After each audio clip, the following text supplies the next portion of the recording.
This telecast of our signal to our off-track betting parlors is authorized by Supreme Ventures Racing and Entertainment Limited for the sole use of our licensees.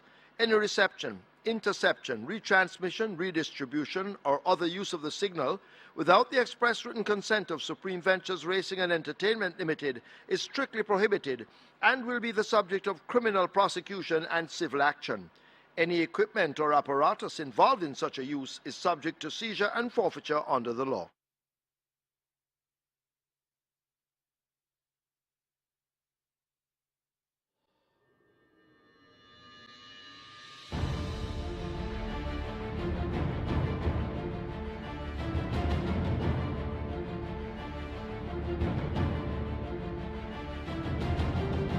Starter ready? They're off for the first. Quantum Dancer misses it. Cold Pursuit and China Music race on the far side. China Music sprinting ahead of Cold Pursuit. Monaco is with that group. Sudden Flight is tacking across to the far side, more toward the middle. Nearer to us in the red cap, that's Soquel running a big one. Assess Soup is handily poised in the early exchanges and may have that overall lead as they charge up toward us. Always vigorous. Races are right against the stand fence. Quantum Dancer has drifted over there too, but they charge up toward us, and it's Assess Soup out in front from Soquel and a Sudden Flight. Assess Soup with that lead. Sudden Flight now delivering a challenge, and Sudden Flight skips to the front. It is Sudden Flight with that lead. Monaco running on strongly on the far side, but Sudden Flight and Abigail Abel, she's more than able. They get there first. It's close between Soquel and Monaco. Also close between Assess Soup and Cold Pursuit.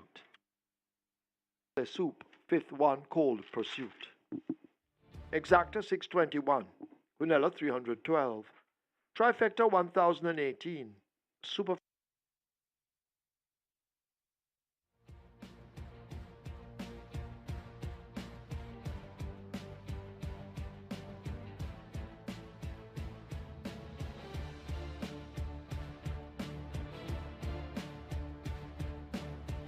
They're off on racing. Stepping a bit slow, that's Pretty Girl and Select Me. As Phoenix Risen goes into an early lead as they pass the 5. Bugatti tracking in second. Coming down on the outside, that's KP Choice. Then comes Legal Bomb.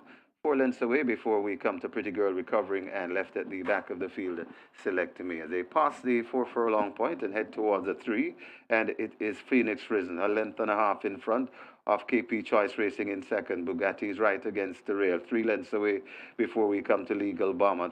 Another 4 before we come to Pretty Girl, and racing at the back of the field, Select Me. They're coming at the top of the lane, and it is still on that lead. Phoenix Risen right against the rail and traveling very easy. That's KP Choice. And KP Choice now skitters through and gets that lead and quickly opens up about 5 lengths already. Coming to the furlong pole, KP Choice. It's a matter of how far this victory will be. KP Choice in front and firmly in control. Legal Bomb is running on for the spoils. Also coming on that Select Me, but it is KP Choice in front and in charge. Large and in charge in the second. Running on for second, that's Pretty Girl. It got tight for third between Select Me and Bugatti.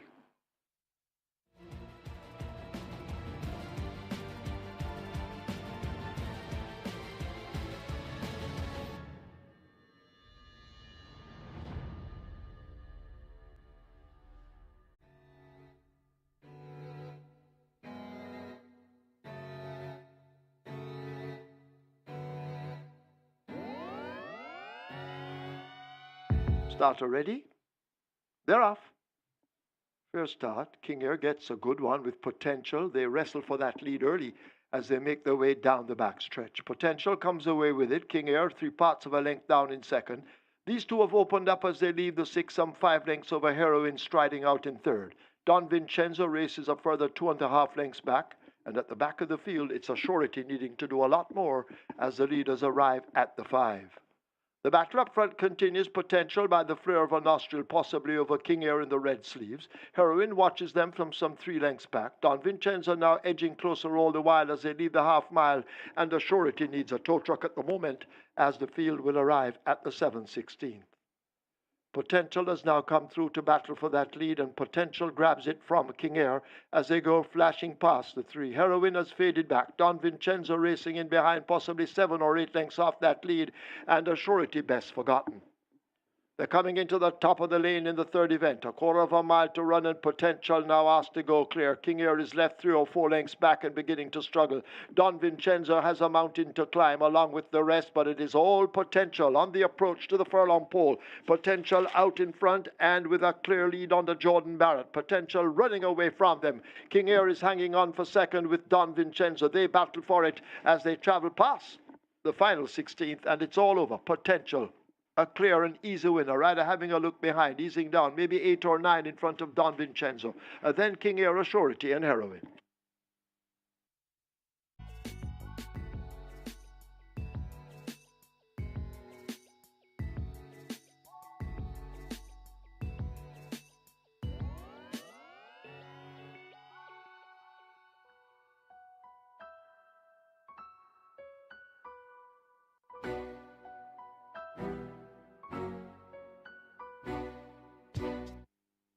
They're off and racing. Last hurrah steps a bit slow and is left at the back of the field. Biblical Legend goes for that lead already. It's Biblical Legend in front of Crushing Power, racing in second. Right against the rail, that's Galway Bay. Right beside Galway Bay, that is Willardine.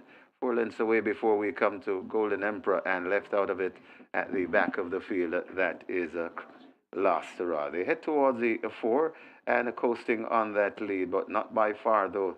That's Biblical Legend, joined by the Grey Crushing Power. These two sharing the lead. They're 3 or 4 lengths in front of Willardine, racing in third. Racing in fourth, that's Galway Bay. Behind Galway Bay, Golden Emperor, and still way out of it, that's the Last Hurrah. They're coming at the top of the lane, and Biblical Legend kicks once again. Goes on about 4 lengths in front of, toiling into second, that is Crushing Power. Running on the outside, that is Willardine, but it is in front and looking good from here, I can tell you. Coming to the furlong pole, Biblical Legend coasting home on the confident ride from the bustling Phil Parchment. Biblical Legend has this is a real demolition job by Biblical Legend and Phil Parchment. You back this one, you can get in line and go get your money for sure. Biblical Legend, clear double digit, running on for second. It's a real scramble out there. Willardine is second. Last hurrah might be third. And a Crushing Power completing the fray.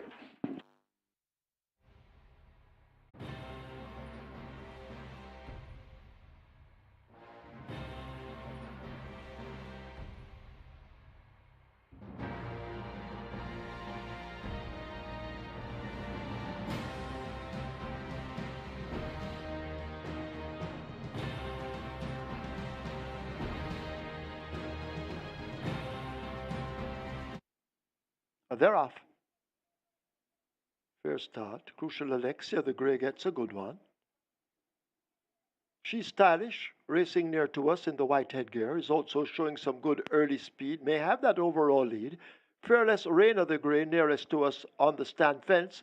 As they sort themselves out, they've covered the first furlong and a half. She's stylish, Crucial Alexia, Fearless Reina, they are the main contenders. Glittering Magnum in the pink races on the far side with Always Right. Lion Charmer has come right across to the stand fence and has catching up to do as a Fearless Reina now comes through to take charge. Fearless Reina with that lead. Crucial Alexia, the other grey, racing in the centre. Lion Charmer is right near the stand fence on the far side, Always Right. But can they catch this Fearless Reina? They have a furlong to do it. And it's Fearless Reina and a Javanil Patterson beginning to open up the gap. Fearless Reina powering away from them. Inside the final 16th, it's all over. Fearless Reina coming away and will win this comfortably in the end. Fearless Reina by 6 or more. Lion Charmer just second. Always Right, possibly third over Crucial Alexia. Simply Sensational has finished in 5th.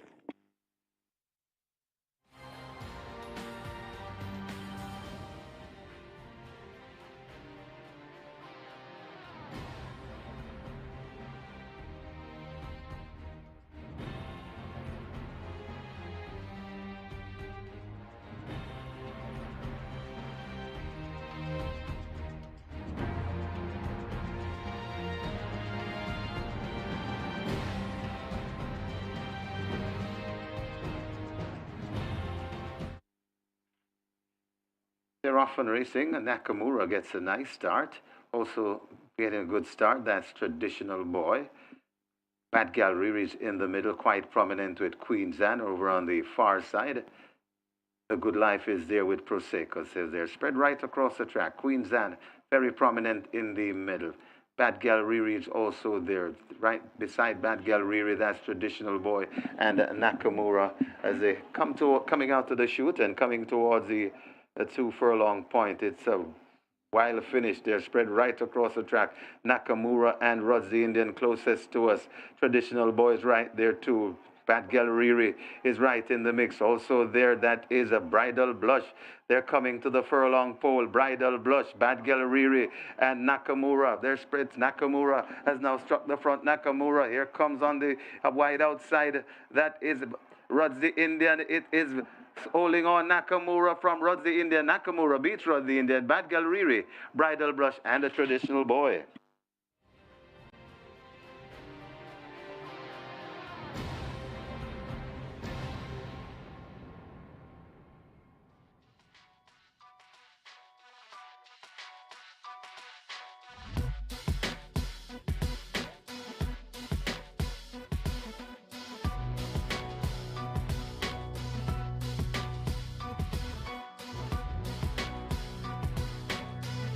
They're off. Sensational move, Atlantic Convoy, Divine Force, well rejected. Roger has ejected the rider. He's on the ground as the field run toward the 6. Captain Calico and Atlantic Convoy share the lead. They bob heads passing the 6. Norblar is 3.5 lengths back and racing in third. Burning Valor on the outside of Wayne's Princess. Sensational Move is the one in the blue sleeves on the rail. Divine Force edging closer to the leading bunch. Easy as ABC toward the back, and then the loose horse way at the back. They run toward the final half of a mile. The war up front continues. Captain Calico and Atlantic Convoy, these two heads apart, and now Captain Calico takes the lead. Atlantic Convoy left a length down as they go passing the 7/16th. A gap of 6 or more to Noblar. Divine Force 2 further lengths back. Just there too, that's Burning Valor. Sensational Move has a lot to do. Wayne's Princess toward the back. Easy as ABC is last and looking hopeless as the field now come thundering into the top of the lane. It's Captain Calico right on the rail with that lead, increasing it by 2 lengths. Atlantic Convoy trying to close the gap. Atlantic Convoy can't close in on Captain Calico, who maintains the advantage up front. They run past the furlong pole. It is Captain Calico. He's unbeaten so far and looks as if the streak will continue. It's Captain Calico, the rider, wheeling away with a right-hand stick. Captain Calico and terrific Devin Foster come away to win cheekily and easily in the end. Atlantic Convoy some 6 or more lengths back is second. Noblar is third. Sensational Move is fourth. Close between Divine Force and Burning Valor for fifth.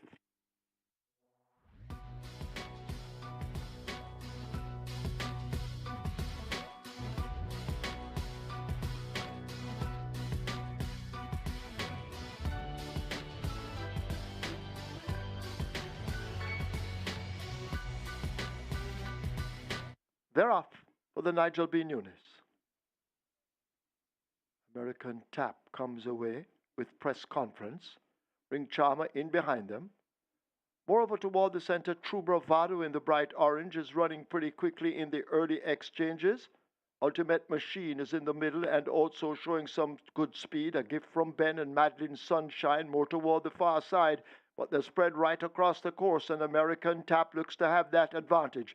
True Bravado in chase. Luxall just in behind him. Press conference near to us. On the far side, A Gift from Ben and Ultimate Machine asked to get going, but American Tap seems to be cruising the rider. Now changing his hold, and American Tap has them all off their legs. Ultimate Machine in the middle. A Gift from Ben on the far side with Madeline Sunshine, but this American Tap is in full flight and running away from them inside the final 16th. It's American Tap. A smart one. An American Tap comes away to win by maybe 5 over press conference. Ring Charmer is next, close between Duke and on the far side, A Gift from Ben.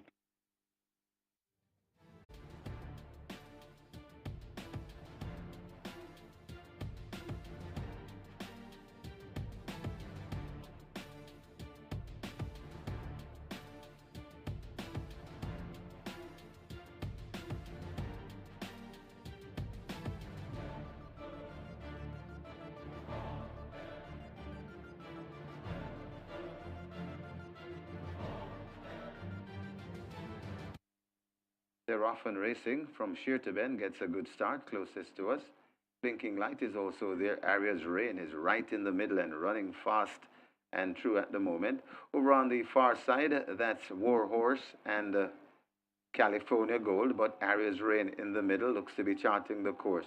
Closest to us, that's From Sheer to Ben and Delilah. Blinking Light is also in the mix. They're coming towards the 3 furlong point and coming to the 2, and it's Arias Rain over on the far side. Closest to us, that's Delilah. From Sheer to Ben, left back in third. Arias Rain over on the far side. From Sheer to Ben, getting into it along with Delilah, but it's Delilah and From Sheer to Ben closest to us. This is where the race slides. Delilah and From Sheer to Ben. From Sheer to Ben looks to have the overall lead from Delilah, trying to come forward. It's From Sheer to Ben beginning to pull away from these.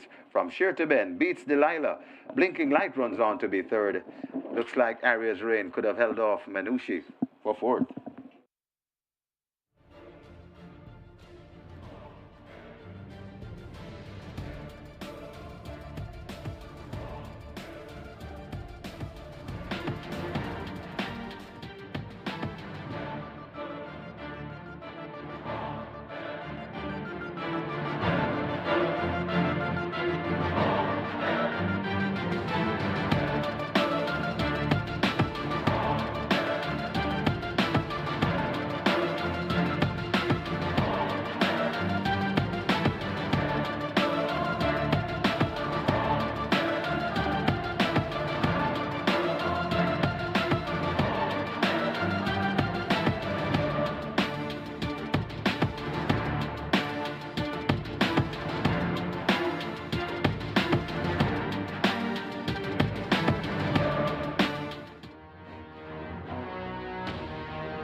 Entertainment Limited welcomes you to Caymanas parlors.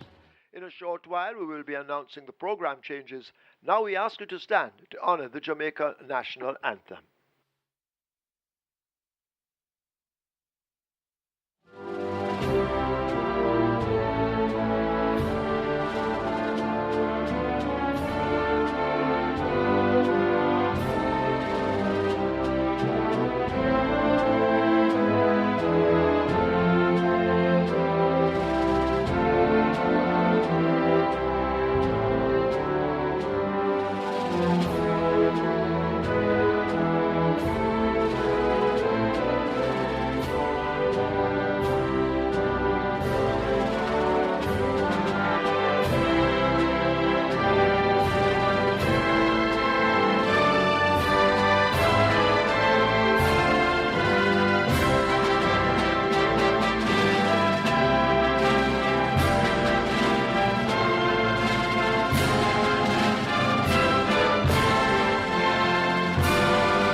So in today's first event, we offer high five wagering, and this is where the Reggae 6 begins with a single winner bonus of almost $7 million. Race 2, Catch 9 begins, single winner bonus in excess of $545,000. Race 3, Play Spot 8 and Quick 4 begin there. Single winner bonus in the Play Spot 8 in excess of $591,000. In the Quick 4 in excess of $637,000. Race 4, that's where the early pick 5 begins. Single winner bonus in excess of $910,000. In the fourth event, scratch number 1, Money Boy. Money Boy is lame. Race 4, take out Money Boy, lame. Race 5, that's where the Twilight 6 begins. Race 6, high five wagering, and the start of the late pick 5. Race 7,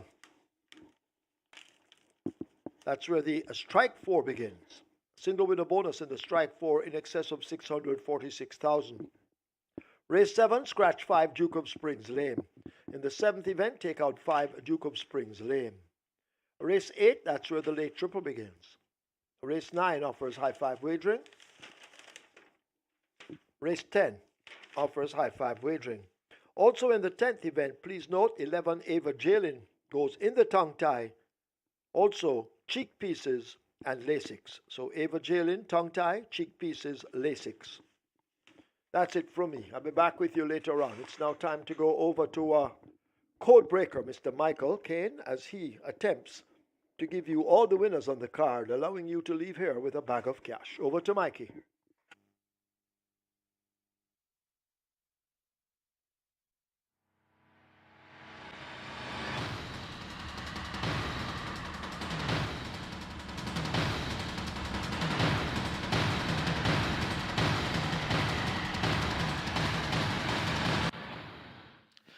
A very good day to you, Thorby Racing fans, and welcome once again to Caymanas Park, home of the Caribbean's #1 derby. It's weekend race once again, and we have an 18-race two-day weekend carnival of Thorby Racing in store for you. 10 races today, and 8 more for you tomorrow. And tomorrow will be the big day, mandatory payout in the Reggae 6. Of course, today is going to be the last chance to hit the jackpot on your lonesome with $6.693 million in that jackpot.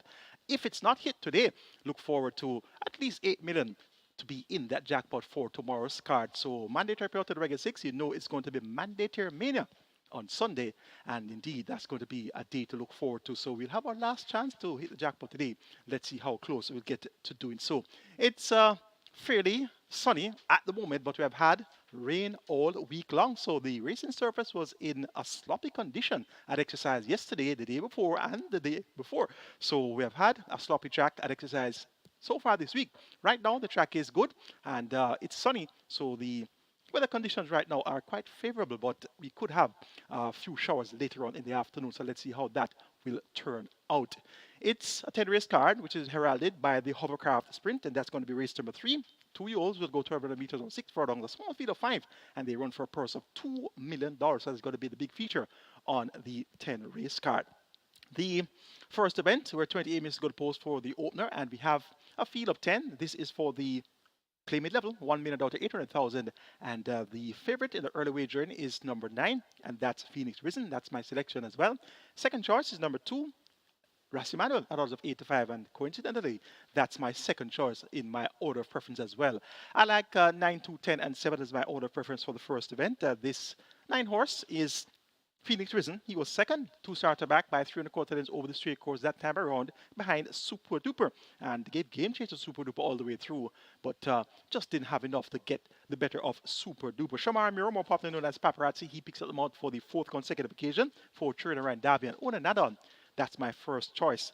Phoenix Risen, the current 3-2 joint favorite in the betting. Number 2, Ransom Madeline, the 11-year-old, he's evergreen and has continued to show that he has retained much of his ability. Last time out was 8 by 11 1/4 lengths over 6.5 furlongs, back over his pet trip now of 5 furlongs straight. Last time at the straight course was second by 2 1/4 lengths to the Downing class Nuclear Noon, and his most recent victory actually came around the bend over 5.5 furlongs. So I look for Ras Emmanuel with Paul Francis for Turner Over the Hidden and Owner Busy Racing Stable to be right there in the thick of things throughout. Number 10 is Will the Conqueror. Will the Conqueror is Dane Dawkins in the saddle for trainer Stephen Todd. And Will the Conqueror is owned by Black Brothers, and this one was a 3-2 on last when going over 1,000 meters straight, 9 by 20 and 3/4 lengths behind Super Duper and Phoenix Risen. Then Street was third, so look for Will the Conqueror with Lasix re-administered to be given a much better account of himself. He gets 3-1 in the early wagering with 26 minutes to go to post for the first event. Number 7 is Kataba. This one gets 7-1. Has a lot of value given that she showed so much good speed when leading a group of owned allowance competitors on the 8th of October over 5.5 furlongs. Was second by half a length at the half mile, came to the quarter pole first by a head, and then weakened to finish 10th by 10.5 lengths. So expecting the diminutive one, Prince Holder, more popularly known as Dagger Master, to have a good ride here aboard Kataba over the straight course among claimers at $1 million. Make it 9, 2, 10, and 7, my order of preference for the first event. Phoenix Risen to get the better of Ras Emmanuel, Will the Conqueror, and Kataba. Reggae 6 starts in the first event. Minimum guarantee paid is 2.75 million. Jackpot 6.693 million. Let's take a look at my Reggae 6 ticket for our 10 race card. Starting off in the first event, we're working with the numbers 2, 7, 9, and 10. That's 2, 7, 9, and 10, the numbers for race number 1, namely Ras Emmanuel, Kataba, Phoenix Risen, and Will the Conqueror, the quartet of interest I mentioned. Race number 2, going to go 1, 3, and 5. Maya, Stick It On, and Victoria's Medallion. Race number 3, the Hovercraft Sprint, banking number 3, Digital One. Race number 4, going to go 2, 3, 6, and 7, Hunza, English, and You and I, and Star Aviator. Race number 5, make it 5 and 8, Try to Prince and Contractor. And race number 6, the cash out leg of the Reggae 6. Make it 2, 3, 8, 9, 10, and 11. Home Alone, Here Comes Doc, Bad Investment, Sweet Victory, Lion Charmer, and Captain Philip. 5,760 will get you that Reggae 6 ticket. Best of luck with your Reggae 6 wagering on our Saturday card. The second event is next, and here's our start. The catch line minimum guarantee paid is 500,000. The catch line jackpot stands at 545,000 plus, and we have a field of 7. It's a restricted allowance 4 and 80 bred 5 years and up. And importees 6 years and up, nuns of 3, and importees 5 years and up, nuns of 2. The purse is 750,000. The best 4 for me here includes 1 Maya, 3 Stick It On, 4 Jackson, and 5 Victoria's Medallion. 1, 3, 4, and 5. That will go in race number 2. Number 1 is Maya. This one disappointed on last at 4 to 5. 4 by 9 lengths, 1 pace behind Pro Johnny. Pro Johnny was a 6 1/4 winner, and Pro Johnny stepped up to win next in town. So that's a fairly good form line to recommend for Maya. Maya staying stable since we last saw her, now trained by Philip Elliott, and Ramona Pierre picks up the mount, replacing Radish Roman in the saddle. It's going to be 49 kilos here for Maya.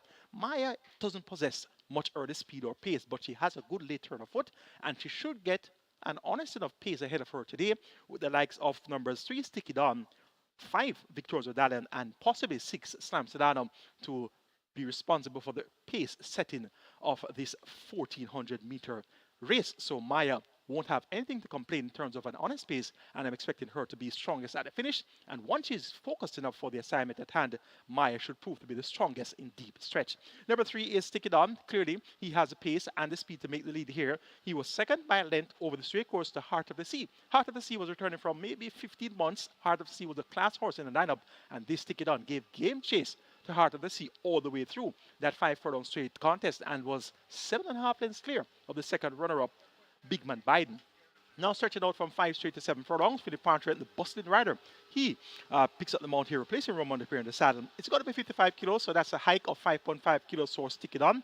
But Stick It On's pace will make the race here in the second event. Number 5, Victoria's Medallion, also possesses good speed. Not necessarily as quick as Stick It On, but I'm expecting her to prompt the issue from the word go. Ray Duke, the leading rider, he has been fairly quiet in recent race days, not turning in the winners as often as he usually does, but I'm quite sure he'll get back to winning ways sooner than later. And Victoria's Medallion will provide him with just that opportunity. And this one's going to be one of the pace setters here. And she could very well prove to be that much resolute where it matters most. Number 4 is Jackson. Finished 7 by 19 and last when stepping up to non-winners of 3 for the first time. Beaten out of sight by Nakamura, My Smoky, and Absolute Blue. Would have gained somewhat the pace of the level. First time of asking there. And I'm expecting a better run from Jackson. And Jackson goes well on the wet underfoot condition. So we respect the chances of Jackson here with 2-time champion apprentice O'Shea Nugent in the saddle for trader Renix Burrell. Race 2, goes 1-5-3-4 for me, and that's Maya to get the better of Victoria's Medallion. Stick it on. And Jackson. The catch 9 starts in the second event. Minimum guarantee paid is $500,000. Catch 9, always a very great bet. It's quite economical. It's $5 per ticket, and I always advise you, try to find 3 bankers on the catch 9, and you automatically convert that to a $5 per bet pick 6. So here's a look at my catch 9 ticket for our Saturday card.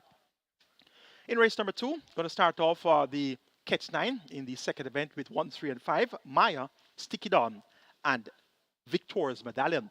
Race number 3, the Hovercraft Sprint, banking number 3, Digital 1. Race number 4, Kindly Don't number 1, Moneyball is a scratch. I'm banking on number 2, Hunza.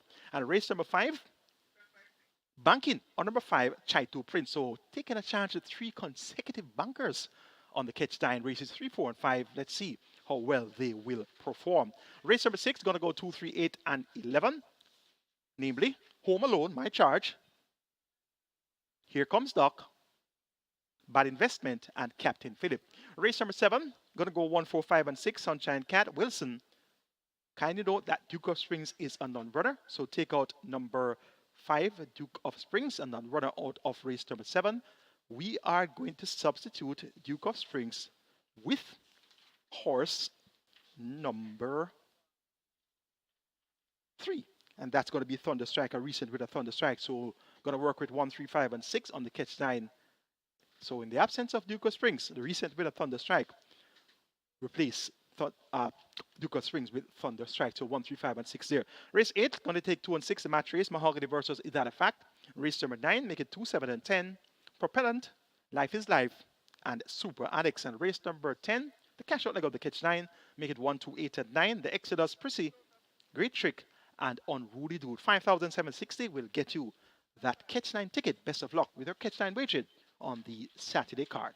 Race number 3 is next. It's a hovercraft sprint. We have 5 2-year-olds. They'll go 1,200 meters or 6 furlongs. The purse is $2 million, and it's a restricted stakes event for native bred and imported 2-year-olds.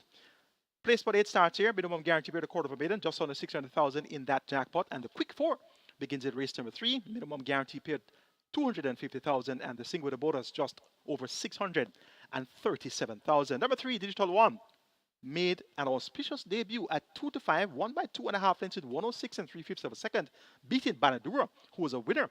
On debut, Banadura ran a brave race to lead for most of the way there.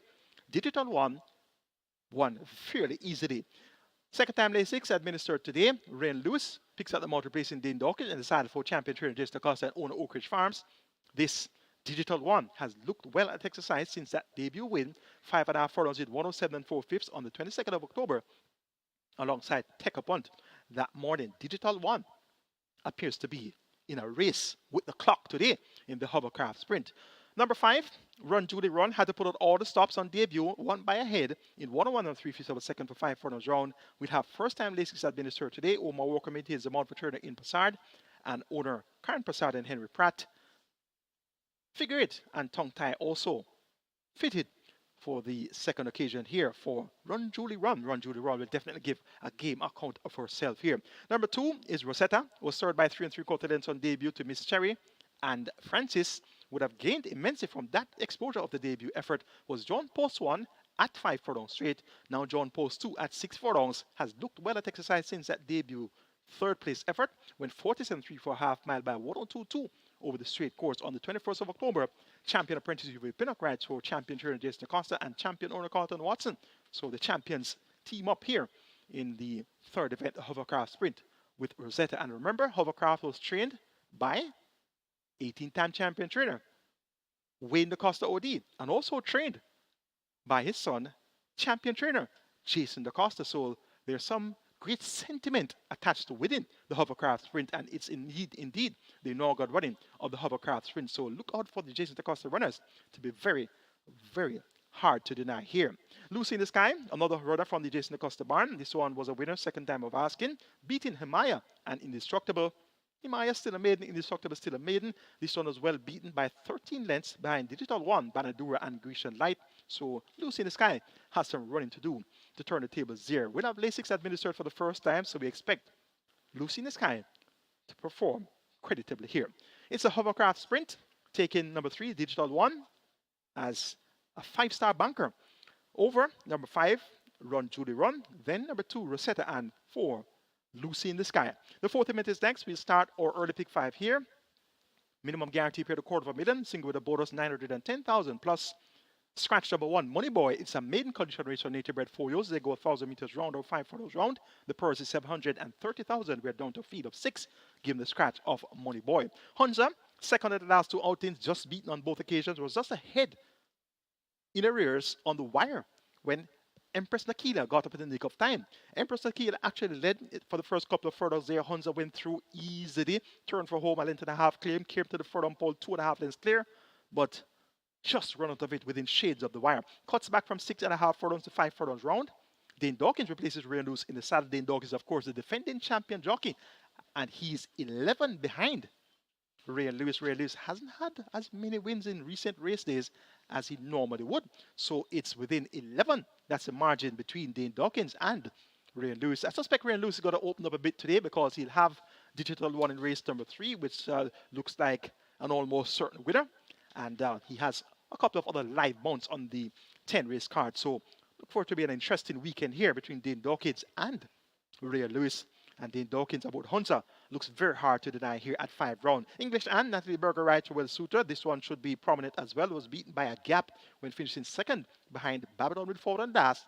Let's see if English Anne can continue to show improvement. You and I, third by 2.25 lengths in that same Empress Akila and Hunter event, was slow into stride, broke slow, but coupled up nicely to go in pursuit of the leaders. Notably, the blinkers which were fitted on last, given that positive effort, have been removed for this assignment. So not quite sure if You and I will be as focused for this assignment.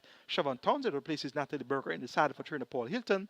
Look for You and I to be prominent, given that she gets out of the gate in fairly decent order. Star Aviator is an interesting entry. Was bet to the tune of 9-2 when coming off a lengthy break, an 11-month break on the 12th of August. Raced out the once prior on debut on the 20th of September 2022 and was prominent for a long way behind Ramblin' Rose, Northern Lady, and Traditional Lady. So this Star Aviator showed good pace when racing for the first time September 2022. Had setbacks along the way and clearly came back not 100%, but was bet to the tune of 9-2. And the market signal, the strength of the market signal on the 12th of August for this Star Aviator makes her worthy of serious consideration here. Odin Edwards picks up the mount for trainer Lance Richards, replacing Andrew Powell, who was in the saddle coming off that 11-month break. So you have Star Aviator with Andrew Powell coming off an 11-month break and gets bet to the tune of 9-2.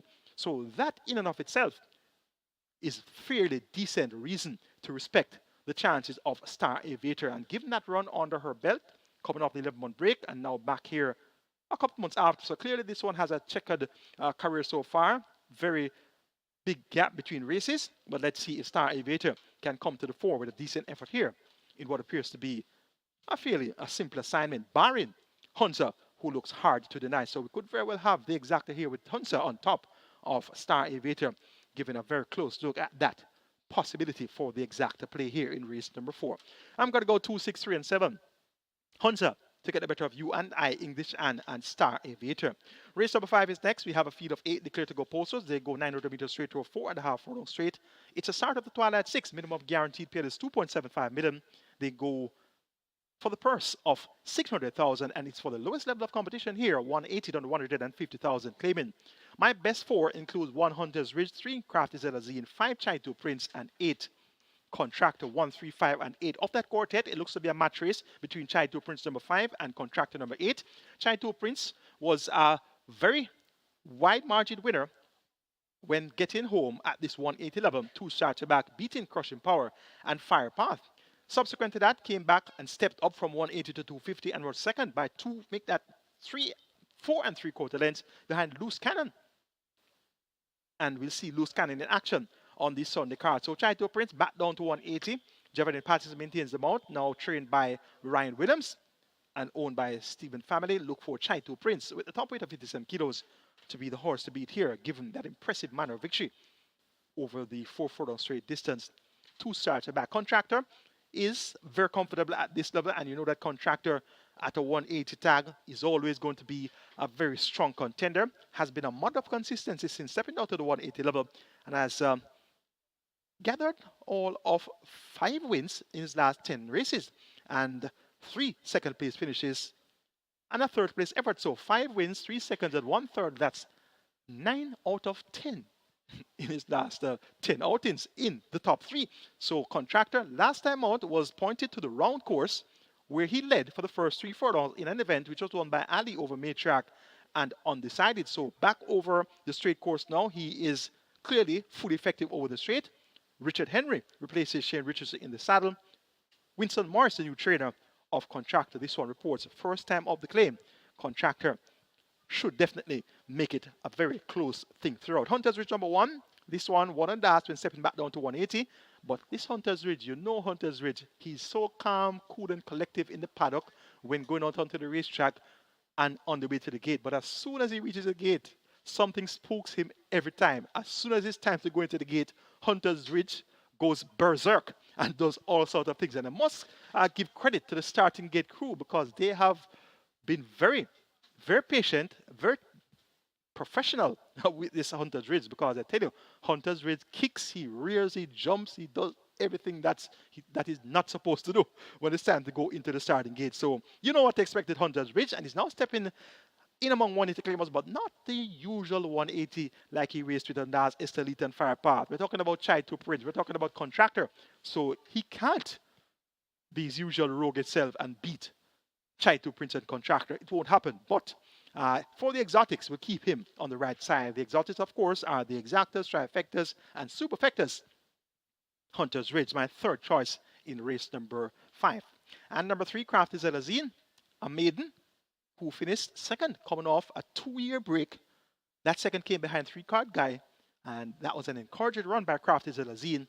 But to release her men's certificate against the likes of Chai to Prince, Contractor, and even Hunter's Ridge looks fairly far-fetched, to say the least. So not going to have this one on top, but clearly for the exotics. Taking number 5, Chai to Prince to get the better of number 8, Contractor, then 1, Hunter's Ridge, and 3, Crafty Zelazine. Twilight 6, 2.75 million minimum guaranteed payout. Here's a look at my Twilight 6 ticket for our 10 race card.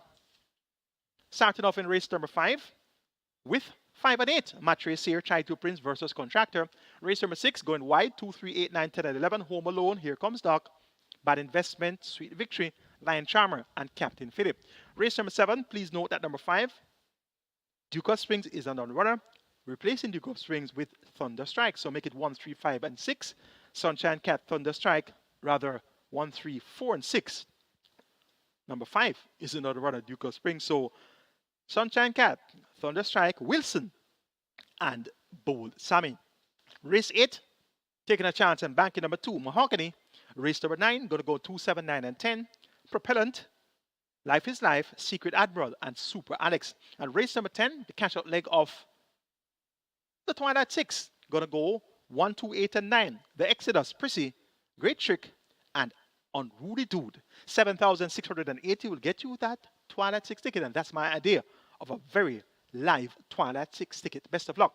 Wager in the Twilight 6, and remember the minimum guarantee payout is $2.75 million. Reggae 6 pool now at $3.4 million. The early triple is at $250,000, and remember that Reggae 6 has a mandatory payout tomorrow. Don't get caught napping, waiting for tomorrow. I always implore you, racing fans, don't sit back and wait and say, all right, I'm going to wait until tomorrow with it's mandatory payout, so I'm not going to put in my best ticket today. I'm going to keep back some funds waiting for tomorrow. When that happens, there's a greater chance of the jackpot being hit today, because that means that you're going to have less live tickets, you're going to have less tickets being spread wide, so you're going to have less chances of multiple tickets being won.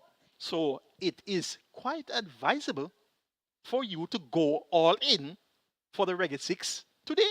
Don't wait until tomorrow, because you might just be waiting until tomorrow, and later on, when the 6th race is over, you'll see 1 live ticket remaining, and that means that you'd have missed out on your chance to hit the jackpot. So I advise you, as I always do, particularly on the day before mandatory payout day, don't get caught napping, waiting for tomorrow. Today could be your day to hit the jackpot on your lonesome. Race number 6 is the catch-out leg of the Reggae 6. and the start of the late pick 5. It's a mid-condition race, 90 3 holes. The first 1,050,000, a field of 13 declared to go postwards, and they go 1,400 meters or 7 furlongs.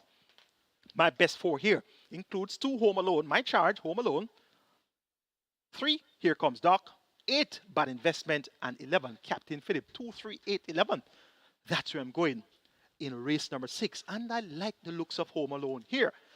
Now, first and foremost, at the handicaps, Home Alone comes down from 57 kilos to 54 kilos. That's 3 kilos lighter, compliments of the 3 kilo claim of apprentice Shane Richardson. The last time out, Home Alone went up at 75, was expected to win. Yes, we did expect him to win. He went all the favorite, but he disappointed and finished 6 by 9.5 lengths. So Mo Aviator, Bad Investment, and Captain Philip. Both Bad Investment and Captain Philip are present here in this lineup.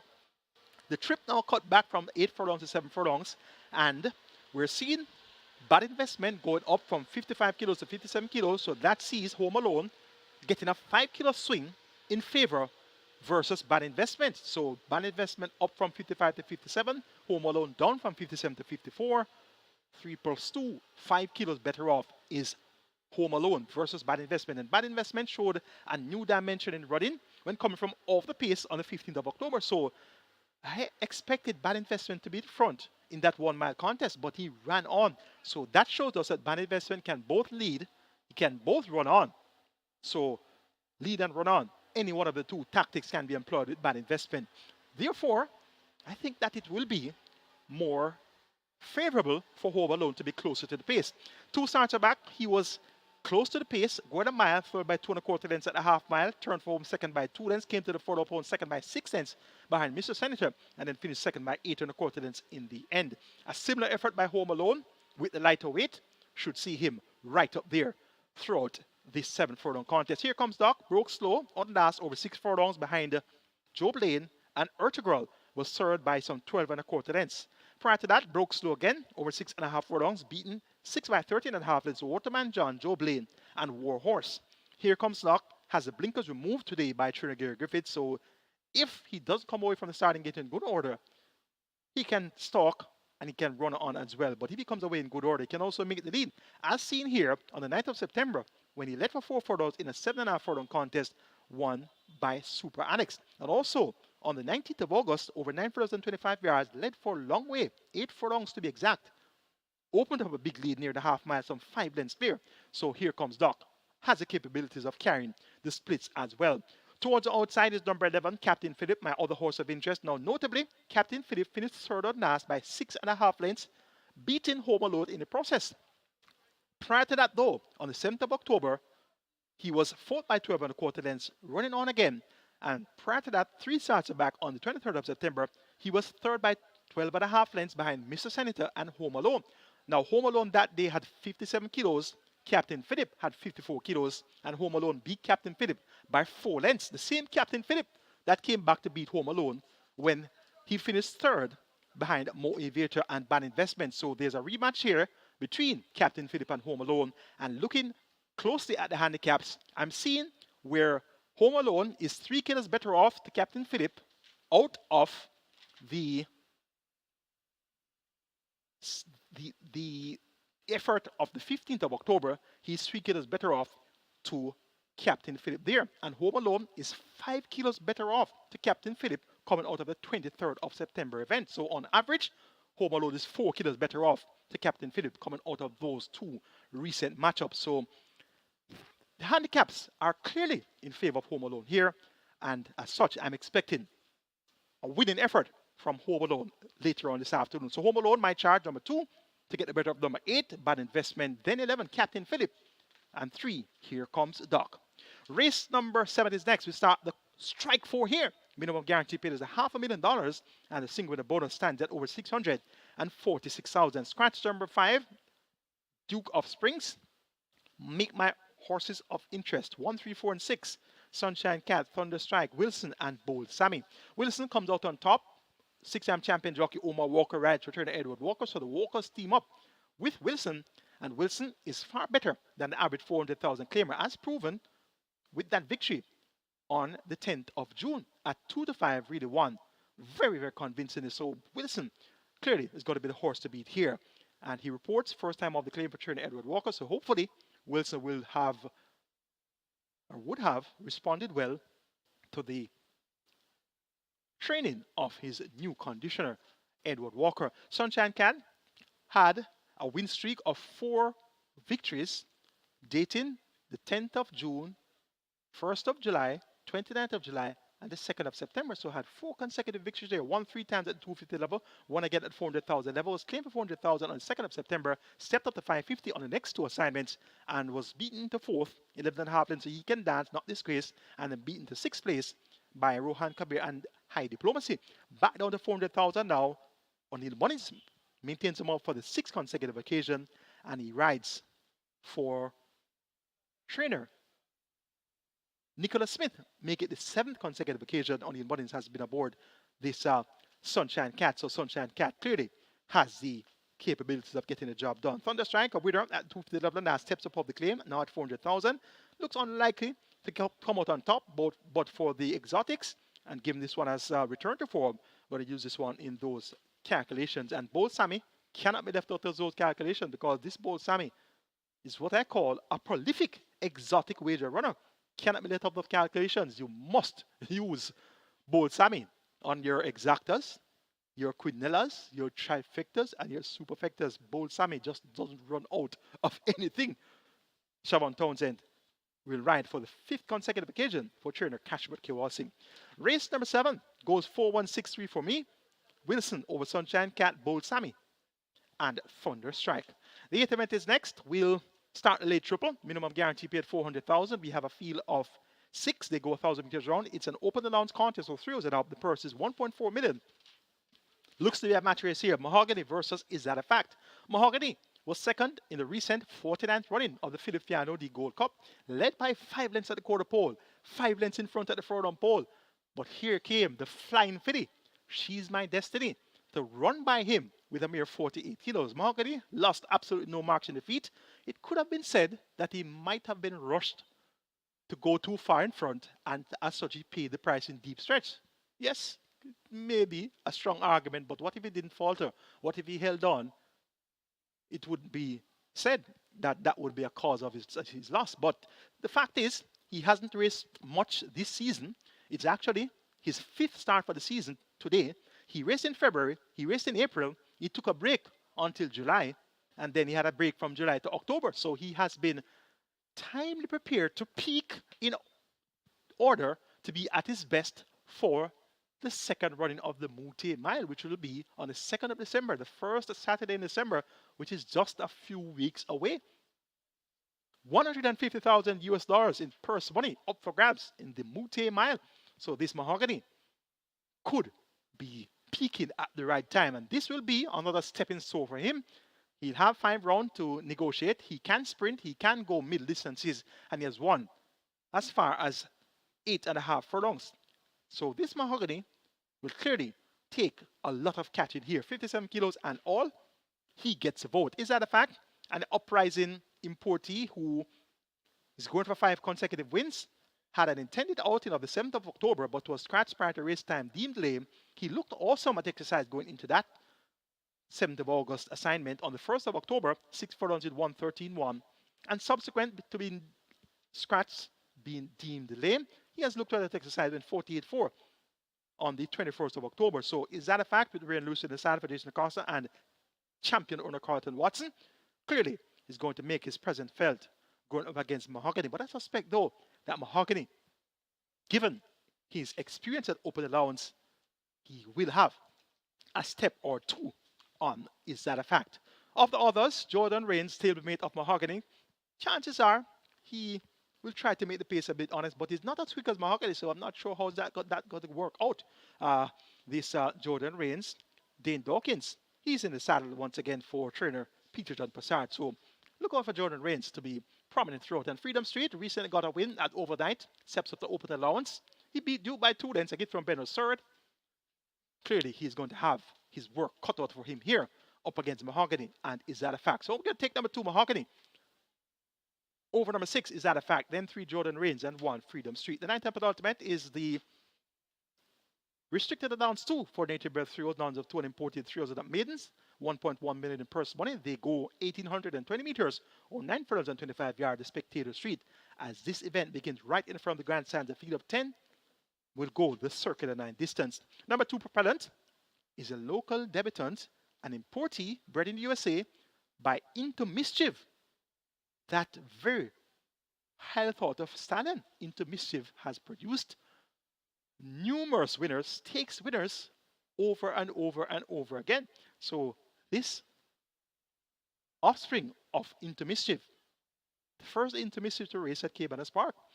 The dam is Quality Way by Quality Road, and this propellant has looked fairly fluent to the morning. It's not doing anything eye-catching in terms of bullet works, but he's reportedly carrying himself quite fluently, and the distance of 9 furlongs and 25 yards reportedly will be right up his street. He'll have Lasix administered for the first time, tongue tie on. Tevin Foster rides for Anthony Nunes and owner Shavan Maharaj. And this is one of the importees who have been brought in specifically for the Mute Mile on the 2nd of December. So let's see if Propellant can strut his stuff later on in race number 9. Of the local breds, Life is Life ran on to the second to Antarctica on last over 9 furlongs, so he'll get the trip of 9 and 25 quite comfortably. Real loose rides for Trinidad da Costa. Secret Admiral has the distinction of finishing third in the Jamaica Derby, and that third came behind Ability and Money Miser. Money Miser has come back to win since. Ability was third in the recent Gold Cup. So Secret Admiral, even though having a disappointing effort at 2-1 when coming back on the 10th of September and deemed lame and a non-runner on the 24th of September, he should be respected here. Richard Henry riding for Carl Anderson, owner trainer breeder. And owner trainer breeder Carl Anderson also has Super Alex with Radish Roman in the saddle. Super Alex has run 3 good races since stepping up to nons of 2. And Super Alex clearly will be a factor throughout in race number 9. Going for the Into Mischief progeny, Propellant number 2 to get the better of number 7. Life is Life, then 9. Secret Admiral, and 10. Super Alex. Regular 6 motors at 4.5 billion, so it's approaching 5 billion. Triple is at 350,000. Horses are saddled, and a few of them are on the walking ring. They'll soon be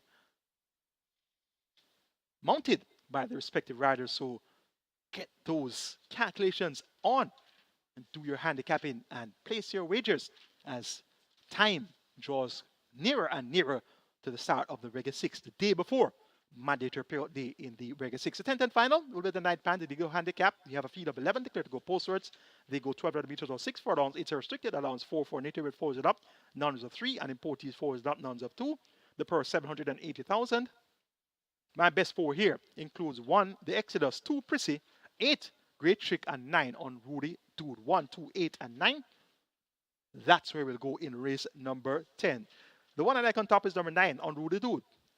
Robert Hardball Haldane rides for trader Oral Hayden and the owner Busy Wilson Stable was served by Anderson last over 9 and 25 at 4-5 behind Delay at the Game and the Exodus. Surprisingly showed no early speed that day. He's usually shown good speed. According to the 10th of September win over 6 furlongs, he won by 3.5 lengths, blasted away by 8 lengths at the furlong pole and geared down to win by 3.5 lengths. He also showed great speed at 5.5 furlongs in December and showed great speed at a mile. August last year and at 7 furlongs. August last year. And I remember on Rudy leading a race over 9 furlongs and 25 yards and just lost inside the final 25 yards. So I was quite surprised when I saw on Rudy Dude struggling in mid-pack, near to last out of 7 runners over 9 furlongs and 25 yards. So I'm going to draw a line through that race because I still am in disbelief that on Rudy Dude couldn't come down in the pace that day. Now refers to sprinting at 6 furlongs, and I'm expecting the real on Rudy Dude to turn up here, and that should be good enough to get the job done. The Exodus comes out of that same event where Delay the Game won. The Exodus made a big move. 3 furlongs from home, went to the lead at the quarter pole, but then the run petered out 1 pace thereafter, and that's understandable. It was her first time at the 2-turn distance, and she had not proven her liking for distance of ground prior. So she cuts back to sprinting. She appears to be, at best, a good run-on sprinter. So look for the Exodus to be in the thick of things where it matters most. Say Radish Roman maintains above for Stephen Todd and owner Peniel. Prissy number 2, beaten by Gilbert, well beaten too, over 7.5 furlongs, cuts back to 6 furlongs now. Champion Apprentice revealed. Pin up kicks at the month for Alfred Brown. Tongue tie removed. Prissy has worked well on the 15th of October, 5 furlongs in 102 and a fifth of a second. Look for Prissy to prompt the issue throughout in this 6 furlong contest. And number 8, Great Trick, ran a big second at 26 to 1. 2 starts are back behind Grace for the Maid. Came back and flopped at 7 to 2 behind Neil Star, Justin Biden, and General Chief. Cuts back from 7 furlongs to 6 furlongs. Visor has been removed by trainer Gary Crawford. The beater Harvey picks up the month for the second occasion.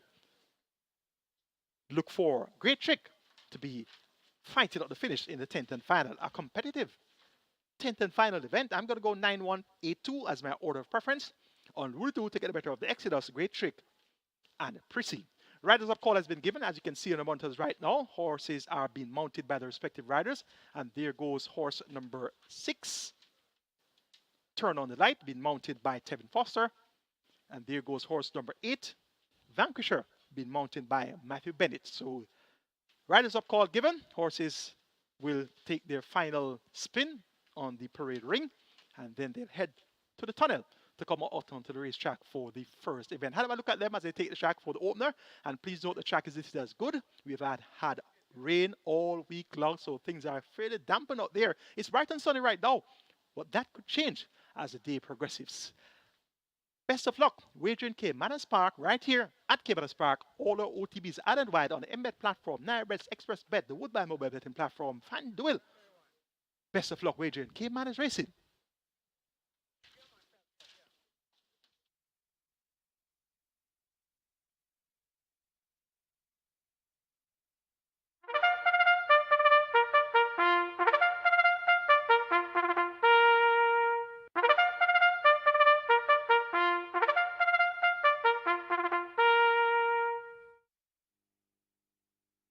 Number 9, Phoenix Risen takes the track early.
Horses take the track for the first.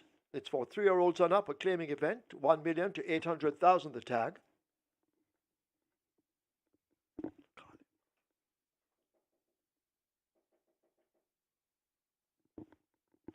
The distance 1,000 meters straight.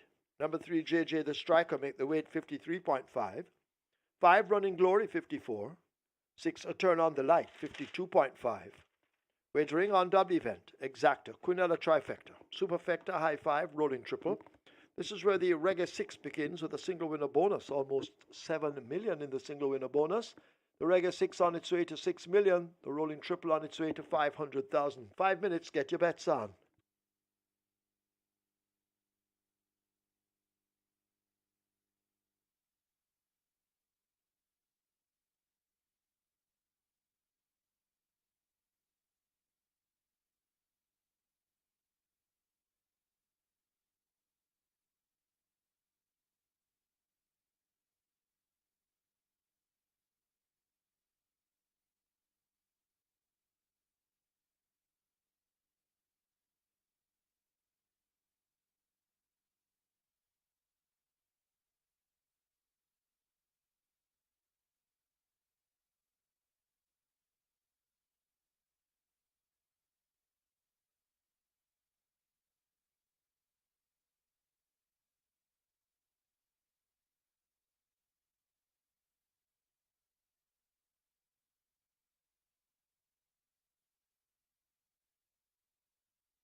Hello again, Thorbid Racing fans, and welcome to Caymanas Park, home of the Carabins #1 Derby. Home of the Carabins fans and Thorbirds. We're here for a 10-race card, and this is going to be heralded by the Hovercraft Sprint. That will be race number 3. 2 years ago, 200 meters or 6 furlongs, $2 million in purse money there for the Hovercraft Sprint, and that's going to be a fine display of talent of Digital One, the imported filly, who won very impressively on debut in 106.3 for 5.5 furlongs. So she looks to be clearly hard to deny in the Hovercraft Sprint.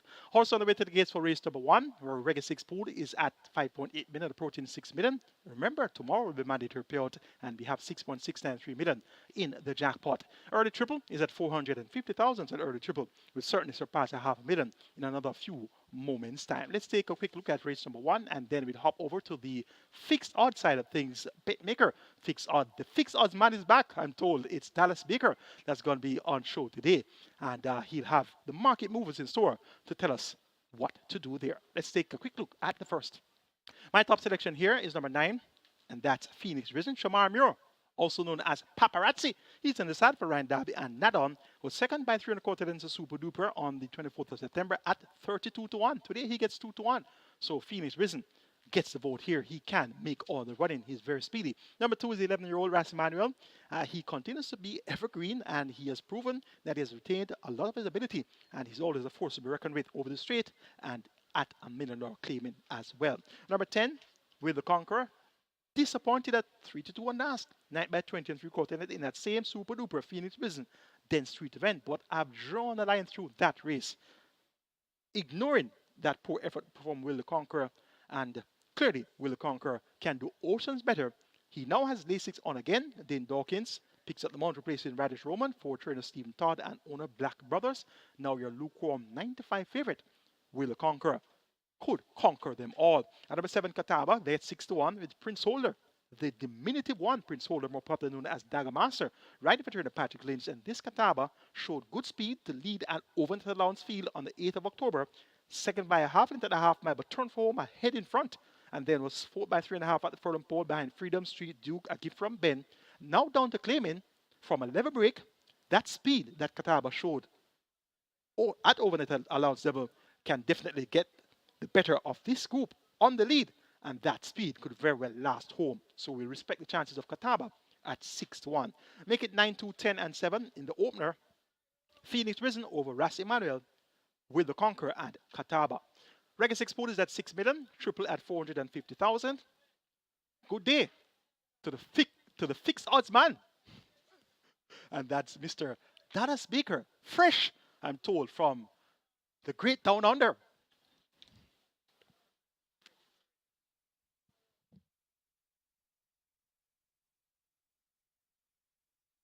Yeah, thanks, Michael. And again, I come with this is very, very embarrassing from us at the moment. Another day that we've got another set of technical problems here with the fixed odds betting. Last week's issue seemed a lot bigger than this issue. This shouldn't take long to fix, but it's taken a lot longer to. Last week's was a major system outage across the board, but this week's doesn't seem to be as big as that, but it was something that I would have hoped to have been fixed an hour or two ago when it started. I'm not a technical genius, a long, long way from it, relying on the other people who are. So look, we'll keep you updated. Hopefully this is a fix that can be done very quickly. Just watching the chat come through now, they may be making some progress on it.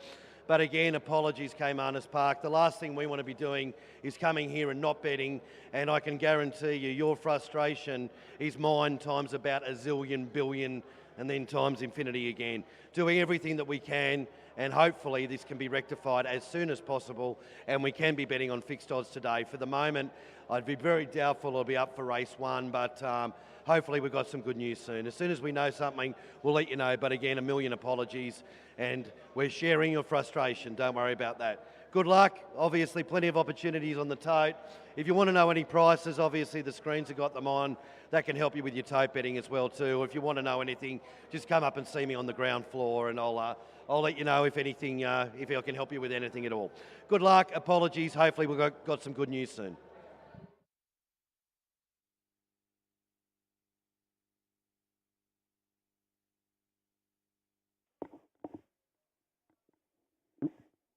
Horses on their way to post. This is the first event. The Reggae 6 on its way to 7 million. The Rolling Triple on its way to 600,000 and the High 5 on its way to $250,000. Zero on the board. Loading up will begin shortly. Get your bets on. Don't wait. Don't be locked out at the windows. Get your bets on. And please note, nominations for the third running of the St. Elizabeth Distaff, a Grade 3 event, fillies and mares. Native bred imported 3-year-olds and up. Overnight allowance over 1,600 meters. The third running of the Port Royal Sprint, Grade 1. For native bred and imported 3-year-olds and up, graded stakes, open allowance over 1,200 meters. And the third running of the Jamaica Cup, Grade 1, native bred, imported 3-year-olds and up, graded stakes, open allowance over 1,900 meters, scheduled for Saturday, November 11, 2023, close on Saturday, October 28 in the racing office.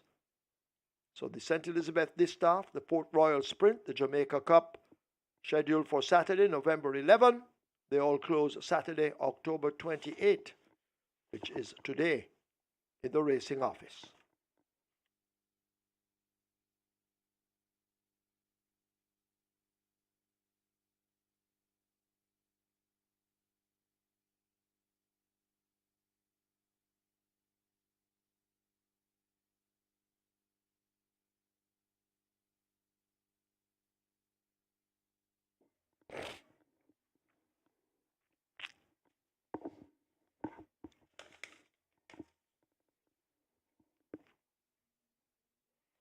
Will the Conqueror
is loading for the first one in, number 3, JJ the Striker. So you need to get your bets on now. Reggae 6 continues to head for 7 million. Rolling Triple now at 600,000 and climbing. Get your bets on. Up next could be Casual Affair at 4.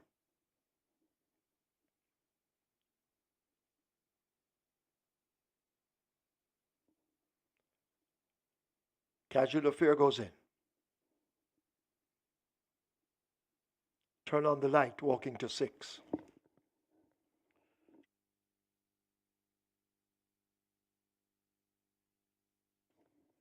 $1,000 meters straight, the first event. Turn on the light is in.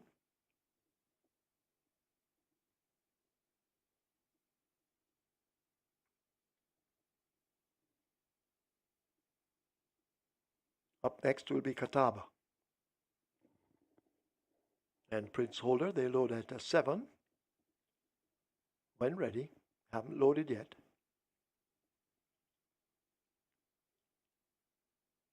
So Catawba refused.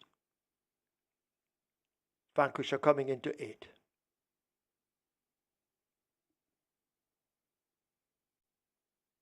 Will the Conqueror coming into 10.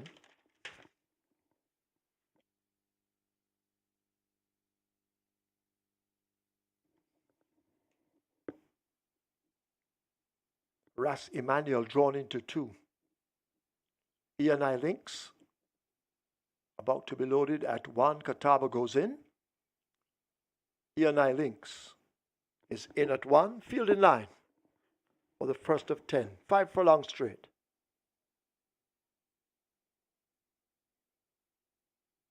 Starter ready.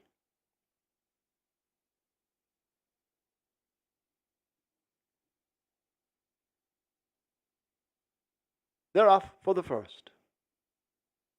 Running Glory comes out pretty quickly with a casual affair. They're more toward the center. As they begin to sort themselves out, E&I Lynx begins to tack across from the far side. Will the Conqueror races nearest to us, along with a Turn on the Light.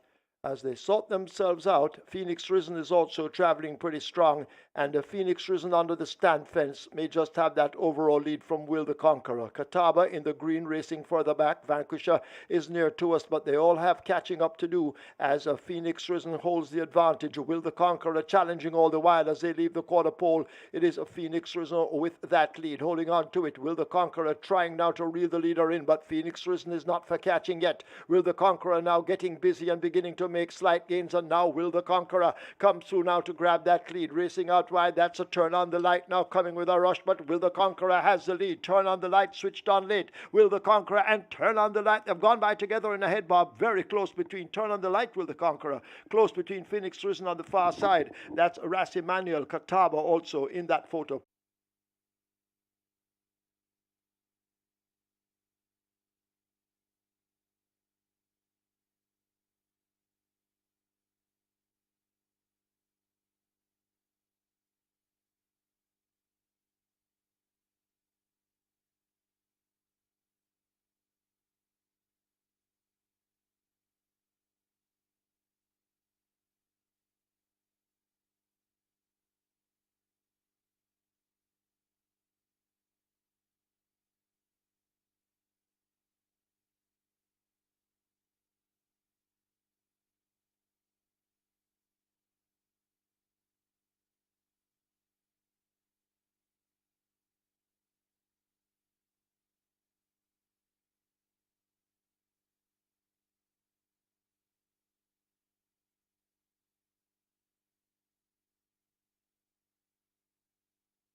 We have a claim in the first. We have a claim. Number 1, E&I Lynx. 1 submitted. Robert French for Rohan Daly.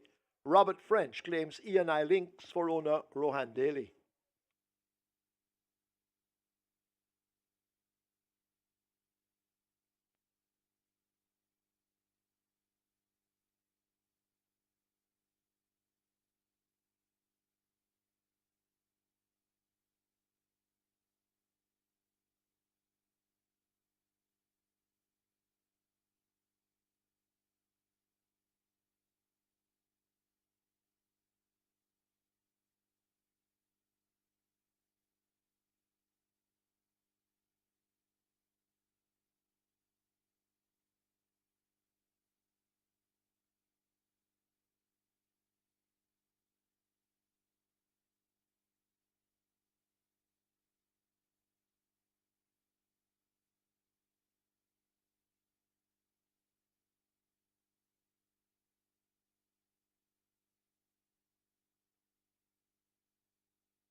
In the winner's enclosure, the unofficial winner of today's first, number 6, Turn on the Light, a 5-year-old bay mare by Soul Warrior, C.C.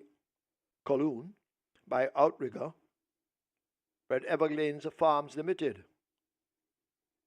Owned Leroy Faulkner, trained Gary Griffiths, the rider Terrific, Tevin Foster, and of course, Tevin Foster sponsored by True Shake. Second, 10, Will the Conqueror. The third, 9, Phoenix Risen. Fourth, 7, Catawba. Fifth, 2, Ras Emmanuel. And the groom of Turn on the Light is Joanne Roberts. Running time, 1,000 meters straight, 59 and 4.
So have a look at your monitors. Photograph for first place, nearest to us, 6, Turn on the Light, beating Will the Conqueror.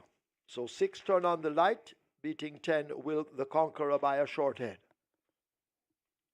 Result of the first, now official. Horses to the testing barn. 6, Turn on the Light. 9, Phoenix Risen. 6 and 9 both go to the testing barn. Turn on the Light. 2007-84 to win. 302 to place. The second 10, Will the Conqueror, 168. Third 9, Phoenix Risen, 164. Fourth 7, Catawba. Fifth 2, Ras Emmanuel. Exacta, 9,829. Quinella, 4,610. A Tri 1,159. 3 high fives, 52,698. Splits, 23-1, They raced 1,000 meters straight in 59.4. The margins are short head by 4 3/4.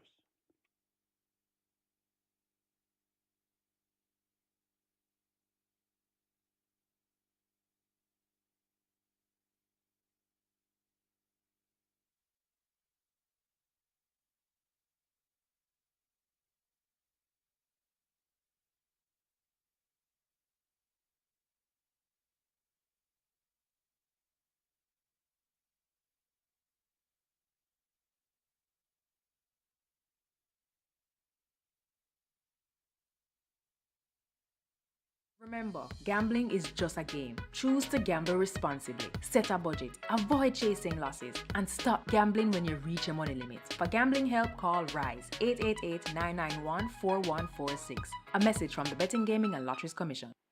They're off for the first. Running Glory comes out pretty quickly with a casual affair. They're more toward the center. As they begin to sort themselves out, ENI Lynx begins to tack across from the far side. Will the Conqueror races nearest to us, along with a Turn on the Light.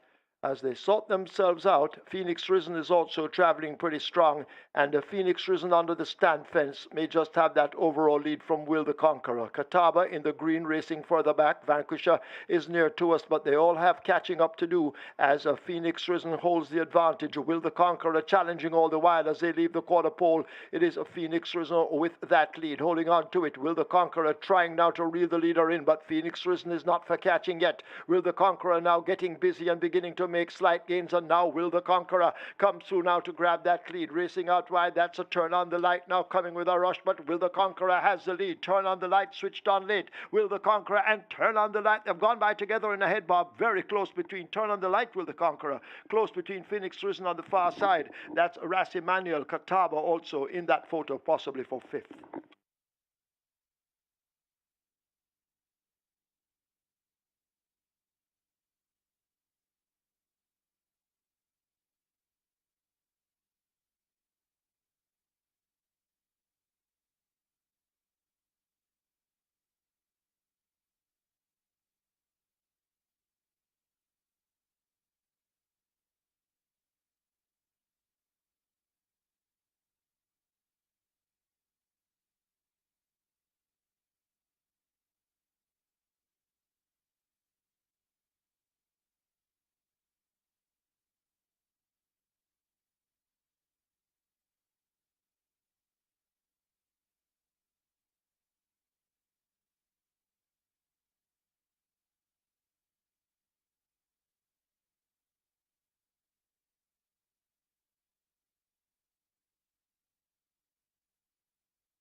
An upset to start the day with a 26 to 1 outsider. Turn on the light. Shining bright to start the Reggae 6 there in upset fashion. Tevin Foster in the saddle for trainer Gary Griffiths and owner Leroy Faulkner. And recently, Tevin Foster won with a horse named Digital Light for Gary Griffiths. So another light shines bright here, this time in upset fashion. $2,784 to win. So a bag of money to start the day there for the Tevin Foster fans. Exacta payout, $9,829. The Quinella Plus is a must. 4,610, trifecta 16,588, and the superfecta payout there 59,159, high five payout 52,698. Just 451 tickets have started off on the Reggae 6 the day before mandatory payout day, and I was warning you about taking things for granted.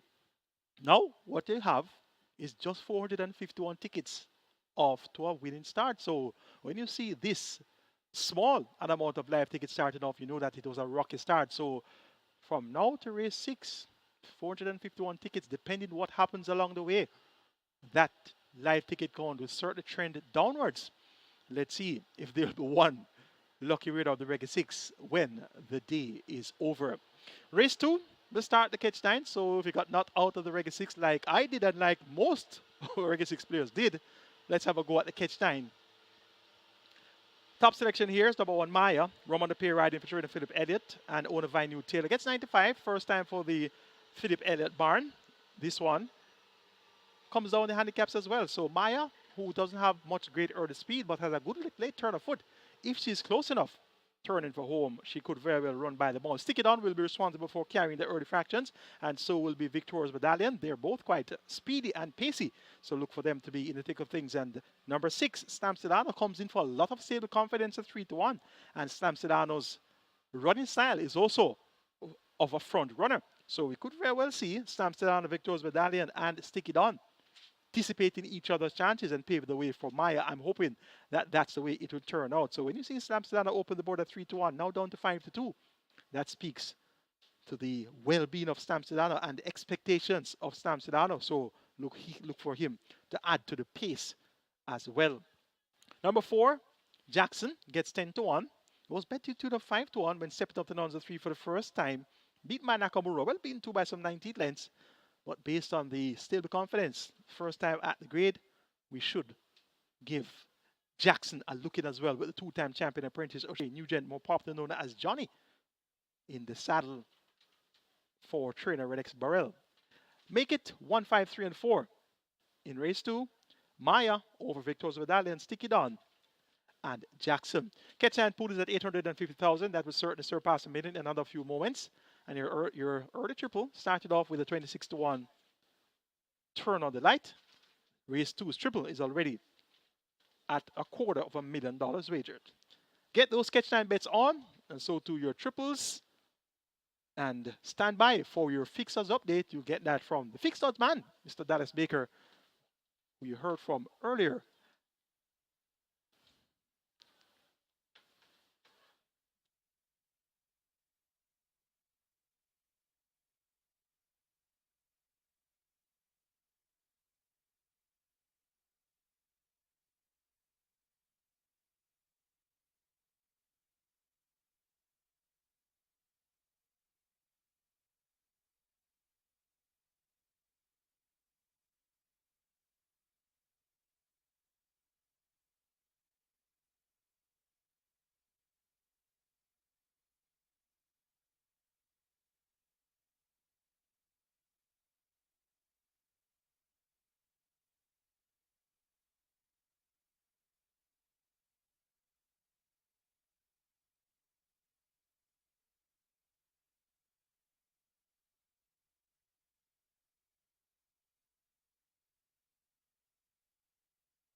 Horses take the track for the second. It's a restricted allowance 4 for native bred 5-year-olds and up and imported 6-year-olds and up, non-winners of 3, and imported 5-year-olds and up, non-winners of 2, the distance 1400 meters. Number 1 Maya make the weight 49 kilos. 2 Magic Bullet 52, 4 Jackson 53.5, 5 Victorious Medallion 54, 7 Avenging Angel 52. Wagering on a double event, exacta, trifecta rolling triple. This is where the catch 9 begins. Catch 9, heading for 1.5 million, a rolling triple on its way to 400,000. Get your bets on.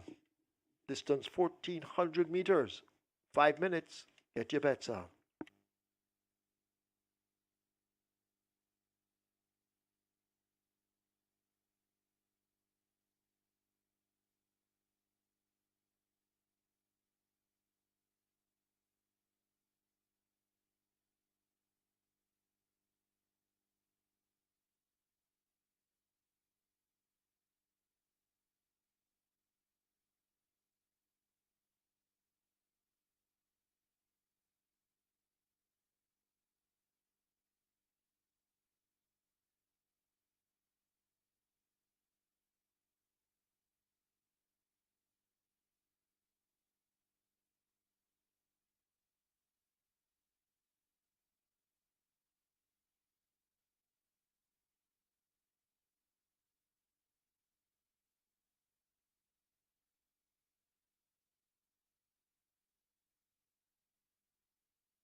Runners arriving at the start for this, the second event. And remember, mandatory payout. Mark your calendars. It's the CT6 from Charlestown, West Virginia, USA.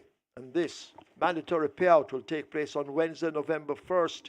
At the moment, there is a carryover in excess of 331,000. We don't know what will happen later on, but there is a mandatory payout on the CT6. That's Charlestown Racing, West Virginia, USA. And that mandatory payout will take place Wednesday, November the 1st.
Your attention, please. Scratch number 1, Maya. Number 1, Maya, now scratched at the gate on the advice of the vet. Scratch number 1, Maya.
This is the second. It's over 1,400 meters or 7 furlongs. Horses loading. First one in Magic Bullet as the catch 9 continues to make its way now to 1.3.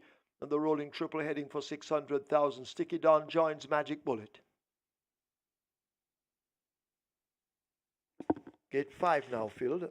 Rayan Lewis, the leading rider, and Victoria's Medallion.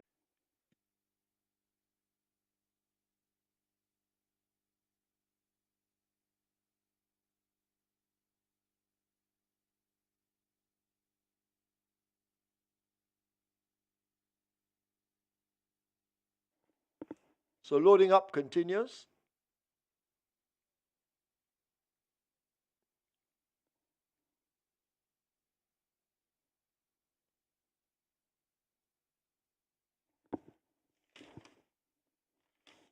Seem to be trying with Slam Silano now.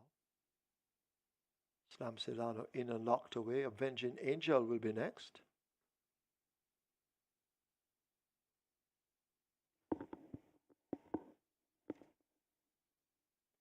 Avenging Angel will be the final one. Field in 9. 7 furlongs, 1,400 meters thereof. Slam Silano just misses it. Victoria's Medallion didn't. And dashes through to grab a quick lead on the run down the back stretch toward the 6. Sticky Don is moving fluently near the rail, and Sticky Don now moves through to get that lead as they leave the 6. Jackson in the orange and blue chasing just a length and a half back. A gap of some 2 lengths to Slam Silano, now beginning to motor on the outside of Victoria's Medallion. 4.5 lengths separates that bunch. They leave the 5. Magic Bullet races toward the back, and last of all, it's Avenging Angel. They're about to arrive at the half mile, and they're grouping up on that lead with Sticky Don continuing to fight them off. Jackson applying pressure on the outside. Ahead separates them. Slam Silano in the red asked to make ground. Just needs 4 lengths to get to that leader. Victoria's Medallion now creeping closer on the rail, and the gap opens up to Magic Bullet and Avenging Angel, both faltering at the moment. They've left the 3. They're on the way now toward the final 5/16th, and Sticky Don is in charge under Philip Parchment as they're about to come into the top of the lane. Jackson in the orange sleeves now making ground. Victoria's Medallion handily poised on the rail, but Sticky Don brings them into the top of the lane with that lead. Victoria's Medallion now getting cracks of that left-hand stick, but has nowhere to go and has to be switched. Jackson is in the center and out wide. Here comes Magic Bullet with a charge, but Sticky Don continues to fight hard up front. Here is Victoria's Medallion now cutting right into that lead. Magic Bullet on the outside. Jackson left back on the rail, and now beginning to come on them. That is Victoria's Medallion, and Victoria's Medallion grabs it close home under Rayan Lewis to win it by about a half a length over Sticky Don. Then Magic Bullet. Jackson has finished 4th.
In the winner's enclosure, the unofficial winner of today's second, number 5, Victoria's Medallion.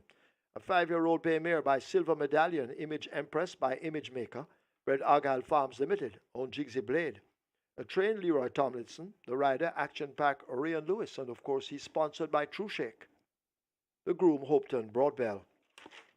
The second 3, Sticky Don. Third 2, Magic Bullet. Fourth 4, Jackson. They raced 7 furlongs in 1:33 flat.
Seven furlongs, 1,400 meters thereof. Slamsilana just misses it. Victoria's Medallion didn't.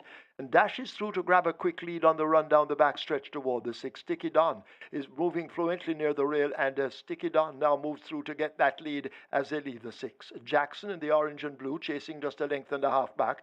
A gap of some 2 lengths to Slamsilana, now beginning to motor on the outside of Victoria's Medallion. 4.5 lengths separates that bunch. They leave the 5. Magic Bullet races toward the back, and last of all, it's Avenging Angel.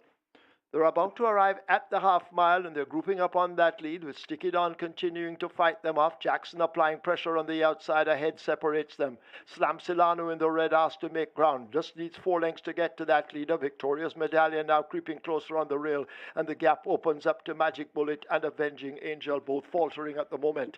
They've left the 3. They're on the way now toward the final 5/16th, and Sticky Don is in charge under Philip Parchment as they're about to come into the top of the lane. Jackson in the orange sleeves now making ground. Victoria's Medallion handily poised on the rail, but Sticky Don brings them into the top of the lane with that lead. Victoria's Medallion now getting cracks of that left-hand stick, but has nowhere to go and has to be switched. Jackson is in the center and out wide. Here comes Magic Bullet with a charge, but Sticky Don continues to fight hard up front. Here is Victoria's Medallion now cutting right into that lead. Magic Bullet on the outside. Jackson left back on the rail, and now beginning to come on them. That is Victoria's Medallion, and Victoria's Medallion grabs it close home under Orion Lewis to win it by about a half a length over Sticky Don. Then Magic Bullet.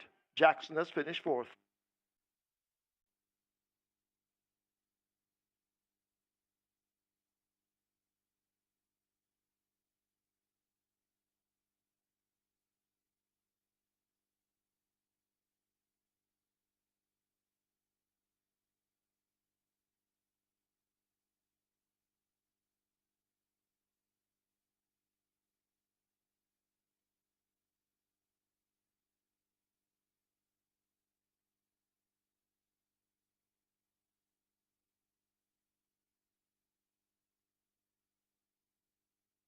Your attention, please. Ray and Lewis asked to go now to the storage room. Ray and Lewis wanted in the storage room.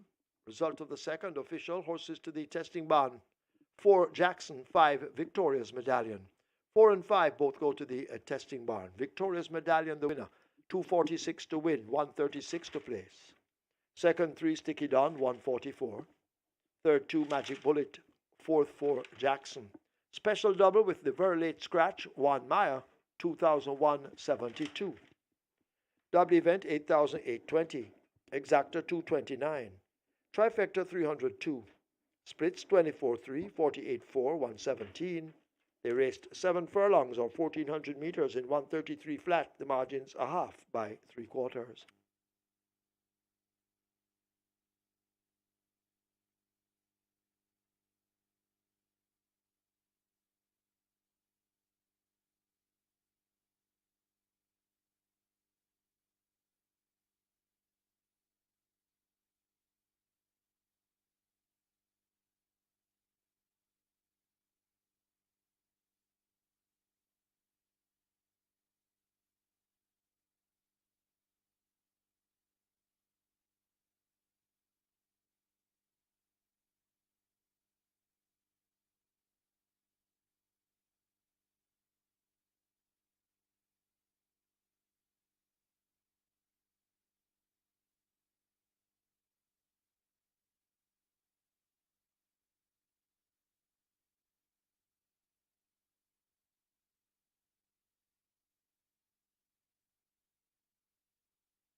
Once again, an important reminder, nominations for the third running of the St. Elizabeth Distaff, a Grade 3, fillies and mares only.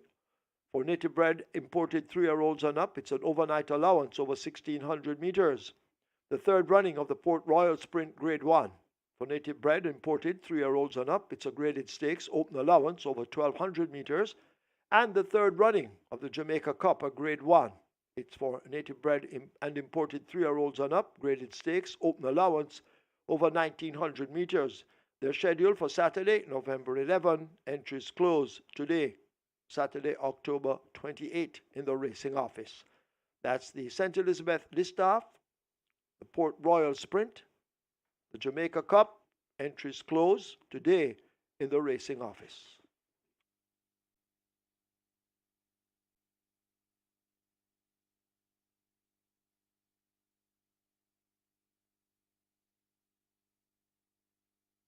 Your attention, please. Jockey Philip Parchment asked to go to the storage room. Philip Parchment wanted in the storage room.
It's now time for the hovercraft sprint, and on your monitor right now is a photo of hovercraft champion 2-year colt 2012, owned by Mrs. Elizabeth Acosta, trained by 18-time champion trainer Wayne Acosta OD, and now was trained to the latter stages of his career by champion trainer Jason Acosta. Jockey on board there on the monitor is Anthony Thomas, and the hovercraft amassed 22 career wins from 155 starts and had earned 22.413 million. Hovercraft won the Supreme Ventures Limited Jamaica 2-year Stakes, a Grade 1 event in 2012, won the Viceroy Trophy, a Grade 1 event in 2015, and Hovercraft also won the Jamaica Racehorse Owners Association Trophy 2022, won the Bar Mywer Trophy in 2021, and the Louis Hitchens Memorial Cup was also on his list of wins in 2021. It's time for the Hovercraft Sprint. Good win in race number 2 by Victoria's Medallion. A good ride as well. Victoria's Medallion was on the rail when mounting a challenge towards the inside, but the door was shut by Sticky Don. And Ryan Lewis quickly switched Victoria's Medallion from the inside and altered course towards the center and found a clear path there and re-engaged Sticky Don and gained the ascendancy in deep stretch. So very game effort by Victoria's Medallion and a very good ride by Regan Lewis. Sticky Don ran a game race for second. Live ticket count on the Reggae 6 down from 451 to 257 with just 2 legs in the history book. So we still have 4 legs. A lot can happen in 4 races. So watch out for this live ticket count to trend downward. 4.985 million is in the net pool for today's Reggae 6. But remember, 6.693 million is in the jackpot the day before Monday Terpio Day. Let's see. 527 tickets have started off on the Catch 9 with over 905,000 in the net pool. It's time for the Hovercraft Sprint, Race 3 or feature with a purse of $2 million. Number 3, Digital One, won by 2.5 lengths on debut at 2-5 in 106.3 for 5.5 furlongs, beating Banadura. Banadura ran a brave race from in front. Digital One, though, showed a lot of class and determination there in reeling in the leader, Banadura, and drawing off to it by 2.5 lengths. Has looked impressive at exercise since. 5.5 furlongs in 107.4 on the 22nd of October. Alongside Take a Punt, Ryan Lewis just had a win with Victoria's Medallion, and he was on a little bit of a lean spell the last few days, and he fell off a horse in a race. That horse's name was Rocket Lily. He fell off a horse at exercise and had injury, and he just wasn't the same for the last few race days. Well, now he's back on a winning trail, and he looks to have Digital One, a possible afternoon stroll type of winner here. Digital One looks really classy and deservedly is at 1-9, and she appears to be in a race with the clock today in the Hovercraft Sprint. Number 5 is Run Julie Run, won on debut, narrow victory by a head, and that was at 5 rounded 101.3. Now has first-time Lasix, 6-time champion jockey Omar Walker maintains the motor training in Passard. And she looks well. She'll have Lasix and the tongue tie and figure 8. So you will expect a game effort here from Run Julie Run, who showed really good determination when winning on debut. Rosetta number 2 gets 40-1. You will pin a riding for Jason Acosta. This one was third on debut to Miss Cherry and Francis over 5 straight. Drawn post 1. Now comes around the bend at 6 furlongs. I'm expecting a brave enough effort from Rosetta. And number 4 is Lucy in the Sky. Won once from 3 starts, but was well behind Digital One, Banadura, and Grecian Light when last at the races. Lasix administered for the first time, and as such you expect that Lucy in the Sky should at least run prominently throughout. It's the inaugural Hovercraft Sprint. I'm going to go 3, 5, 2, and 4. Digital One over Run Julie Run, Rosetta, and Lucy in the Sky. The quick 4 begins here in race number 3. Already 300,000 wagered, minimum guarantee period $250,000, single with a bonus over 637,000, and the place spot 8.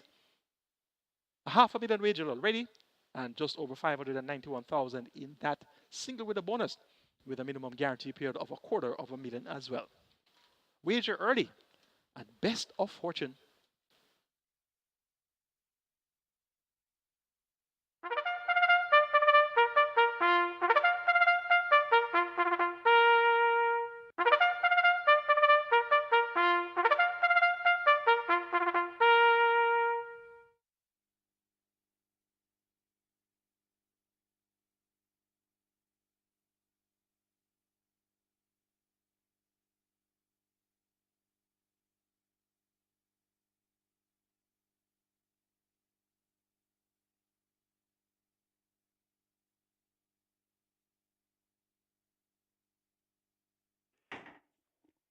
Horses take the track for the third. It's the hovercraft sprint.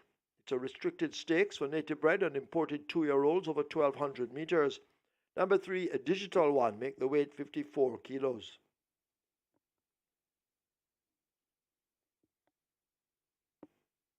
Wagering on double event. Exacta, trifecta, rolling triple. The play spot 8 and the quick 4 both begin here. The play spot 8 has a single winner bonus in excess 591,000.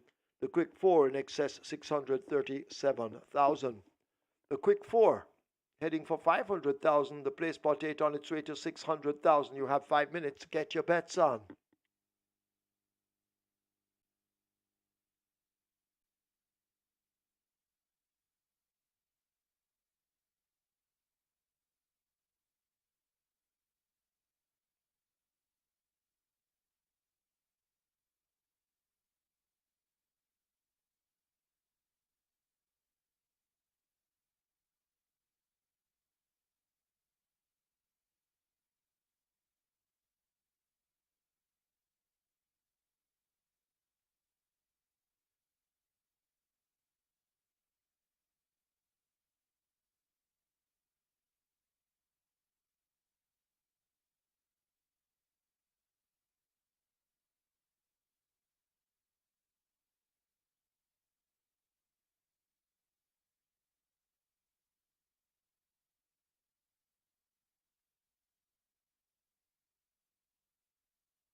This is the hovercraft sprint. Horse is now loading. Blue Sensation, the first one in. Followed by Rosetta Riderless. The quick four heading for 600,000. The play spot 8, 700,000. Get your bets on. So they continue to try with Rosetta. Yuval Pinnock waiting. Up next, Lucy in the Sky. Then we wait on a digital one, the favorite, at 1 to 9. Racing for the second time, won first time of asking. Also winning first time of asking, a brave Run Julie Run. And that's who we wait on, with Omar Walker, Ryan Lewis looking for a double. He's on the favorite, a digital one. Run Julie Run is in, field in line for the hovercraft sprint. 1,200 meters, 6 furlongs, they're ready.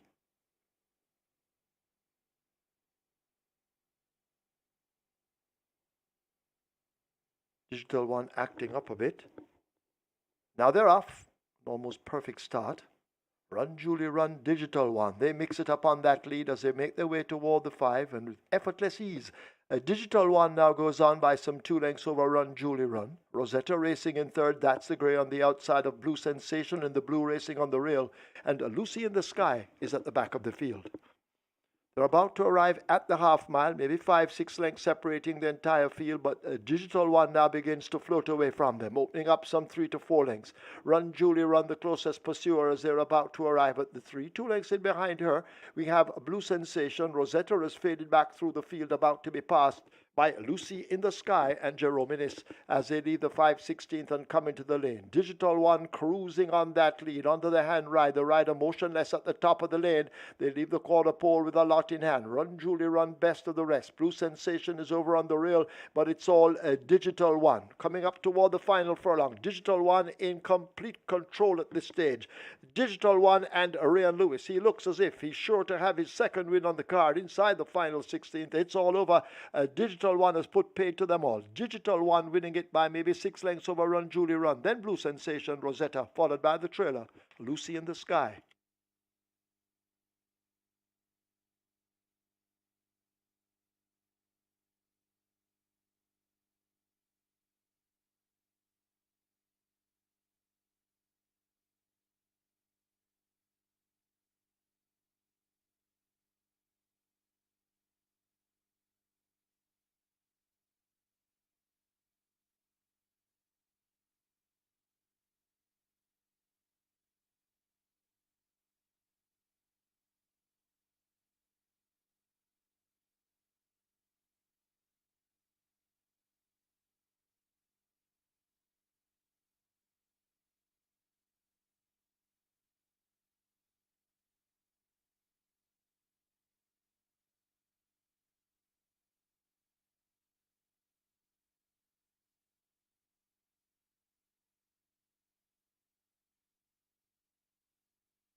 Winners enclosure, the unofficial winner of the hovercraft sprint.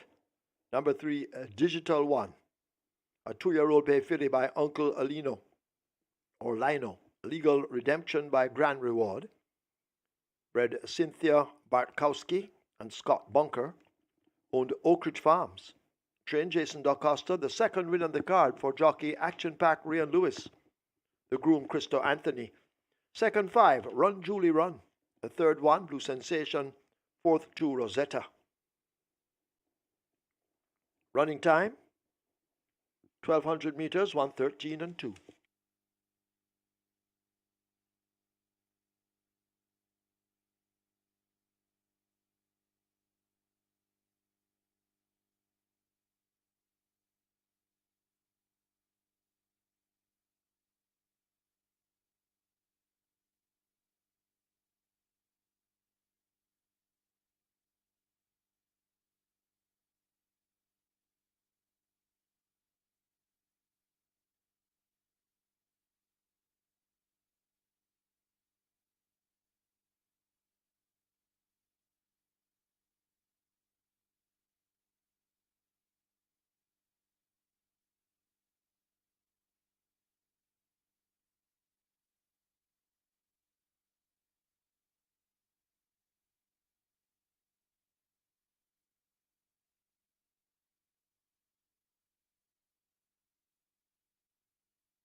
Digital One acting up a bit. Now they're off. An almost perfect start. Run, Julie, Run, Digital One. They mix it up on that lead as they make their way toward the 5, and with effortless ease, a Digital One now goes on by some 2 lengths over Run, Julie, Run. Rosetta racing in third. That's the grey on the outside of Blue Sensation, and the blue racing on the rail. And Lucy in the Sky is at the back of the field.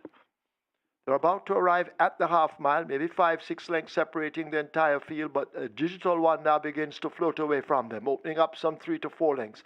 Run, Julie, Run, the closest pursuer as they're about to arrive at the 3. 2 lengths in behind her, we have a Blue Sensation. Rosetta has faded back through the field, about to be passed by Lucy in the Sky and Jerome Innes as they leave the 5/16th and come into the lane. Digital One cruising on that lead, under the hand ride, the rider motionless at the top of the lane. They leave the quarter pole with a lot in hand. Run, Julie, Run, best of the rest. Blue Sensation is over on the rail, but it's all a Digital One. Coming up toward the final furlong. Digital One in complete control at this stage. Digital One and Ryan Lewis. He looks as if he's sure to have his second win on the card inside the final 16th. It's all over. Digital One has put paid to them all. Digital One winning it by maybe 6 lengths over Run, Julie, Run. Then Blue Sensation, Rosetta, followed by the trailer, Lucy in the Sky.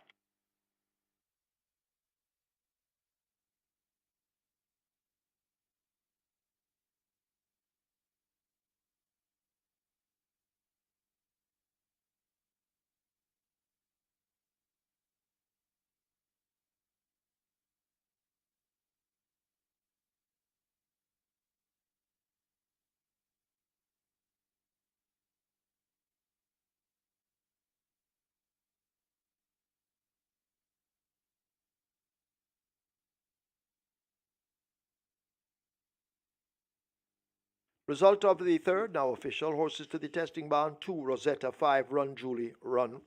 And there should be a correction there. It should be 3, Digital One. We'll get the testing barn horses for you shortly.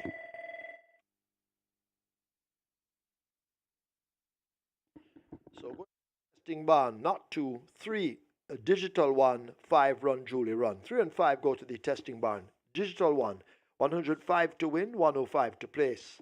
Second 5, Run, Julie, Run, 105.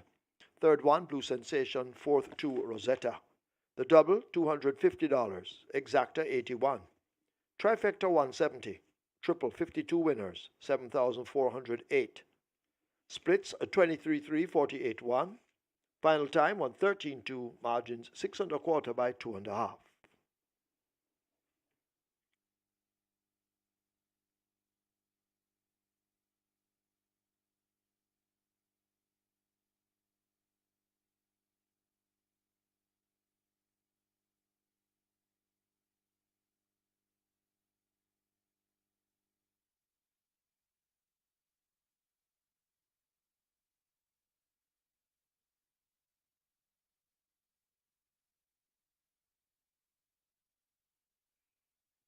Ladies and gentlemen, your attention drawn to the winner's enclosure for the presentation of the Hovercraft Sprint Trophy. Making the presentation, Stephanie Choucair, daughter of Elizabeth da Costa, and she makes it to Don Webby, representing Oak Ridge Farms, owners of the winner, a Digital One. Also in the presentation party, Dr. Brianna Schwab, and Dr. Schwab owns Hovercraft in his retirement, so she's there for sentimental reasons. Congratulations, everyone involved in this victory.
An easy victory there for Digital One, racing against the clock. The clock was her only danger. And in the end, she stopped the clock at 1:13 and 2 of a second, winning by 6 1/4 lengths, and was very handy at the 4.5 point with Ryan Lewis peeping over his shoulder. Clearly had a lot of horse in hand, and that's 2 wins from 2 starts for a very classy looking 2-year-old filly by the name of Digital One. Run Julie Rum completed the very logical exacta. The exacta there, just $81 in dividends, but that was somewhat sure money, money in the bank for the 3-5 exacta. The live ticket count on the regular 6, 252 with 4.985 million in the net pool. And the catch 9 has 516 tickets alive with over 905,000 in that net pool. It's time for race 4, which starts our early pick 5, $250,000 minimum guaranteed payout, 910,000 plus in the single with the bonus. Non-runner is number 1, Money Boy. We're down to a field of 6. These are maidens, and they go 1,000 meters round. Horse to beat is clearly going to be Hunza. This one has been beaten narrowly on the last 2 attempts. Cuts back from 6.5 furlongs and 5.5 furlongs to 5 round. Dane Dawkins, the champion jockey, should reply to Ryan Lewis's quick double in races 2 and 3. For second, make it number 6, You and I. For third, go for number 3, English Anne. And round up the favorite number 7, Star Aviator at 9 to 5. But there should be no beating Hunza in the 4th.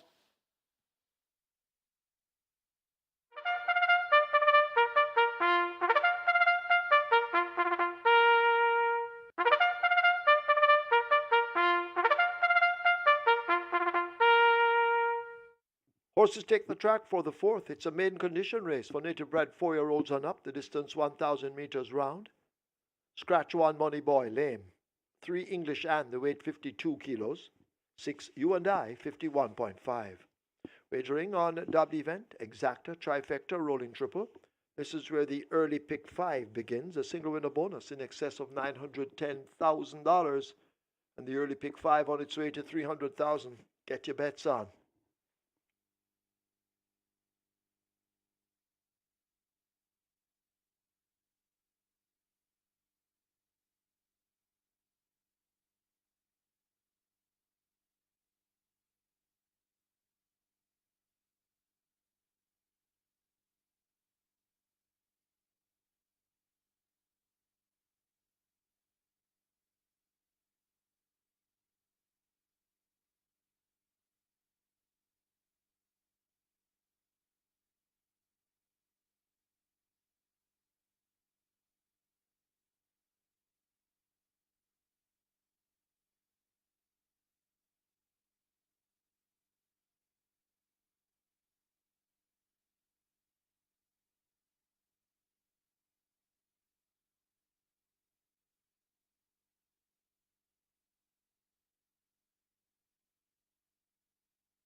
Runners at the post.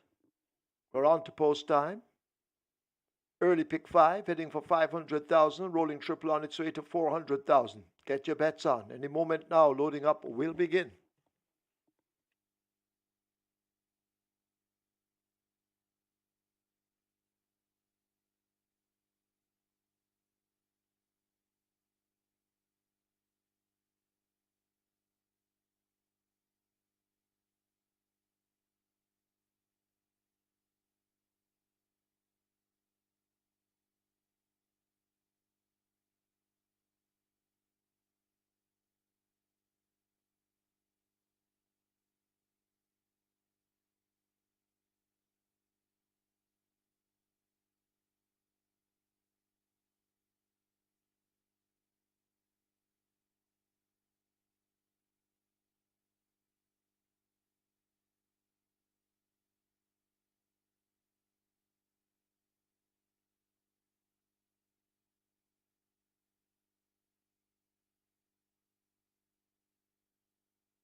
They've closed up the front of the gates. And once again, the early pick 5 on its way to 500,000. The rolling triple on its way to 400,000. Loading up, about to begin. Get your wagers in quickly.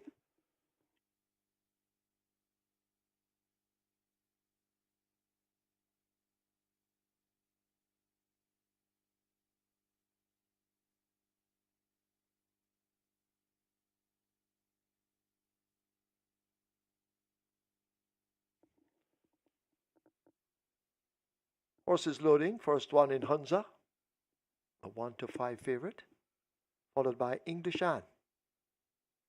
Nikita B walks to 4. This is a quick dash, 5 furlongs round.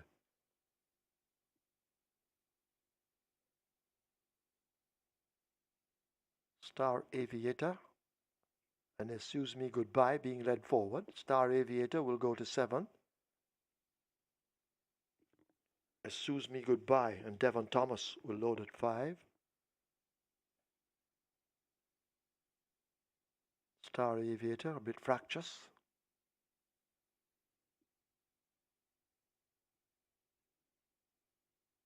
Star Aviator goes in. So 2 to load. Excuse Me Goodbye at 5 and You and I at 6. Excuse Me Goodbye. Rider coming off. That's Devon A. Thomas. Excuse Me Goodbye in. Thomas will go up. Final one, You and I.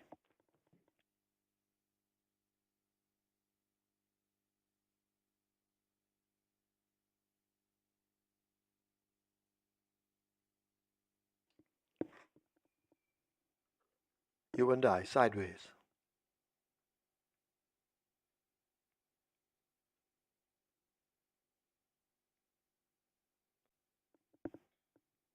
So you and I, giving you some more wagering time. Not for long though, you and I in, field in line. 5 furlongs round. They're off.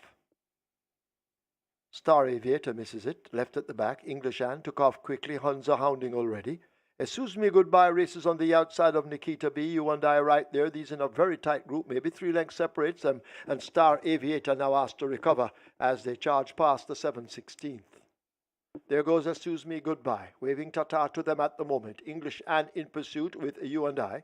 They leave the 3. Hunza now making up the ground. He needs to find 5 lengths. Nikita B racing toward the back, and Star Aviator showing nothing at the moment as they come flashing into the lane. And it is English Anne who has that lead out in front. You and I now in the red cap beginning to come forward. The favourite Hunza is down on the rail with more to find, but they race past the final 3/16, and it is English Anne and Natalie Berger who continue to hold that lead. Here is Hunza now charging up, and Hunza now flashes through, and the favourite picks it up inside the final 16th. The favourite Hunza beginning to come away with Devastating Dane Dawkins.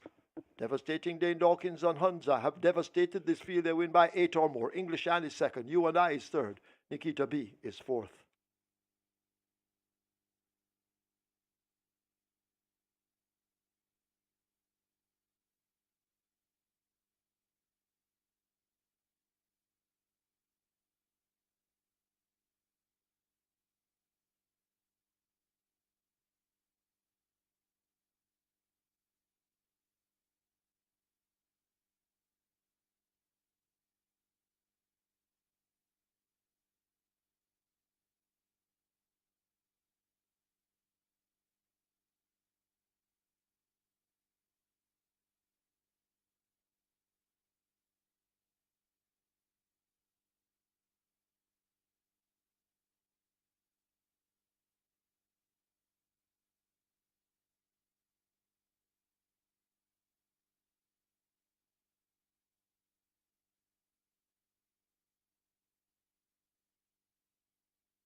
In the winner's enclosure, the unofficial winner of the 4th,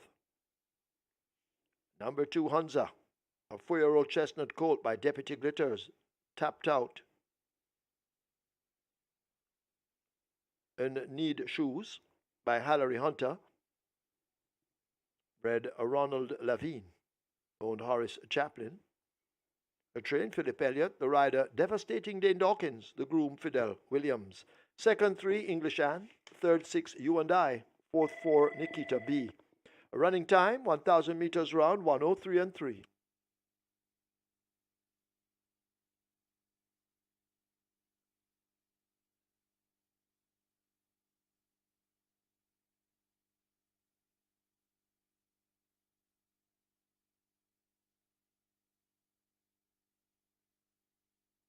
Immediately, we now have a steward's inquiry. Steward's inquiry, please hold all tickets. Ramon Napier asked to go to the steward's room. Steward's inquiry, please hold all tickets. A jockey Ramon Napier wanted in the steward's room.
They're off.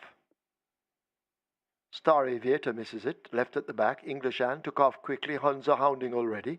Excuse Me Goodbye races on the outside of Nikita B. You and I right there. These in a very tight group. Maybe 3 lengths separates them. And Star Aviator now asked to recover as they charge past the 7/16. There goes Excuse Me Goodbye, waving ta-ta to them at the moment. English Anne in pursuit with You and I. They leave the 3. Huns are now making up the ground. He needs to find 5 lengths. Nikita B racing toward the back, and Star Aviator showing nothing at the moment as they come flashing into the lane. And it is English Anne who has that lead out in front. You and I now in the red cap beginning to come forward. The favourite Hunzer is down on the rail with more to find, but they race past the final 3/16, and it is English Anne and Natalie Berger who continue to hold that lead. Here is Hunzer now charging up, and Hunzer now flashes through, and the favourite picks it up. Inside the final 16th, the favourite Hunzer beginning to come away with Devastating Dane Dawkins. Devastating Dane Dawkins and Hunza have devastated this field. They win by 8 or more. English Anne is second. You and I is third. Nikita B is fourth.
And after this George inquiry, there will be no change. No change to the order of finish. No change.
Result of the fourth now official. Horses to the testing barn. 2 Hunza, 4 Nikita B. 2 and 4 both go to the testing barn. Hunza 124 to win, 105 to place.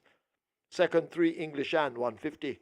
Third 6 You and I. Fourth 4 Nikita B. Double event 138. Exacta 364. Trifecta 280.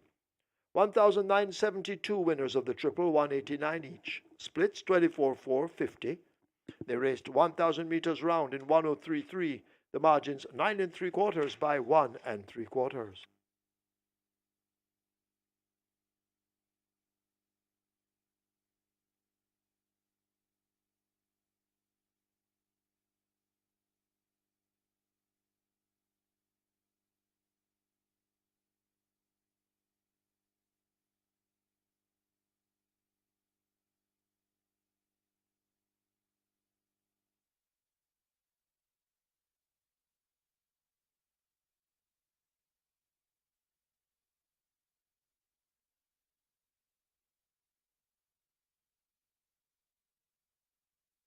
Remember, gambling is just a game. Choose to gamble responsibly. Set a budget, avoid chasing losses, and stop gambling when you reach your money limit. For gambling help, call RISE 888-991-4146. A message from the Betting, Gaming and Lotteries Commission.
Horses take the track for the fifth. It's for 5-year-olds and up. It's an optional gaming event. 180,000 to 150,000 the tag. Also 5-year-olds and up, non-winners of 3. The distance 900 meters straight. Number 4, Hail Mary. Make the weight 50 kilos. 7, Matriarch 50. 8, Contractor 54. Wagering on double event. Exacta, Quinella Trifecta, Superfecta, Rolling Triple. The Twilight 6 begins here. And already it's on its way to 5 million. 7 minutes, get your bets on.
No problems there for the big favorite Hunter, barring some anxious moments near the half-mile marker there where Hunter was checked sharply after suffering some traffic problems. But in the end, he won by 9 3/4 lengths. So imagine if he didn't get that stop, how far he would have won. And that was the Dawkins in the saddle for trainer Philip Elliott. A quick answer to the double of Ray and Lewis in races 2 and 3 with a win by the defending champion jockey aboard Hunter in race number 4.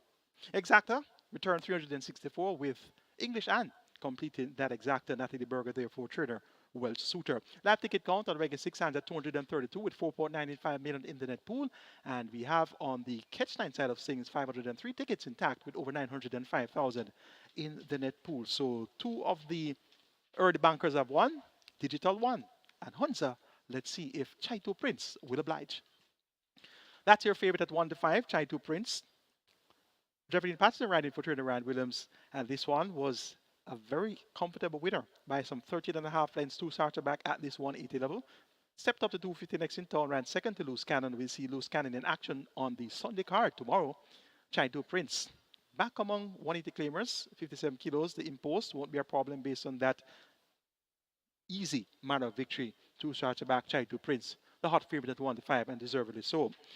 Second choice is number 8, Contractor. Very confident at the 180 level. Very comfortable over the straight. Ventured around the bend on last and led for 3 furlongs in that 5-round contest won by Ali over Matriarch and Undecided. Reverts to the straight. Richard Henry replaces Shane Richardson. Stable change. Now trained by Winston Morris via the claim. Contractor will definitely give off his usual honest effort. Number 1, Hunter's Ridge. Very troublesome sort. quite calm, cool, and collective on the way to the starting gate. But you know what's going to happen when he sees the gate and realizes that it's that contraption that he's quite scared of. He's going to be raising the Dickens on the starting gate. And there he is once again. Calm, cool, collective. He doesn't have an outrider with him. He's very composed on his way to the starting gate. But when he reaches that gate, wow, gate handlers, be prepared. 10-1 for Hunter's Ridge, who was a recent winner at this level. Number 3, Crafty Zedazine, a maiden who ran second, coming off a 2-year break behind 3-card guy, over 5 rounded 104.3.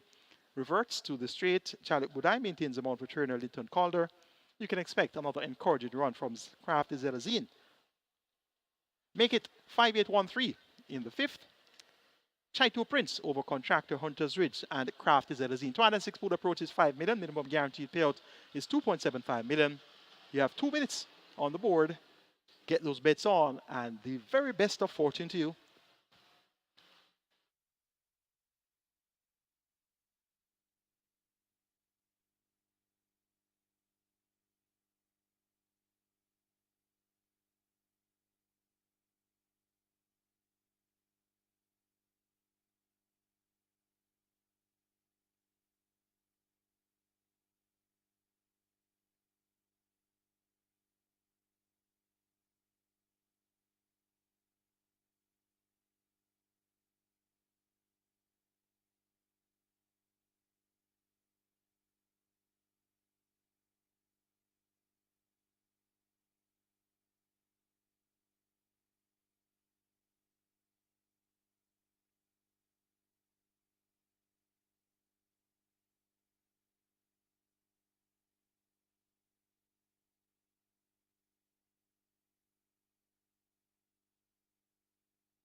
Twilight 6 on its way to $6 million as runners arrive at the start. And once again, an important reminder, nominations for the third running of the St. Elizabeth Distaff, a Grade 3 event, fillies and mares. Native bred, imported 3-year-olds and up. It's an overnight allowance over 1,600 meters. Also, the third running of the Port Royal Sprint, a Grade 1 event. For native bred and imported 3-year-olds and up, it's a graded stakes, open allowance over 1,200 meters. And the third running of the Jamaica Cup, a Grade 1 event. It's for native bred and imported 3-year-olds and up. It's a graded stakes. Open allowance, it's over 1,900 meters. Schedule for Saturday, November 11. These entries close today, Saturday, October 28, in the racing office. So once again, the St. Elizabeth Distaff, the Port Royal Sprint, the Jamaica Cup, all to be run on Saturday, November 11. Entries close. Rather, nominations close today in the racing office.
So Twilight 6 almost at 6 million, rolling triple on its way to 300,000. Once again reminding you that there will be a mandatory payout. Mark your calendars. It's the CT6 from Charlestown, West Virginia, USA, and this mandatory payout will take place on November 1st. At the moment, there's a carryover in excess 331,000. Not sure what you'll have then, but mandatory payout for the CT6 Charlestown Racing, West Virginia, USA, Wednesday, November 1st. And of course, tomorrow we have a mandatory payout in the Reggae 6. So mandatory payout tomorrow in the Reggae 6.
They've closed up the front of the gates in preparation for loading.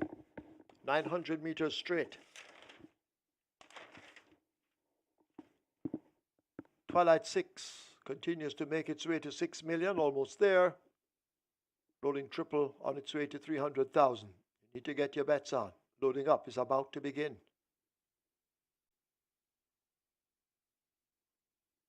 The leading Hunter's Ridge toward gate 1.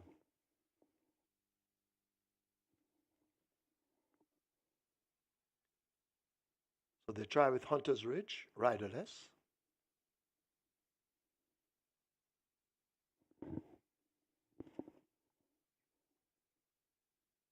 Hunter's Ridge, refusing.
So still we wait on the first one to load.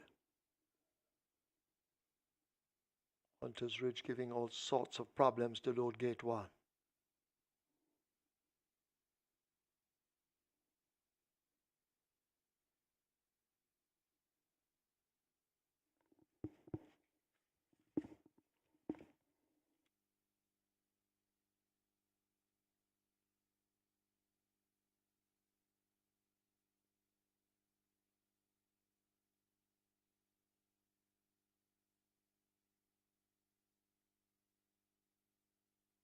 Rider coming down. So Hunter's Ridge proving a handful at the moment.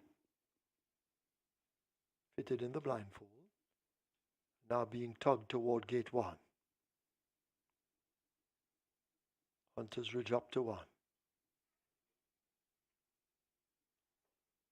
Hunter's Ridge being forced in, part of the way in it seems.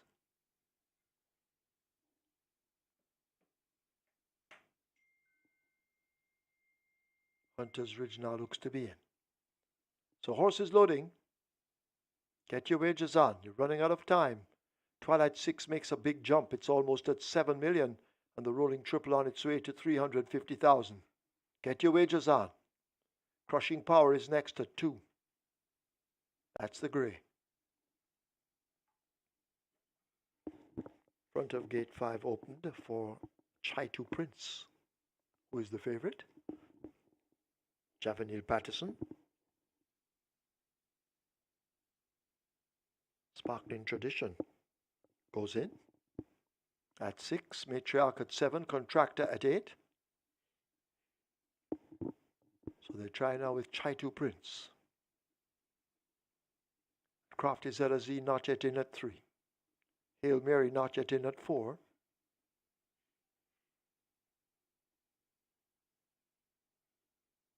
Chaitu Prince is in. Here's Hail Mary going into 4.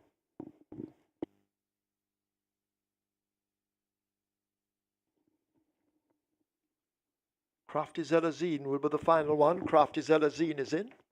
900 meters straight. Starter holds them.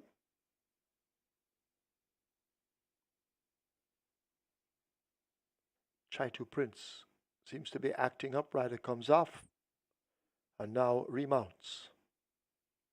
They're off. Chaitu Prince breaks quickly in the center, tacking a bit across to the near side. Matriarch racing in behind. Contractor racing nearest to us. Sparkling Tradition is in behind horses but running right against the near fence as they sort themselves out and make their way toward the 3. Contractor in a duel with Chaitu Prince. That's where the action is at the moment. On the far side, the grey Crushing Power is there. Hunter's Ridge continues to tack toward us as Chaitu Prince has now taken charge, and Chaitu Prince opens up over Contractor, now getting cracks of that left-hand stick. It is Chaitu Prince, the rider, changing his hold neatly. Chaitu Prince and Javanil Patterson arrive at the furlong pole. They're all alone on that lead. There's no stopping Chaitu Prince at the moment. Contractor trying hard to do so, but Chaitu Prince continues to lead them a merry chase. Inside the final 16th, it's a Chaitu Prince and a Javanil Patterson who score. They take it by maybe 5.5 to 6. Contractor is second, Matriarch is third, Crafty Zelazine fourth, finishing in 5th. Sparkling Tradition.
We have claims in the 5th event.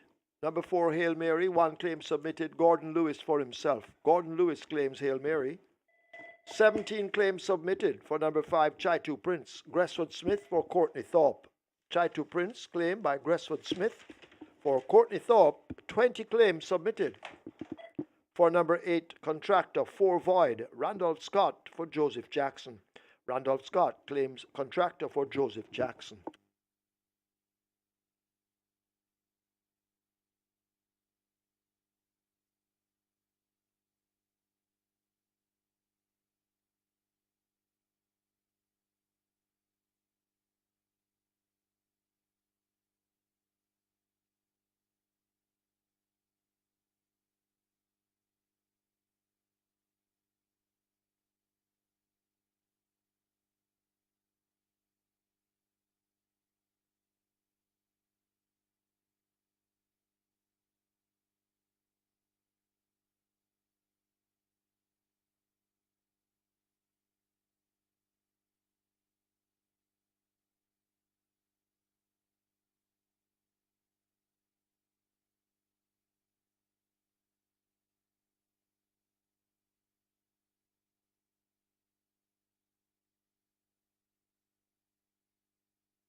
In the winner's enclosure, the unofficial winner of the fifth, number 5, Chaitu Prince.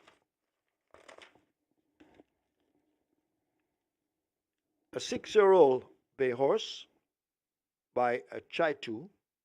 Kickapoo Princess by Unreal Zeal. Bred Francis van Langendonk and Barbara van Landendonk.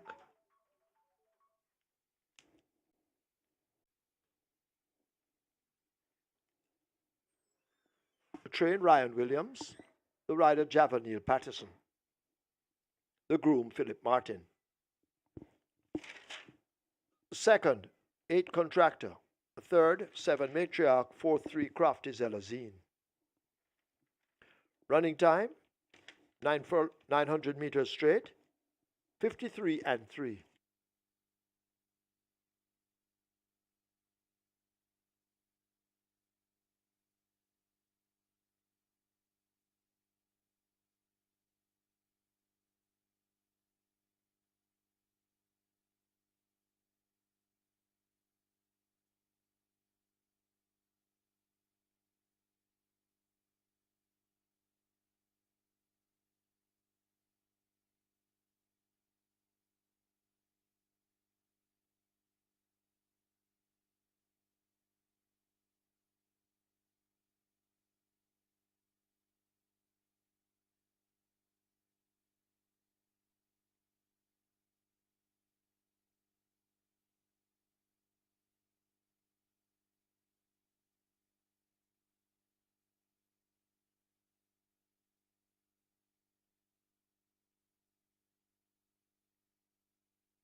They're off.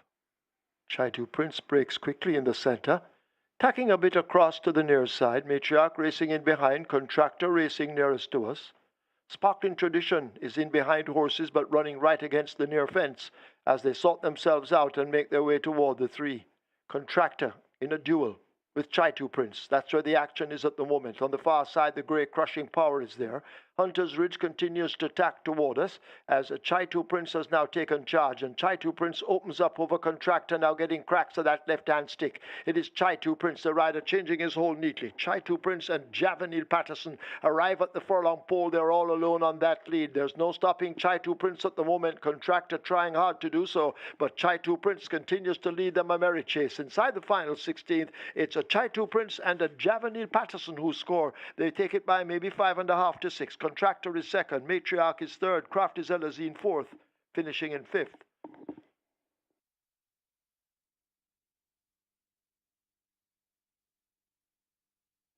Result of the 5th now official. Horses to the testing barn. 5, Chaitu Prince, 7, Matriarch. 5 and 7 go to the testing barn. Chaitu Prince, 158 to win, 108 to place. Second, 8, Contractor, 126. Third, 7, Matriarch, 142. 4th, 3, Crafty Zelazine. Double event, 212. Quinella, 332. Exacta, 226. Trifecta, 414. Superfecta, 585. 1,673 triples, $97 each. Splits, 23-3, 46-3. They raced 900 meters straight in 53-3. The margin 7 3/4 by 7 3/4.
If I can have your attention, please, ladies and gentlemen, boys and girls, we are finally here to do what we should be, betting on fixed odds. Fixed odds windows are now open. Please be orderly, please be patient. I know there's going to be a big rush at the windows coming up now, but fixed odds betting is back and available for the remaining races. We still do have one issue with the odds screens. As you can see, race 1 is locked in on my screen. The revolving races screens are still going through it. They still do have the earlier races on. Trying to work on that, but if you can just put up with that, you can get to your windows now and start betting on fixed odds. Good luck, everybody. Apologies for the inconvenience, and we'll be back with the usual roundup before every race to let you know what you've backed, which we can thankfully say, go for your life, get to your windows, start betting fixed odds now, ladies and gentlemen. Thanks for your patience and apologies again.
Your attention, please, those of you who wish to place your bet with bet makers. The issue has been resolved. You may place your bets with bet makers now.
Horses take the track for the 6. It's a main condition race for native bred 3-year-olds.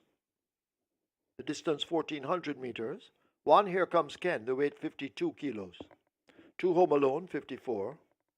4, She's Stylish, 50.5. 5, Dimitri P, 52.5. 6, To Kill a Mockingbird, 51. 12, Princess Talisi, 54.5. Wagering on double event, exacta, quinella trifecta, superfecta, high 5, rolling triple. The late pick 5 begins here. Late pick 5 on its way to 500,000. 4 minutes, get your bets on.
An easy victory there for the favorite Chai 2 Prince with Javanese Patsy in the saddle for Trainer Ryan Williams, and that was another very convincing victory for Chai 2 Prince at 180. So it's safe to say that Chai 2 Prince is much better than the 180 competition right now. And Javanese Patterson joined Tevin Foster and Ryan Lewis, as well as Dane Dawkins, and they are the True Shake riders.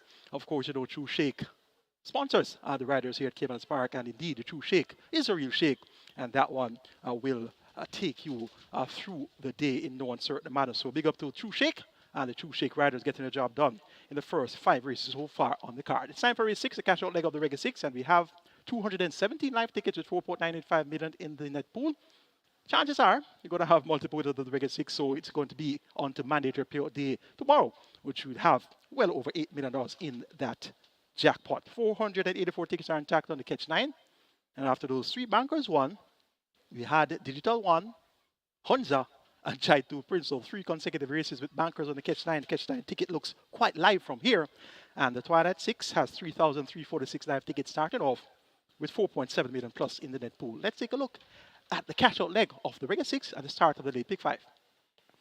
My top choice is My Charge, Home Alone. Like the way he carried himself in the paddock, he's well focused, quite calm, cool, and collective. So I'm expecting a big run from him. Nicely off at the handicaps, 5 kilos better off to Bad Investment. Also 5 kilos better off to Captain Philip. Look for Home Alone to be at his best today. Shane Richardson, very keen on getting the job done. Number 8, Bad Investment, the 65 favorite. This one showed a new dimension in running the last when coming from off the pace. Usually leads and then weakens, but last time out he proved that he can also come from off the pace. It's a paceless race in some sort of a way, so look for him to be fourth placed here. 57 kilos away, picks up 2 kilos. Robert Haldane replaces Baby to Harvey. That's my second choice. Third choice, number 11, Captain Philip, who ran on to be third on last to Motivate and Bad Investment. Look for a similar effort here. And this one gets odds of 6 to 1. And number 3, Here Comes Doc, bet to the tune of 5 to 1. And to the add-in for Gary Griffiths. Gary Griffiths won the first leg of the Reggae 6 with a 26 to 1 outsider. Turn on the light. So he's looking to win the opening leg of the Reggae 6 as well as the closing leg. Here Comes Doc. Has pace, also can stalk, also can run on. But a very important factor is the break that he gets from the starting gate. Broke slow the last 2 occasions and didn't really make a serious impression in the end. Taking number 2, Home Alone, to get the better of number 8, Bad Investment, then 11, Captain Philip, and 3, Here Comes Doc. Late pick 5 food is at 550,000, minimum guarantee paid $250,000. Get your bets on, and best of fortune.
They're closing up the front of the gates in preparation for loading. The rolling triple continues to make its way to 300,000. The late pick 5 on its way to 700,000. Get your bets on. Loading up, about to begin.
High 5 on its way to $250,000.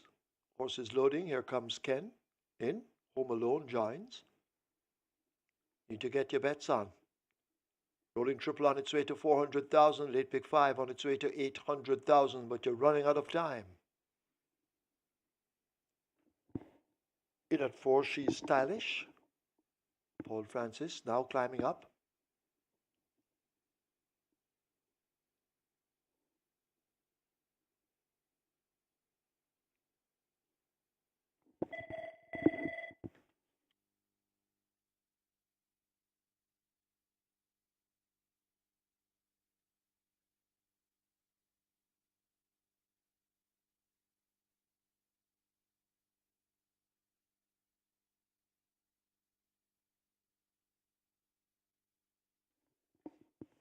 So loading up continues.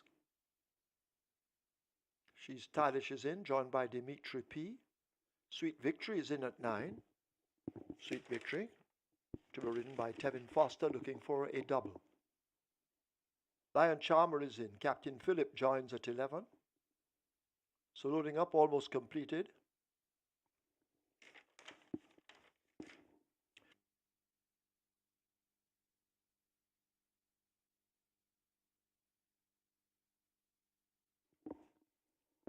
Princess Talise is slotted in at 12. They try with To Kill a Mockingbird.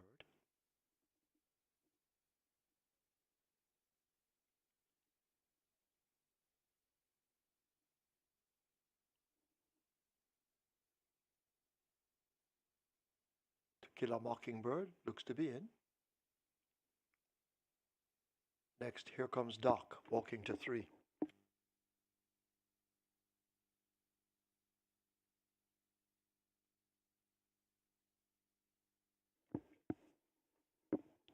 Loading up now almost completed. Dream Warrior comes into 7.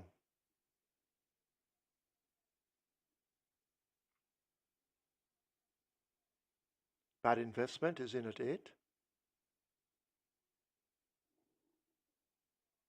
So Dream Warrior looks to be the last one. Dream Warrior in. Field of 9. 1,400 meters, 7 furlongs. They're off. To Kill a Mockingbird, the slowest to get away, as the large field make their way now toward the final 6. Captain Phillip races on the outside, but Bad Investment now surges into that lead as they pass the 6. Captain Phillip racing out wide, Sweet Victory in between horses. She's stylish, now on the go and making ground. Home Alone in a handy spot. To Kill a Mockingbird has moved quickly in between horses. Dream Warrior overtaking quickly. Here comes Doc, races up next, just about 6 lengths separates those. Lion Charmer joins that group. Dimitri P is in behind them. A break back to in the yellow, here comes Ken. And at the back of the field, it's a game to fame as they've left the half mile and now run flashing past the 7:16. Bad Investment out on that lead. Dream Warrior now worrying the leader. Just the neck separates them as they arrive at the 3/8 pole. Here comes Doc making ground with Sweet Victory under a ride. Princess Talisi now asked to get closer on the outside. Home Alone needs some running room. To Kill a Mockingbird is next over Lion Charmer, then Captain Phillip. Here comes Ken. She's stylish and races down against the rail along with Dimitri P, but they're into the lane, and it is here comes Doc on the fence who has it. Here on the outside, Bad Investment now trying to close up. Sweet Victory is also asked to make progress. Home Alone inching closer down against the rail. Princess Talisi is there too, but this here comes Doc is running like the proverbial scared hare. It is here comes Doc under full power. Here comes Doc, and Anthony Allen will romp it. He eases down in the end. They win by maybe 6. Sweet Victory is second. Home Alone is third. Princess Talisi fourth. A photo between Lion Charmer and Bad Investment for fifth.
In the winner's enclosure, the unofficial winner of today's sixth, number 3, Here Comes Doc, a 3-year-old bay colt by Burn Identity, Indian Bluff by Pine Bluff, Red Karen Passad on Jermaine Spencer, the second win on the card for trainer Gary Griffiths, the rider Anthony Allen, the groom O'Neill Stevens. Finishing second, 9 Sweet Victory, third to 2 Home Alone, fourth 12 Princess Talisi, fifth 10 Lion Charmer. They raced 1,400 meters or 7 furlongs in 1:30 and 1/5.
1,400 meters, 7 furlongs. They're off. To Kill a Mockingbird, the slowest to get away, as the large field make their way now toward the final 6. Captain Phillip races on the outside, but Bad Investment now surges into that lead as they pass the 6. Captain Phillip racing out wide, Sweet Victory in between horses. She's stylish, now on the go and making ground. Home Alone in a handy spot. To Kill a Mockingbird has moved quickly in between horses. Dream Warrior overtaking quickly. Here comes Doc, races up next, just about 6 lengths separates those. Lion Charmer joins that group. Dimitri P is in behind them. A break back to in the yellow, here comes Ken. And at the back of the field, it's a game to fame, as they've left the half mile and now run flashing past the 7/16. Bad Investment out on that lead. Dream Warrior now, worrying the leader. Just a neck separates them as they arrive at the 3/8 pole. Here comes Doc making ground with Sweet Victory under a ride. Princess Talisi now asked to get closer on the outside. Home Alone needs some running room. To Kill a Mockingbird is next over Lion Charmer, then Captain Phillip. Here comes Ken. She's stylish and races down against the rail along with Dimitri P, but they're into the lane, and it is here comes Doc on the fence who has it. Here on the outside, Bad Investment now trying to close up. Sweet Victory is also asked to make progress. Home Alone inching closer down against the rail. Princess Talisi is there too, but this here comes Doc is running like the proverbial scared hare. It is here comes Doc under full power. Here comes Doc, and Anthony Allen will romp it. He eases down in the end. They win by maybe 6. Sweet Victory is second. Home Alone is third. Princess Talisi fourth. A photo between Lion Charmer and Bad Investment for fifth.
Result of the sixth now official. Horses to the testing barn. 3, Here Comes Doc, 10, Lion Charmer. 3 and 10 go to the testing barn. Here Comes Doc, $680 to win, $242 to place. Second 9, Sweet Victory, $294. Third 2, Home Alone, $246. Fourth 12, Princess Talisi. Fifth 10, Lion Charmer. Double event 928. Quinella 3022. Exacta 2144. Trifecta 600582. Superfecta 16218. There were 4 high fives, 31,264. 184 triples, 1,266. 152 winners of the Reggae 6, each receiving 21,773. Remember, we have the mandatory payout tomorrow. The single winner bonus, which will become a carryover, is 8,114,526 and 49 cents. You have to have a bet tomorrow on the Reggae 6. 311 winners of the Quick 4, 836 each. Single winner jackpot, 702,879 and 30 cents. Splits 25-1, 50, 115-3. Final time 1400 meters, 130 and 1. The margins 6 by 2 and a quarter.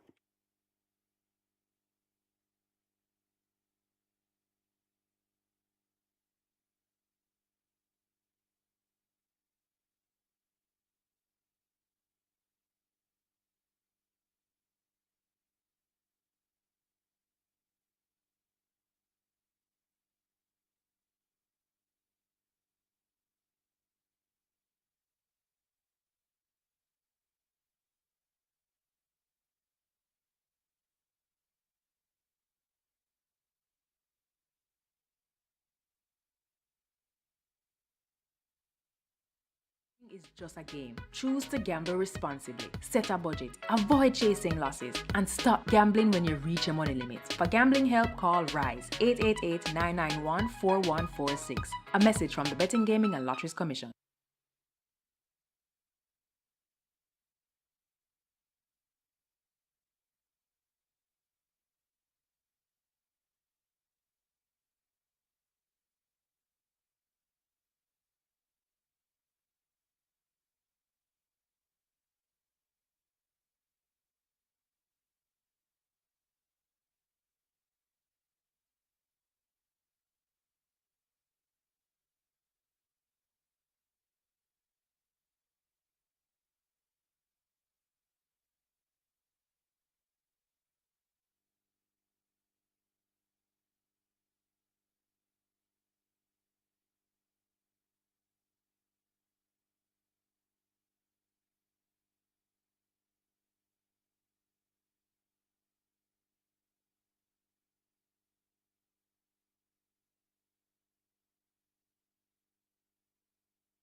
A nice win there by Here Comes Doc with AJ Allen in the side of a trader, Gary Griffiths. And as I said, preview time, Gary Griffiths started the Reggae 6 at 26-1 with Turn on the Light. And he's looking to close the Reggae 6 with Here Comes Doc and Here Comes Doc Obliged. And he also had Captain Philip in the mix as well. So a good day for trainer Gary Griffiths. Second went to Sweet Victory. Good exact payout there, 2,144. And Home Alone came in third. Reggae 6, 21,773 in dividends there. Tomorrow is going to be the big day. Mandatory payout in the Reggae 6 with 8.114 million in that jackpot, all to be paid out on Sunday. So it's going to be mandatory manner on Reggae 6 mandatory payout day. Let's take a quick look at the closing stages of our Reggae 6 events.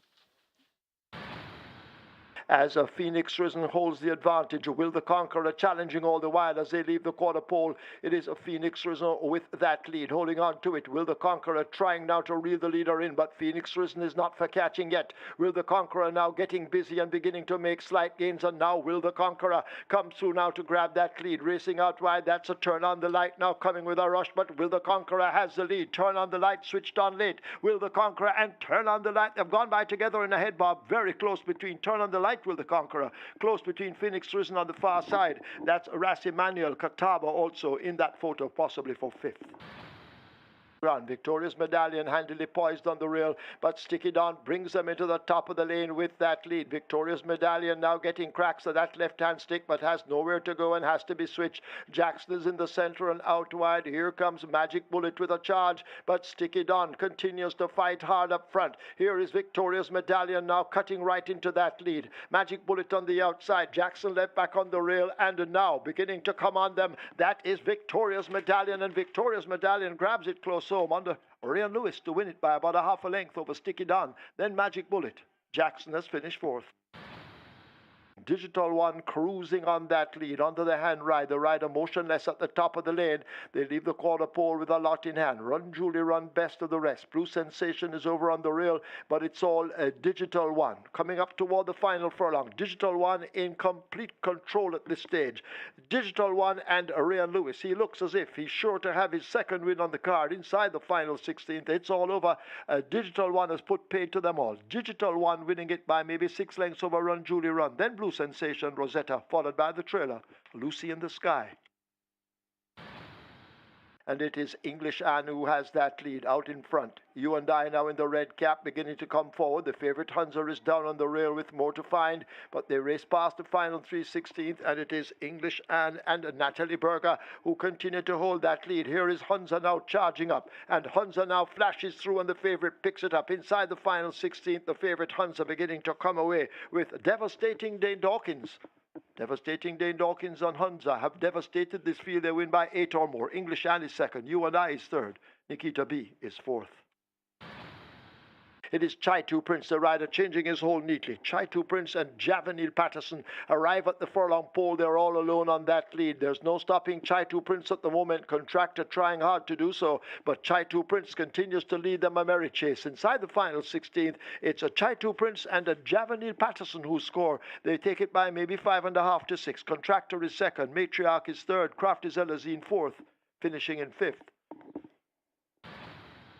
Here comes Ken. She's stylish and races down against the rail along with Dimitri P, but they're into the lane, and it is here comes Doc on the fence who has it. Here on the outside, Bad Investment now trying to close up. Sweet Victory is also asked to make progress. Home Alone inching closer down against the rail. Princess Talisi is there too, but this here comes Doc is running like the proverbial scared hare. It is here comes Doc under full power. Here comes Doc, and Anthony Allen will romp it. He eases down in the end. They win by maybe 6. Sweet Victory is second, Home Alone is third, Princess Talisi fourth, a photo between Lion Sharma and Bad Investment for fifth.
Horses take the track for the 7th. It's a 3-year-old and up optional claiming event. 400,000 to 300,000 the tag. It's also for 5-year-olds and up.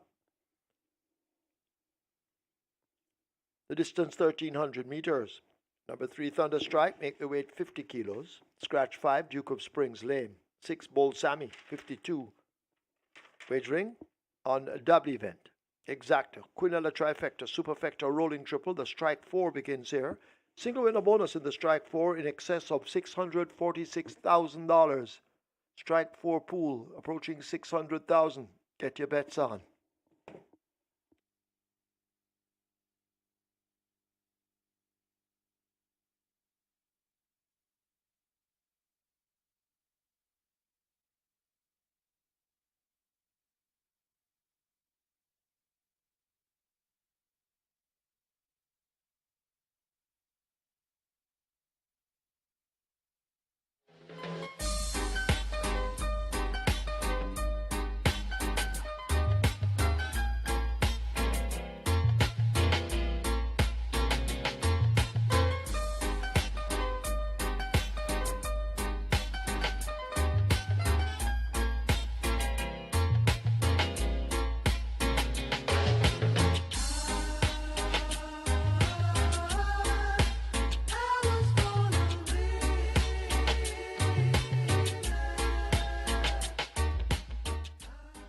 It's now time for the Strike 4. Minimum guarantee paid $500,000, and it's the last 4 races on the card.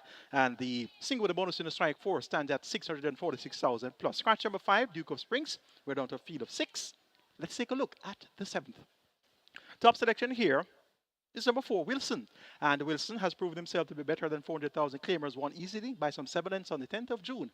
And anything near that type of performance here should be able to get a job done. 6-time champion jockey Omar Walker rides with trainer Edward Walker. Wilson reports first time of the claim, and he looks fairly well coming out onto the racetrack. Sunshine Cat number 1 has become a model of consistency recently, was scoring on 4 consecutive outings dating the 10th of June, 1st of July, 29th of July, and the 2nd of September. Won 3 times at 250, stepped up to 400,001, and then stepped up to 550 the next 2 times, 4th and 6th, back down to 400,000 now. On in morning's ride for Nicholas Smith.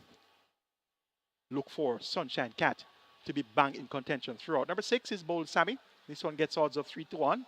Siobhan Townsend rides to Cashberg Walsing. Ran on to be second and last to Custer. That was an out-of-class runner, Custer. And prior to that, ran on to be second to a down-in-class high diplomacy. So Bold Sammy has been really prolific in terms of making the exotics, and no difference is expected today. So look for Bold Sammy to be fighting out the finish here in race number 7. Make it 4, 1, 6, and 3. My 4th choice is number 3, and that's Thunderstrike. Currently at odds of 4-1. Steps up from 250 to 400,000, but won last time out on the 23rd of September. And at the same time, steps up among some horses that are coming down the ladder. So it's going to be a tall order here for Thunderstrike, but based on fitness and the fact it's a small field of 6, we should see Thunderstrike at least taking home a share here. So 4-1-6-3 for me in race 7. Wilson over Sunshine Cat, Bold Sammy, and Thunderstrike. I now understand that the fixed odds man is up and running again. Let's join Dallas Baker to hear what's happening on the BetMakers fixed odd side of things. And thank you, Michael. Yeah, nice to be talking about betting. Unfortunately, we still have an issue with the odd screens, as you'll see around the course.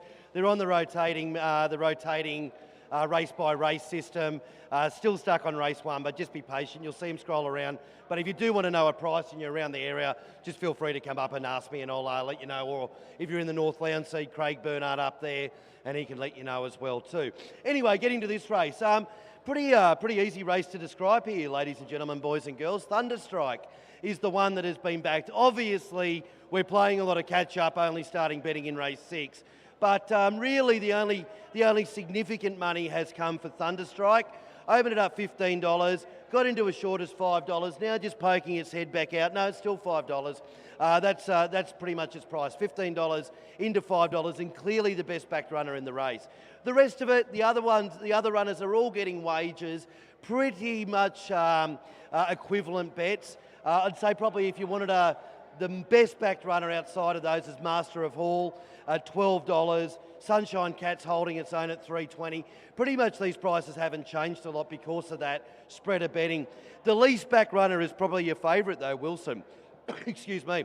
$1.70 he opened up, now just getting out to about $1.90 range or thereabouts. But out of the spread, even though he is taking wages, not comparatively as much as the others, and definitely not for the best back runner in the race, Thunderstrike.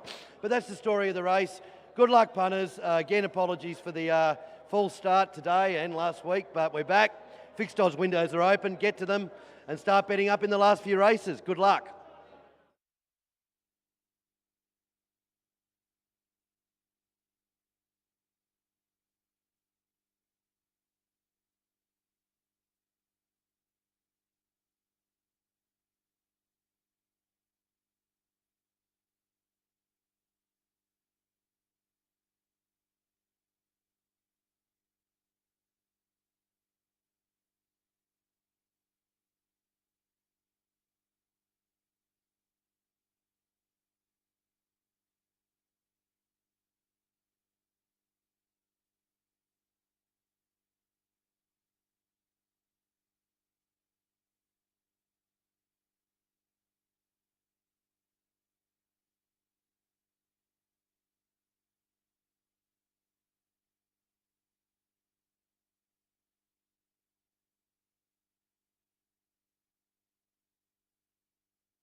So once again, just reminding you about the mandatory payout in the CT6, that's Charlestown Racing, West Virginia, USA. And that mandatory payout will take place on Wednesday, November the 1st. At the moment, there's a carryover there in excess 331,000. That may not be the case on Wednesday, November the 1st, but there is a mandatory payout on the CT6 from Charlestown, Wednesday, November 1st.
They've closed up the front of the gates.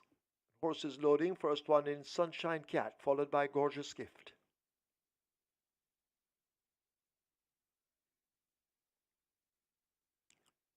Next up, Thunder Strike at 3.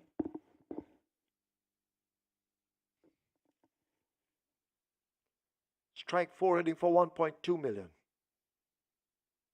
You have to hurry though. Wilson is in. Followed up by Bold Sammy. And the final one will be Master of All.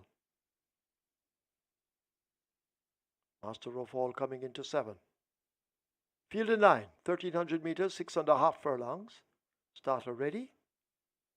They're off. Almost perfect start. Thunderstrike took off quickly, so too Wilson. These two now battling early as they slip past the 6. Sunshine Cat getting closer all the while. Master of All in the white racing out wide of Bold Sammy, and at the back of the field it's a Gorgeous Gift as they arrive at the 5. Wilson striding out powerfully leads up by some 3 lengths. Master of All on the outside. Thunderstrike in the blue race is next. Sunshine Cat right against the rail. Bold Sammy is next and maintaining last. That's Gorgeous Gift as the leaders leave the half mile. The tempo now beginning to increase as they approach the 7/16th, and it is Wilson and Omar Walker who are in charge on the run toward the 3. They've opened up 5 or 6 lengths. Sunshine Cat has to shine. Master of All some 3 lengths further back in the white. Thunderstrike and Bold Sammy now team up, and toward the back of the field it's Gorgeous Gift last as they come thundering into the top of the lane, and it is Wilson in complete control. The rider, that's Omar Walker, he has a peep in his mirrors, and Wilson has no danger at the moment. Sunshine Cat is left in the distance holding on for second. Bold Sammy under the stick in the red cap out wide, but this Wilson continues to churn on. A furlong to run. Can they catch Wilson? Wilson maintains a huge lead inside the final 16th. Wilson can't be caught. Sunshine Cat battling out now with Bold Sammy and all the rest, but it's Wilson in total control at the end of the race, winning by 7 or more. Bold Sammy is second, Sunshine Cat third, close between Thunderstrike going by with Gorgeous Gift.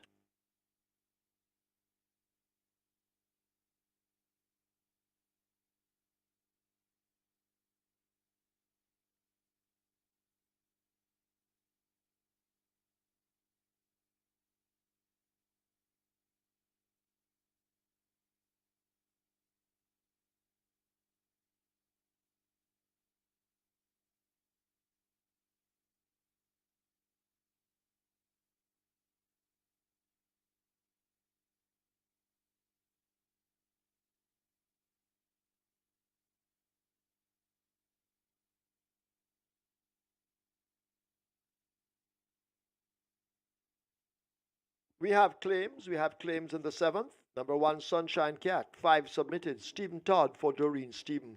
Stephen Todd claims Sunshine Cat for Doreen Stephen.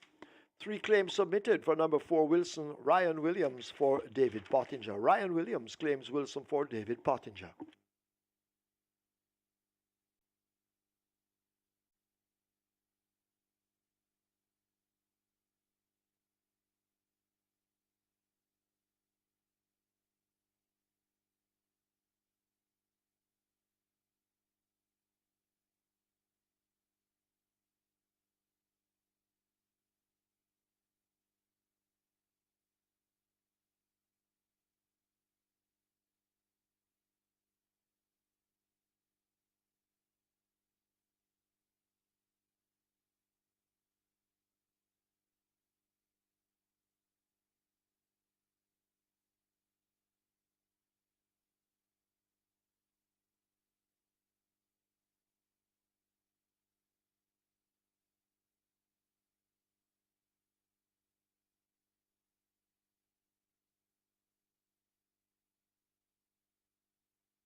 In the winner's enclosure, the unofficial winner of the 7th, number 4 Wilson. An 8-year-old bay gelding by Stormcraft, March Pen by War Marshal. Bred Derek White and Lakeland Farms Limited. Owned Jersey Boy Racing Stable. Trained Edward Walker, the rider Omar Walker, the groom Lloyd Rayner. Second 6 Bold Sammy. Third 1 Sunshine Cat. Fourth 3 Thunderstrike. Running time 1300 meters, 1:25.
So have a look at your monitors. Photograph for 4th. Between 2 Gorgeous Gift and 3 Thunderstrike. Thunderstrike nearest to us, getting the better of number 2 Gorgeous Gift.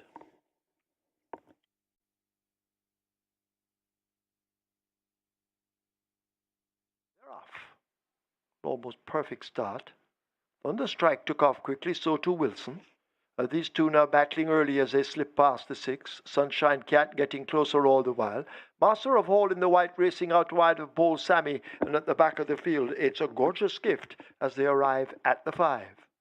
Wilson striding out powerfully leads up by some 3 lengths. Master of All on the outside. Thunderstrike in the blue race is next. Sunshine Cat right against the rail. Bold Sammy is next and maintaining last. That's Gorgeous Gift as the leaders leave the half mile. The tempo now beginning to increase as they approach the 7/16th, and it is Wilson and Omar Walker who are in charge on the run toward the 3. They've opened up 5 or 6 lengths. Sunshine Cat has to shine. Master of All some 3 lengths further back in the white.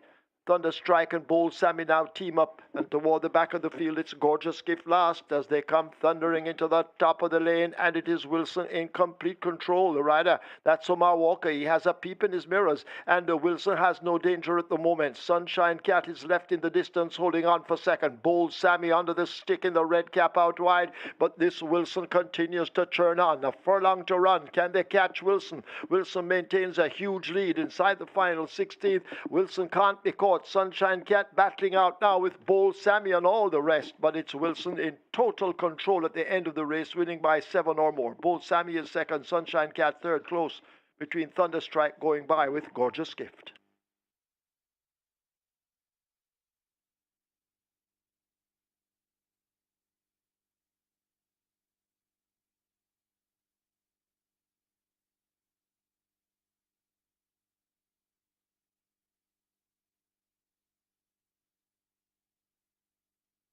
Result of the 7th, now official. Horses to the testing barn. 3 Thunderstrike, 4 Wilson. 3 and 4 go to the testing barn. Wilson the winner, 182 to win, 126 to place. Second 6 Bold Sammy, 128. Third 1 Sunshine Cat, fourth 3 Thunderstrike. Double event 1054. Quinella 442. Exacta 293. Trifecta 234. Superfecta 214. 197 triples 1059. Splits 24-3, 49-3, 116-3. They raced 1300 meters in 125 flat. The margins are 9 1/4 by 1 3/4.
Wilson proves to be the right choice in race number 7, making it a gate-to-eye performance here with 6-time champion jockey Omar Walker in the saddle for trader Edward Walker. So the Walkers teamed up there with Wilson for a gate-to-eye victory. Bold Sammy. What can we say about Bold Sammy? Bold Sammy is so fit, so game, and so consistent. Hardly ever out of the exotics. And Bold Sammy run on to complete the exacta there.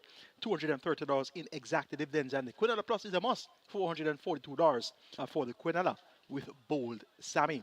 It's now time for race 8. Just before that, though, the live ticket count on the catch time stands at 173 with over 905,000 in the net pool. Twan at 6 down to 1,270 live tickets with 4.7 million plus in that net pool. It's time for the big matchup between Mahogany and Is That a Fact? Let's take a look. Mahogany opens up at odds of 1 to 9, and clearly it's going to be the horse to beat. Robert Hardball had it in. He's in the saddle for trader Ian Passard, and this Mahogany was second in the recent 49th running of the Philip Tiano D Gold Cup. So Mahogany cuts back from 7 furlongs to 5 round, and he's destined to peak at the right time for the second running of the Mute Mile, which will be on the 2nd of December. So look for this to be a stepping stone going into that major assignment. 1 to 9 for Mahogany. You won't make any money on the win end, but you have to look for the exacta, and who will be the exacta horse? It has to be Is That a Fact? And the current exacta stand at $131. So it's very likely to finish 2-6, and that dividend might increase as it gets near to post. So you know that more money will be coming in on other permutations. So the 2-6 exacta is the exacta we'll wager until we hear a voice say wager no more. Number 3, Jordan Reigns gets 6 to 1. Not as quick as his stablemate. Mahogany, but actually not exactly stablemate. He's trained by Peter Don Passard, and Mahogany is trained by his father, Ian Passard. But you know that they're in the same circles, so to speak. But look for Jordan Reigns to try and keep things honest throughout. Number 1, Freedom Street is on the upgrade, but has run into some very, very mean customers here in the likes of Mahogany, and Is That a Fact? So looks to be a foregone conclusion. This 2-6 exacta. Mahogany over Is That a Fact? For third, make it Jordan Reigns for fourth. Freedom Street. Final triple starts here. Already nearing $500,000 wagered. Horses are powered to take track. Get a bets on early and best of fortune.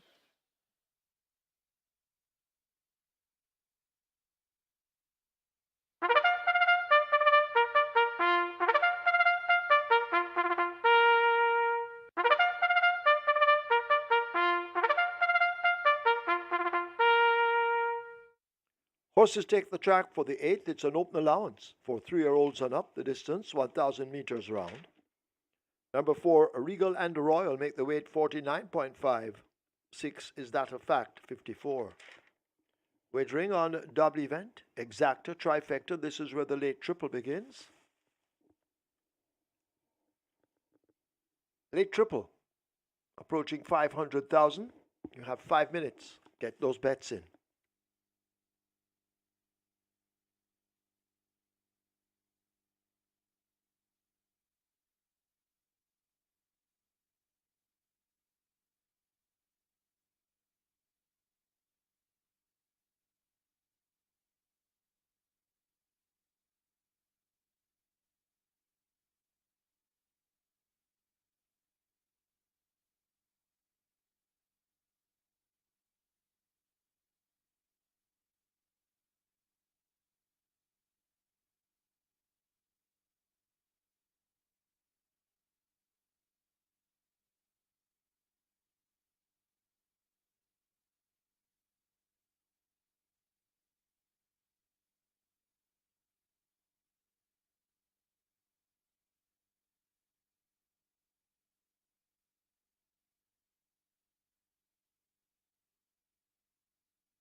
The feature event on the fixed odds board, obviously, it's a bit of mahogany versus Is That a Fact? We opened it up both odds on, which we hate doing, but just thought they were head and shoulders above the rest. Obviously, Jordan's Reign, the clear third pick. What we've seen is mahogany is taking the bulk of money.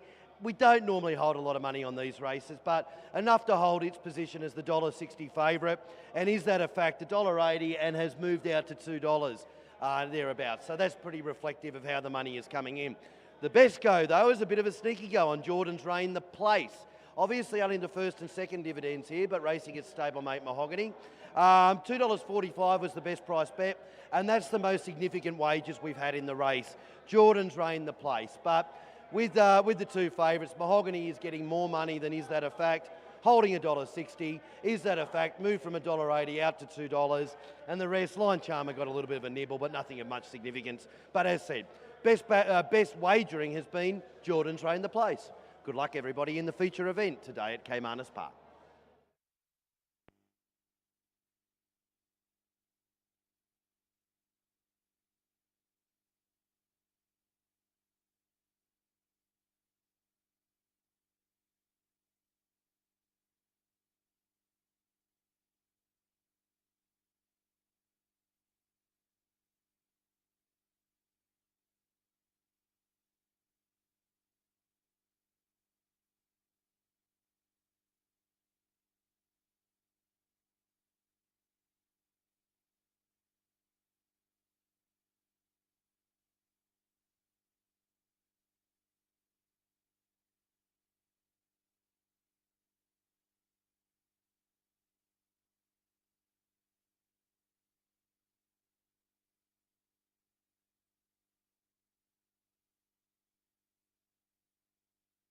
Runners arriving at the start. Late triple on its way to 700,000. Late triple on its way to 700,000. Get your bets on.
Late triple on its way to 700,000, but you're running out of wagering time. Get your bets in.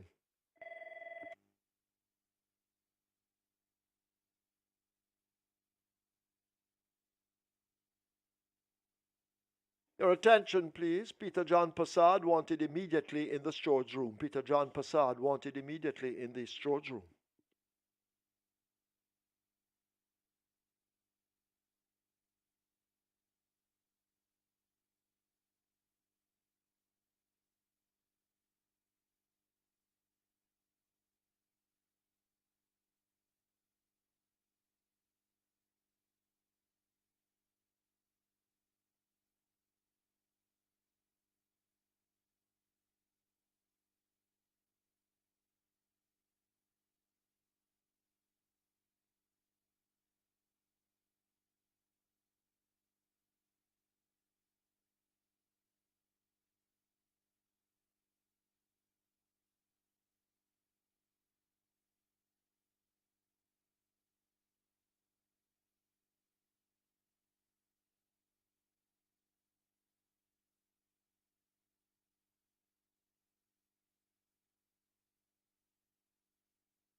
Money coming in on the late triple. It's on its way to 800,000.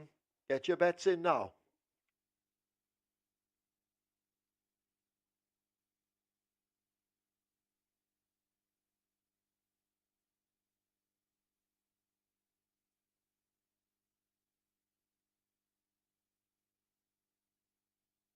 Your attention, please, once again. Peter John Passard wanted urgently in the storage room. Trainer Peter John Passard, go now to the storage room. Thank you.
Once again, an influx of cash coming into the late triple. It's now on its way to $900,000. But they're closing up the front of the gates. You need to bet now. You need to hurry.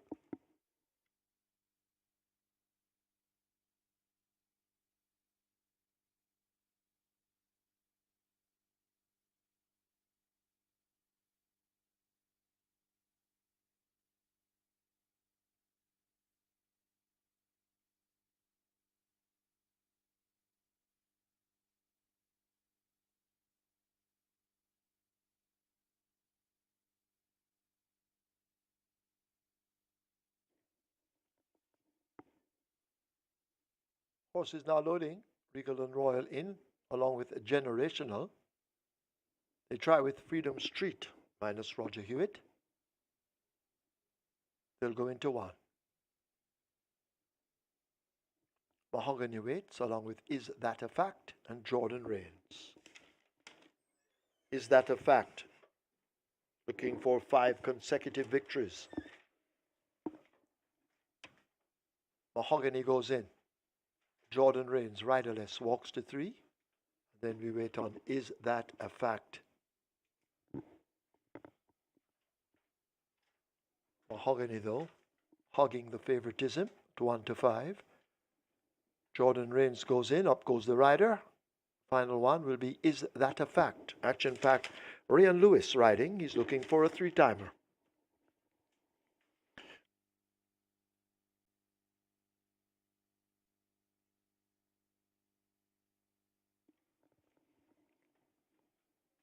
So still waiting on Is That a Fact? The final one to load. This is a quick dash, 5 furlongs round. Mahogany and Is That a Fact? Let's see what will happen there. Mahogany allowing weight. Is That a Fact? Pushed in. Field in line for the 8th. 5 furlongs round. Over to Michael Sims. He's ready. They're off. Is That a Fact? Shade tardy at the start. Freedom Street comes away running along with Mahogany, who cruises through, gets that lead as they're about to arrive at the half mile. The top weight Mahogany out in front. There goes Jordan Rains now chasing. Freedom Street is there. Generational just in behind them. Is that a fact? Is on the outside, hidden from view, and has made stealthy progress as they go flashing past the three.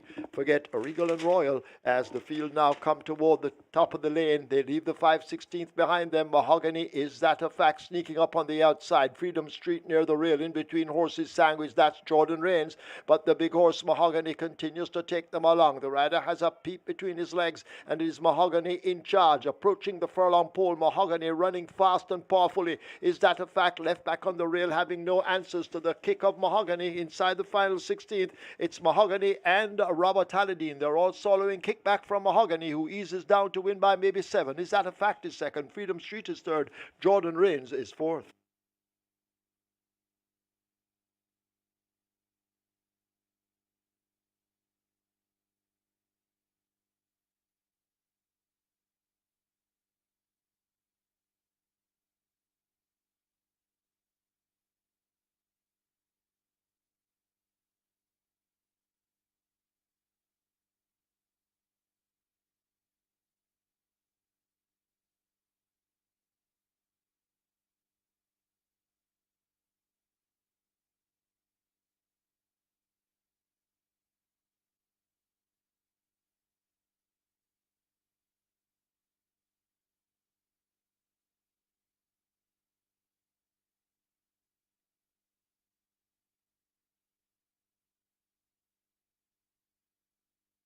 Your attention, please. There's now a George inquiry in the vicinity of the 400-meter point. Please hold all tickets. George inquiry looking at a possible incident in the vicinity of the 400-meter point. Please hold all tickets.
In the winner's enclosure, the unofficial winner of the 8th, number 2, Mahogany. A 6-year-old chestnut gelding by Sensational Slam. Meteorite by Traditional. Red Clovis George Metcalf, CDOD. Owned P. Ellis, H. Pratt, T. Pragnell, Karen Passad. Trained Ian Passad, the rider Robert Halladine, and the groom Paul Anthony. Second, 6, Is That a Fact? Third, 1, Freedom Street. Fourth, 3, Jordan Rains. Running time, 1,000 meters round, 59 and 3.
that a fact? Shade tardy at the start. Freedom Street comes away running along with Mahogany, who cruises through, gets that lead as they're about to arrive at the half mile.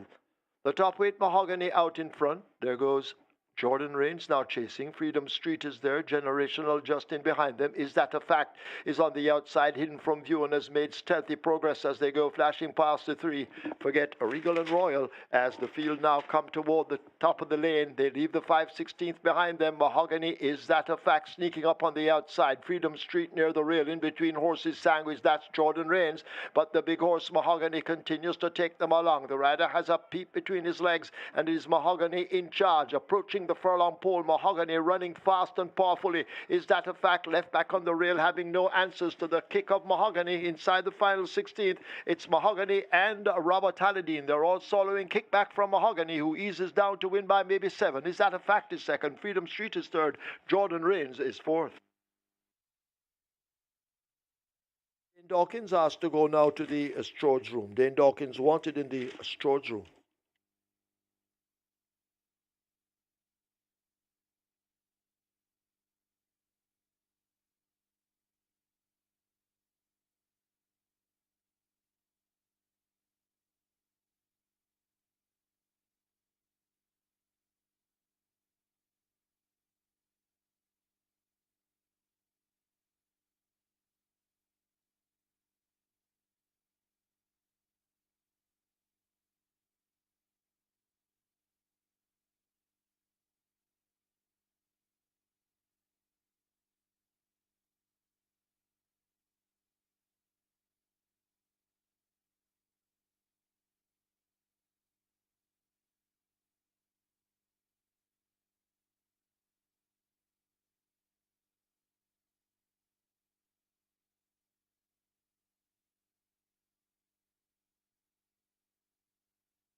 And after the Strode's inquiry, we have a disqualification. Second past the post, number 6, Is That a Fact?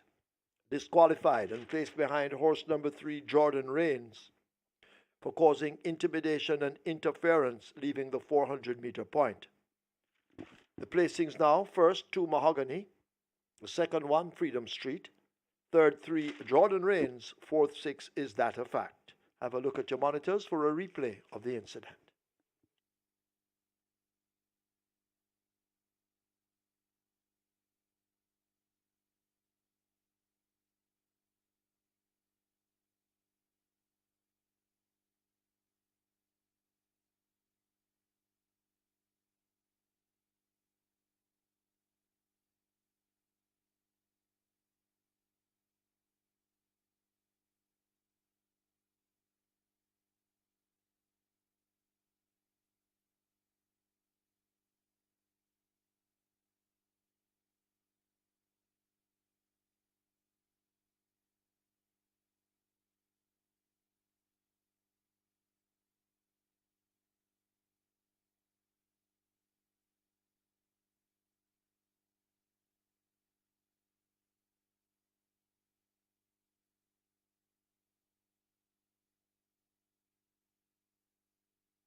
horses take the track for the ninth. It's a restricted allowance 2 for native bred 3-year-olds, non-winners of 2, and imported 3-year-olds and up. Maidens, the distance 1820 meters. 4 Mo Aviator, make the weight 55 kilos. 5 Princess Aquila, 52.5. 6 Superior, 54. 8 Power of Her Highness, 50. 9 Secret Admiral, 52. Wagering on double event, this is the late double. Exacta, Quinella, Trifecta, Superfecta, High 5. Runners parade before us. Result of the 8th, now official. Horses to the testing barn. 1 Freedom Street, 2 Mahogany. 1 and 2 go to the testing barn. Mahogany, 130 to win, 114 to place.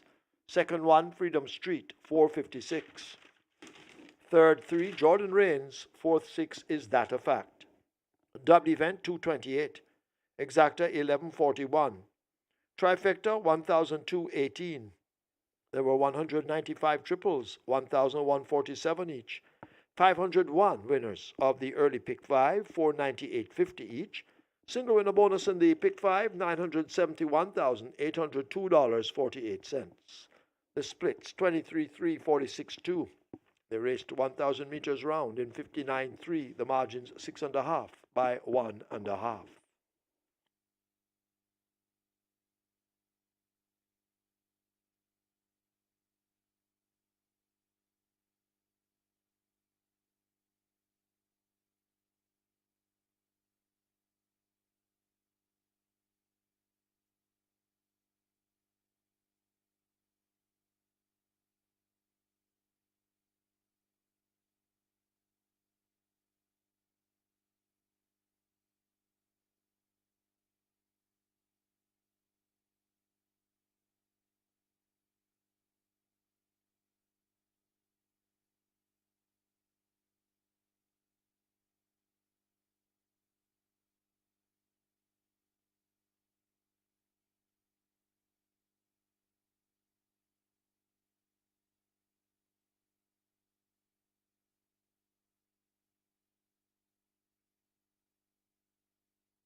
Mahogany gets the win quite convincingly in 59 and 3/5 of a second by 6.5 lengths, geared down inside the final half a furlong, and that's indeed a very, very eye-catching run. So Mahogany will be nearing peak fitness in time for the second running of the Mute Mile on the 2nd of December, the first Saturday in December, and that's going to be one of the top contenders for the Mute Mile. Watch out for the big bad Mahogany come the 2nd of December.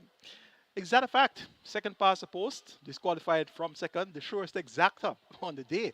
Not so, because is that a fact caused interference to a couple of runners there and was demoted from second and placed fourth. So the new exacta now, Freedom Street, $1,141. So the favorite wins easily, and you get a $1,141 dividend in the exacta, and that's indeed a very, very big payout. Live ticket count on the catch line stands at 160 with the 105,000 in the net pool, and the Twilight 6 stands at 1,186 live tickets, over 4.712 million in the net pool. It's time for the 9th and penultimate late double begins here. We have a field of 10. They go 1,820 meters. The Spectator Street as the event begins right in front of the grandstands. Let's take a look at the top contenders for the 9th. Top selection here is number 2, Propellant. This one, highly thought of at home. He's bred by Into Mischief out of the Quality Road Dam Quality Way. Bred in the USA, owned Shavan Maharaj, trained Anthony Nunes, Tevin Foster is aboard. Tongue tie on, day 6 on for the debut. Has worked quite fluent in the mornings. Nothing too eye-popping in terms of bullet works, but he has carried himself as a type that will go a distance of ground, and he looks quite well muscled and well built. So he's expected to dominate proceedings here, and he's out of the prolific stallion Into Mischief. And whenever you look at the past performances in the American racing circuit and you see Into Mischief, you have to look closer. So this Propellant, the first progeny of Into Mischief to race locally, and he's expected to dominate proceedings here. Number 7, Life is Life. He gets 5-1. Was second and last to Antarctica. Look for this one to run a fairly decent race. Ray and Loose, so Jason Acosta. Number 9, Secret Admiral. Interestingly, gets 26-1. He was third in the Jamaica Derby, running on to Ability and Money Miser. Excuse the last 2 runs. They're quite disappointing, but third in the Derby is third in the Derby. So big price here for Secret Admiral. And Super Alex, stablemate of Secret Admiral. They both own, trained, and bred by Carl Anderson. So all the attention is for Super Alex from the Carl Anderson barn, but not much attention being given to Secret Admiral, now at 25-1. Watch out for a big run from them both. I'm taking number 2, the highly thought of Propellant, over number 7, Life is Life, then 9, Secret Admiral, and 10. Make that then 10, Secret Admiral. That should be 2, 7, 10, and 9. That's Propellant, Life is Life, Super Alex, and Secret Admiral. Right, that's 2, 7, 10, and 9. Let's now join the fixed odds man, who has been having some technical difficulties since last week. The fixed odds man, Dallas Baker. What says you for the 9th and penultimate? Thank you, Michael. Yes, and the very interesting debut, or local debut, of Propellant. And as we always say with horses like this, market signals are very important, and some good market signals for Propellant. Opened it up $1.80. Now it's been forced on the way to money into $1.60, and is your rock solid favourite.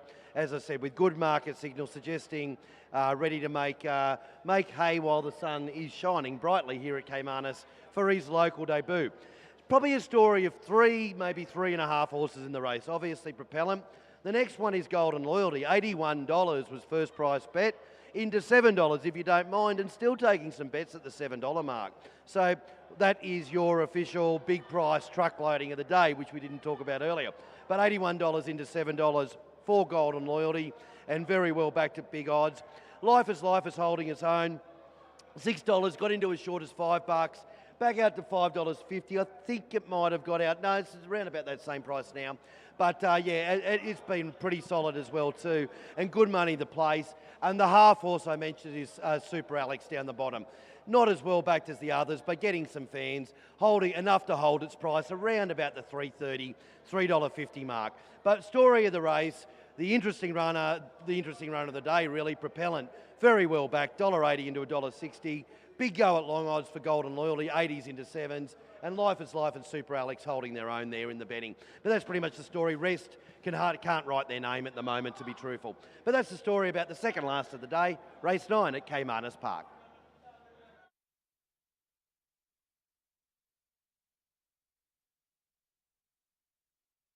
trading and the high five wagering on its way to 150,000. So high five on its way to 150,000. Get your bets on.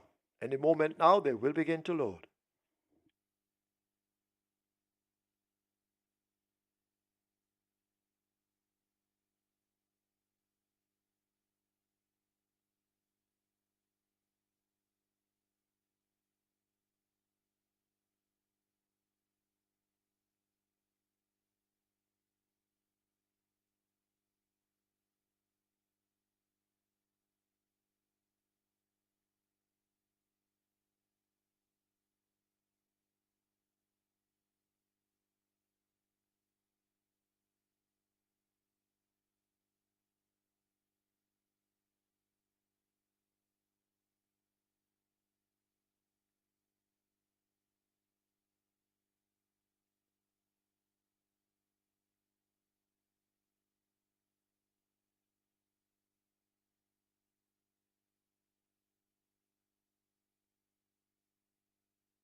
Horse is now loading. This is the penultimate. This is the ninth. Mr. Senator, propellant, they're in. Golden Loyalty is in. Here comes Mo Aviator to load at 4. Princess Aquila walking toward 5. Princess Aquila goes in. Up next, Superior without the rider. Calvin Bailey, he's walking behind.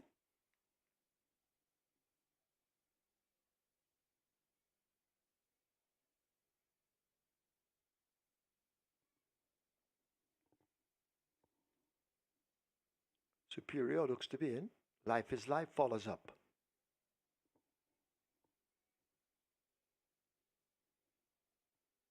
Super Alex. Power of Her Highness. Secret Admiral, they're the last 3 to load. Power of Her Highness goes in at 8. Secret Admiral coming into 9 with Richard Henry. And then we will have the other Carl Anderson entrant, Super Alex. So Super Alex, the last one to load, joining stablemate Secret Admiral, field in line for the 9th, 1820 meters. They're off. Coming off a beat slow is Super Alex and Mr. Senator, all ridden to recover. As they spread across the track running toward the mile, and the Foreign Invader Propellant is the one down on the rail. Golden Loyalty and Princess Aquila racing next. Superior racing out wide. There goes Secret Admiral and Super Alex in the blue cap. Mr. Senator races next. In behind those, that's Mo Aviator as they're about to leave the 7 and take to the back stretch. Propellant battling to hold the advantage up front on their run now toward the final 6 furlongs. It is Propellant who fights for that lead on the inside rail.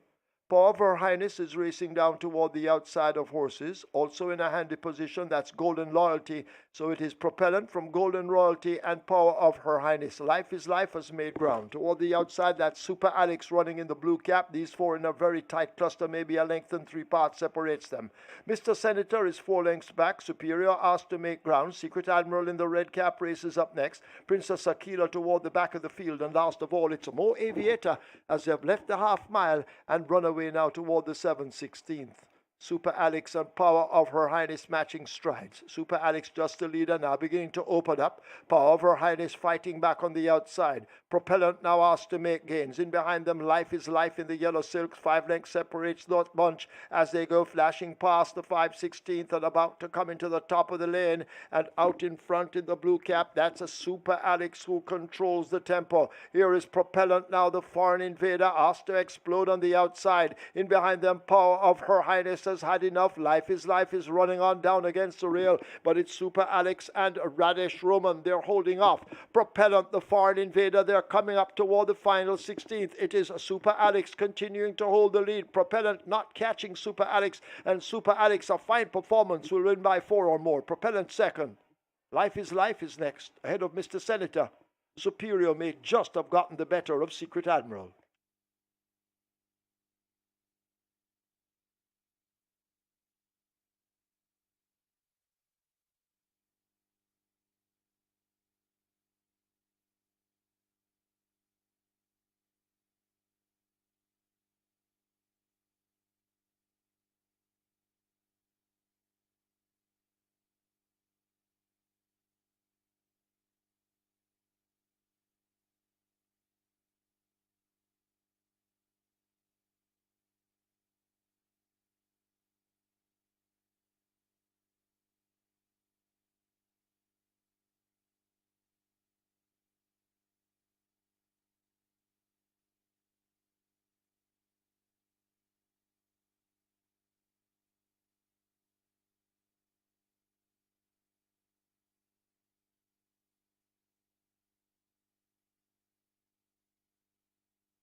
Your attention, please. Immediately, we have a General Stores inquiry. General Stores inquiry into the running of the race. Hold all tickets. But in the winner's enclosure, the unofficial winner of today's 9th, number 10, Super Alex.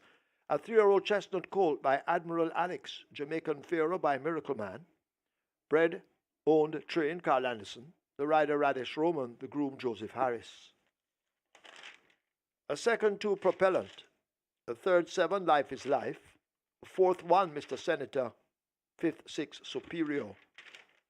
Running time, 1820 meters, 1:59 and 2.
1820 meters.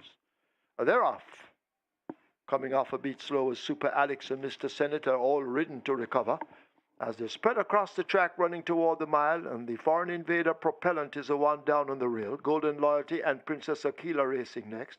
Superior racing out wide. There goes Secret Admiral and Super Alex in the blue cap. Mr. Senator races next. In behind those, that's Mo Aviator as they're about to leave the 7 and take to the back stretch. Propellant battling to hold the advantage up front on their run now toward the final 6 furlongs. It is Propellant who fights for that lead on the inside rail. Power of Her Highness is racing down toward the outside of horses, also in a handy position. That's Golden Loyalty. So it is Propellant from Golden Royalty and Power of Her Highness. Life is Life has made ground. Toward the outside, that's Super Alex running in the blue cap. These 4 in a very tight cluster, maybe a length and 3 parts separates them. Mr. Senator is 4 lengths back. Superior asked to make ground. Secret Admiral in the red cap races up next. Princess Aquila toward the back of the field. And last of all, it's Mo Aviator as they've left the half mile and run away now toward the 7/16. Super Alex and Power of Her Highness matching strides. Super Alex just the leader now, beginning to open up. Power of Her Highness fighting back on the outside. Propellant now asked to make gains. In behind them, Life is Life in the yellow silks. 5 lengths separates that bunch as they go flashing past the 5/16 and about to come into the top of the lane. And out in front in the blue cap, that's a Super Alex who controls the tempo. Here is Propellant now, the Foreign Invader, asked to explode on the outside. In behind them, Power of Her Highness has had enough. Life is running on down against the rail, but it's Super Alex and Radesh Roman. They're holding off. Propellant, the Foreign Invader, they're coming up toward the final 16th. It is Super Alex continuing to hold the lead. Propellant not catching Super Alex, and Super Alex, a fine performance, will win by 4 or more. Propellant second. Life is next, ahead of Mr. Senator. Superior may just have gotten the better of Secret Admiral.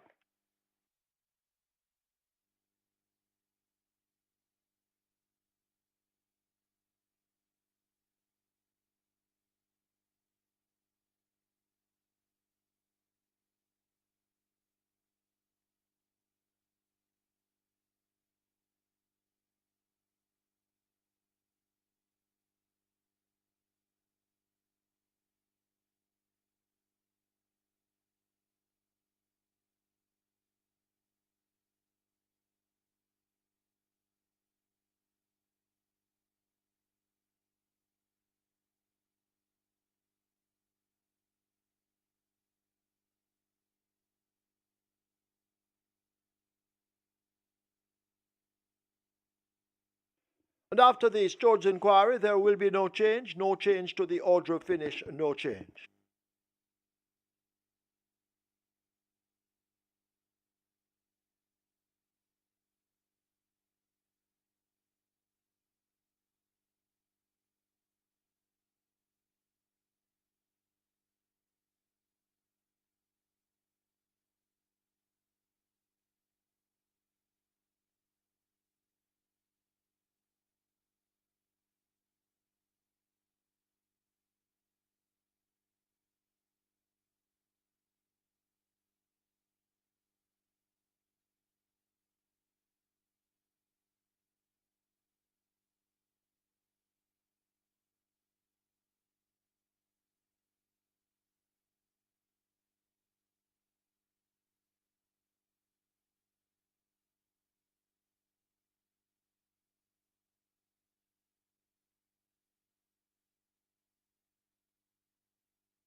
Result of the ninth now official. Horses to the testing barn. 2 Propellant, 10 Super Alex. 2 and 10 both go to the testing barn. Super Alex, $240 to win, 114 to place.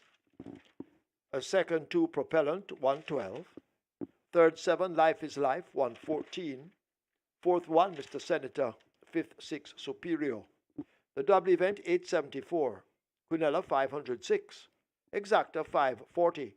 Trifecta 490. Superfecta 1869. 7 high fives 8536. 189 triples 835 each. Splits 26-3, 52-1, 118-1, 145. 1820 meters raced in 159.2. The margins 4 by 5.5. And just a reminder that in the 10th event, 11 Ava Jalin goes with a tongue tie, cheek pieces, and Lasix. That's Ava Jalin in the 10th and final, number 11. Tongue tie, cheek pieces, Lasix.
Super Alex gets the job done in race number 9. Well ridden by Radish Roman. Made a sharp move towards the 3 furlong pole there and went through, kicked away, and held on from Propellant. And Propellant ran a game race in second, was leading for the first few furlongs, but then when engaged by Super Alex and company, Propellant had to get rolling again. He's a big, strong, tall, strapped-in colt, and he is indeed well bred out of that prolific silent intermissive. And I got a text message from Clovis Metcalf, and that's chairman of the Jamaica Racing Commission, and he pointed out rightfully that the first prodigy of intermissive race at Caymanas Park was a horse named Buzz Nightmare. So thank you very much for that, Mr. Metcalf. A very resourceful indeed, our chairman there at the Jamaica Racing Commission. And Propellant is actually the second progeny of intermissive race at Caymanas Park, Buzz Nightmare. And I think that was a YouTuber bred. So thanks for that, Mr. Chairman. Very valid and resourceful information there. The silent intermissive had Buzz Nightmare a few years ago, and Buzz Nightmare, of course, you know, was a stakes winner, and that one won the Gold Cup a few years ago. It's now time for the cash-out leg of the Twilight 6 and the Catch 9. Let's take a look. Race number 10 is for native breds, 4-year-olds and up, nuns of 3, and importees, 4-years and up, nuns of 2. And we have a field of 11. They go a trip of 1,200 meters or 6 furlongs. The purse here is $780,000. Number 9 is Unruly Dude. He's at odds of 7-2, and that's a very generous price for Unruly Dude. Robert Hardwell Haldane, he's looking for a double. He ran over to an Old Hayden, and this Unruly Dude didn't run his usual race on last when going 9 furlongs and 25 yards was near to the tail of the field than the front. So let's hope that he'll revert to his speedy ways and be a factor throughout here. 7-2 looks like good value in this dig-out handicap, and that's my top choice. Number 1, the Exodus, gets odds of 3-1. Radish Roma looks for the late double, and this is the Exodus right in that same Delay the Game event where Unruly Dude was nearer last than first. Now, the Exodus made a good bid for the lead, passing the quarter pole first by a half, and then began to one pace thereafter. That's understandable given the stretch out for the first time to 2 turns. So the Exodus now cuts back to sprinting and clearly can deliver a capital effort here, which would be good enough for a victory. Number 8, Great Trick, gets odds of 2-1. Was at 26-1, 2 starter back when finishing second to Grace to the Maid. Went up at 7-2 and last, didn't do as well. 8 by 9 1/4 lengths there behind Neil Star, Justin Biden, and General Chief. Back here now, sprinting at 6 furlongs. The visor removed. The customer visor has been removed by trainer Gary Crawford. Let's see if that will have its desired effect. The stable confidence is high at odds of 2-1 for Great Trick. And number 2, Prissy, gets 9-2. Champion apprentice, you will Pinnock right, so trainer Alfred Brown. Prissy has been working well. Went 5 furlongs round in 102 and a fifth of a second on the 15th of October. And on the 22nd of October, 51 and a fifth of a second for a half mile there alongside Classical. Or Prissy has the tongue tie removed, and she should be in the thick of things throughout in the 10th and final. A fairly competitive looking 10th and final. I'm going to go 9-1, 8-2 on Rudy Dude to get the better of the Exodus, Great Trick, Prissy. And for those high fives, looking for an outsider, you may want to have a look at number 5, Tigray Express, at odds of 12-1.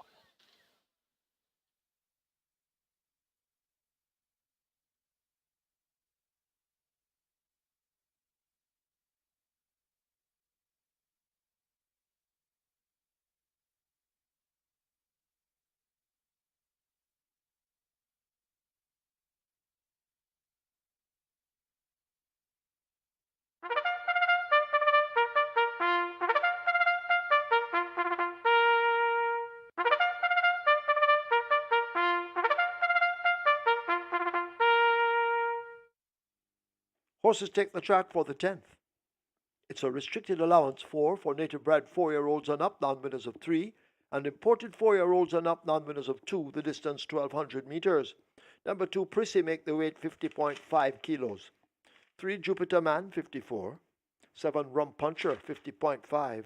10, Traditional Lady, 49. And remember, Ava Jalin goes in the tongue tie, cheek pieces, and Lasix. Wagering on Exacta, Quinella Trifecta, Superfecta, High 5. 5 minutes, get your bets on.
And the lucky last, thanks for your patience today again, punters, but we do have a very good betting race going on here, as it did look, and it's nice to be taking bets on it, I should say. Really, this is a battle for favouritism. We've got 1, 2, 3, 4, 5 with a split hair between them. I'll just work down the page. The Exodus, been around about the $4.50 mark all through betting, shortened to $4, back out to $4.40. Not one of the best backed runners in the race, but enough to hold its own at the price. The best back runner in the race is number 2, Prizzy. $9 we opened it up, got into as short as $4.40, just working its way back out now to $5, but best back runner in the race, pretty well clearly Prizzy, and making a claim at favouritism. Go down the page a little bit, great trick. Big go for this early. As soon as the gates opened halfway through the day today, it was $12. Got backed into $4. Now just again easing out to about $4.20 last look I had. The victim in all of this has been Unruly Dude. Probably thought, even though a competitive betting race, probably thought Unruly Dude was a rock solid favourite.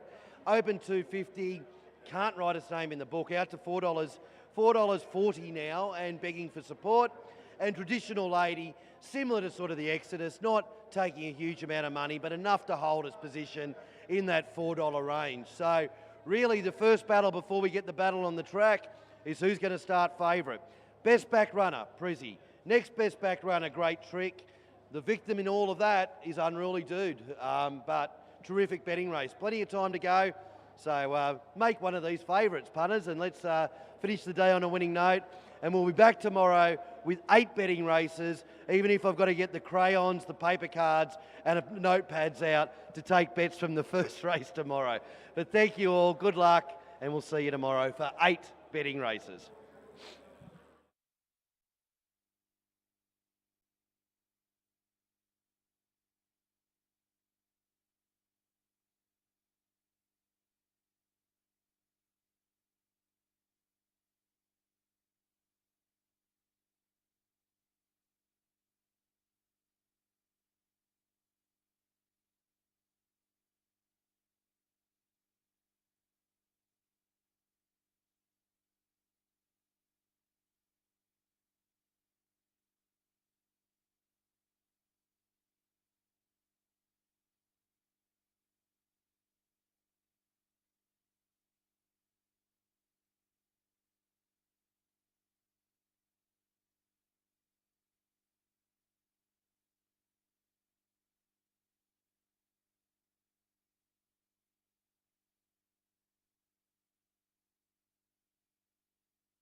Runners at the post. High five now approaching 250,000. High five on the way to 250,000. Get your bets on.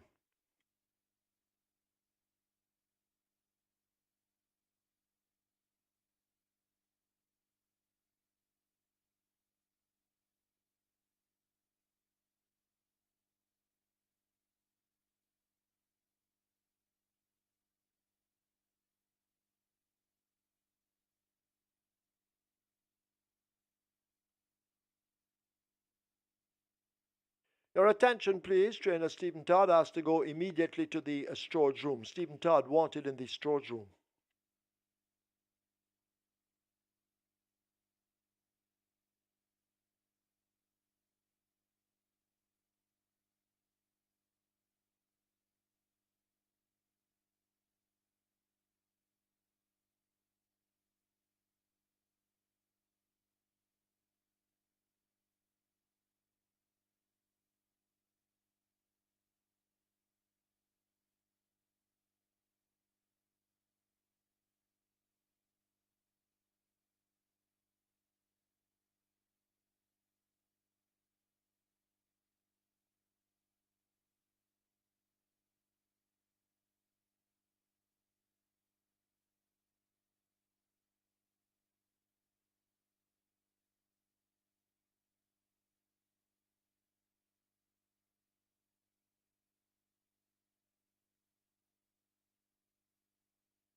You need to go to those windows now. They're closing up the front of the gates.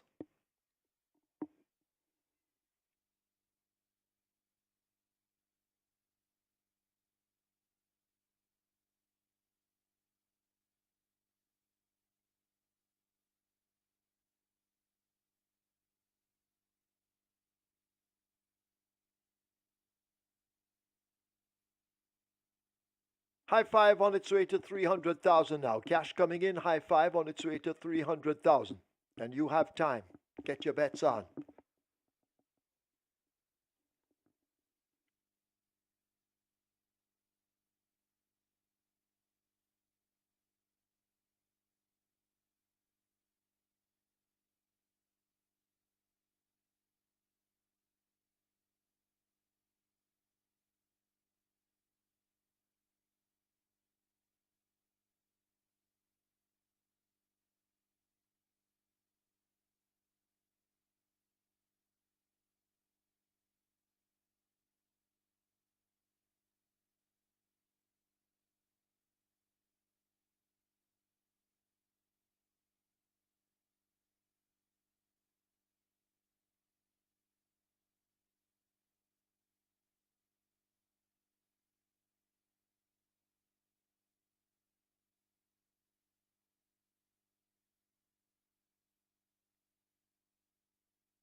Horse is now loading. So first one in, the Exodus, followed by Jupiter Man, Print Quality coming into 4. Shrewsbury Norm heading for 6. Still have time to wager if you haven't. Rum Puncher walking to 7. Unruly Dude. Circling around. Rider off Ava Jalen. That's from Puncher Loads.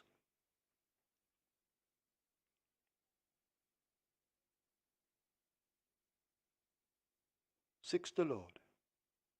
They try with Traditional Lady at 10. Rider of Ava Jalen waits by 11. Prissy coming into 2.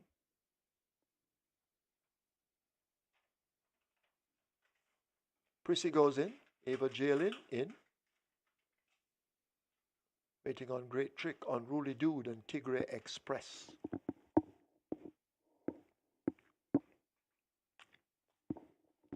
This is the last chance you have to wager on local racing this afternoon. So Tigre Express they try with. Dane Dawkins, he's looking for 2 wins. He has come down as they battle Tigre Express to load at 5. Tigre Express, sideways. Tigre Express, giving trouble to load.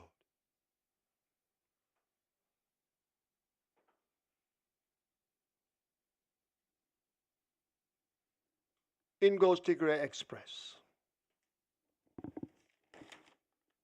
Next up, number 8, A Great Trick, minus Bebito Harvey, now coming into 8.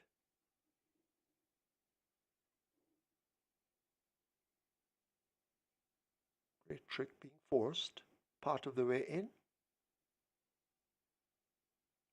Now most of the way in, now in. Up goes the rider. We wait on the final one on Unruly Dude. This is 1,200 meters. 6 furlongs. Field of 11 take part. Field in 9. Over to the starter. They're off. Tigre Express, the slowest to leave the gates. Unruly Dude and Shrewsbury Norm, they jostle early as they head down the backstretch, and Shrewsbury Norm now comes away with a 2-length lead. It's held over on Unruly Dude, they leave the 5. Prissy in the blue races in 3rd, further back, possibly 6 off that lead. Jupiter Man and Tigre Express and a Rum Puncher in close proximity of each other. Great Trick and Ava Jalen race next. Then comes Traditional Lady, and at the back of the field, that's Print Quality, and the Exodus now overtaking Print Quality. About to arrive at the final 3/8 of a mile. Shrewsbury Norm the Grey continues to scamper along with that lead. Unruly Dude chasing, needing to find a length and 3 parts. Prissy is on the rail. There goes Tigre Express. Jupiter Man out wide. Over in the green, that's A Great Trick, but Shrewsbury Norm maintains the lead at the top of the lane. A quarter of a mile to catch the grey Shrewsbury Norm. Unruly Dude unleashed on the outside. Prissy now beginning to close up down against the rail, but Shrewsbury Norm is full of pluck and continues the fight inside. The final furlong, Shrewsbury Norm the Grey continues to hold them up. Prissy now coming with a late surge on the rail. Shrewsbury Norm under pressure and running on fumes. Prissy comes diving toward the line. It's close between Shrewsbury Norm and Prissy. Then Unruly Dude, Traditional Lady, Great Trick is 5th.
So a very close finish in the end, a very close finish between 6 Shrewsbury Norm, 2 Prissy. Shrewsbury Norm getting the better of Prissy in the final strides.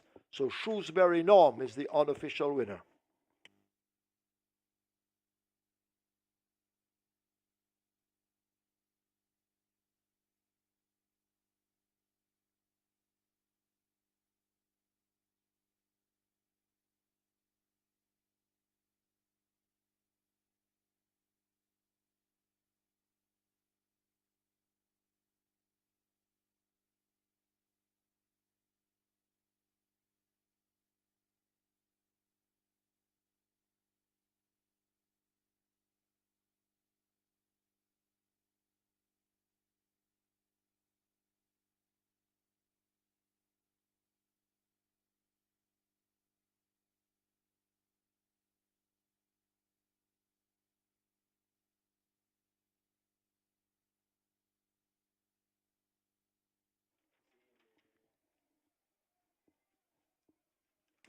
In the winner's enclosure, the unofficial winner of today's 10th, number 6 Shrewsbury Norm, a 4-year-old grey filly by Casual Trick, Sweet Sugar by Fearless Vision, Red Orange Valley Estates Limited, O'Nadon, train Ryan Darby, the rider Paul Francis, the groom Steve Gray.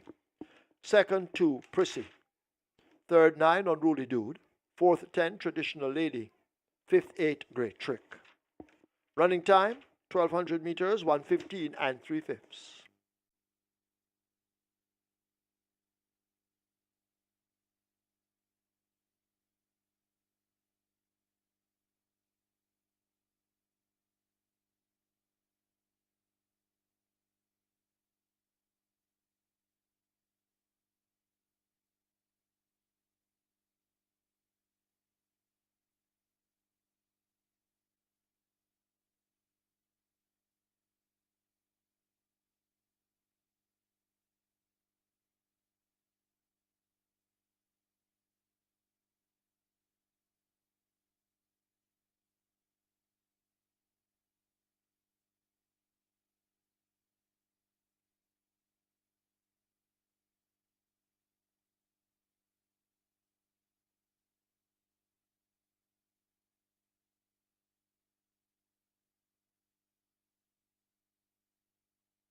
Have a look at your monitors.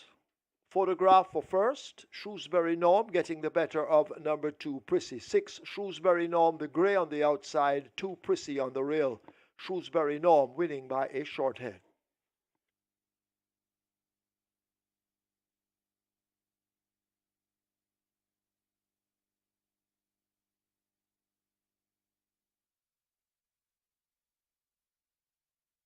Field 9. Over to the starter, they're off. Tigre Express, the slowest to leave the gates. Unruly Dude and Shrewsbury Norm, they jostle early as they head down the backstretch, and Shrewsbury Norm now comes away with a 2-length lead. It's held over on Unruly Dude, they leave the 5. Prissy in the blue races in third, further back, possibly 6 off that lead. Jupiter Man and Tigre Express and a Rum Puncher in close proximity of each other. Great Trick and Ava Jail in race next. Then comes Traditional Lady, and at the back of the field, that's Print Quality, and the Exodus now overtaking Print Quality. About to arrive at the final 3/8 of a mile. Shrewsbury Norm the Grey continues to scamper along with that lead. Unruly Dude chasing, needing to find the length in three parts. Prissy is on the rail. There goes Tigray Express. Jupiter Man out wide. Up in the green, that's a great trick, but Shrewsbury Norm maintains the lead at the top of the lane. A quarter of a mile to catch the grey Shrewsbury Norm. Unruly Dude unleashed on the outside. Prissy now beginning to close up down against the rail, but Shrewsbury Norm is full of pluck and continues the fight inside. The final furlong, Shrewsbury Norm, the grey continues to hold them up. Prissy now coming with a late surge on the rail. Shrewsbury Norm under pressure and running on fumes. Prissy comes diving toward the line. It's close between Shrewsbury Norm and Prissy. Then Unruly Dude, Traditional Lady, Great Trick is fifth.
Result of the 10th, now official. Horses to the testing barn 6, a Shrewsbury Norm, 10, Traditional Lady.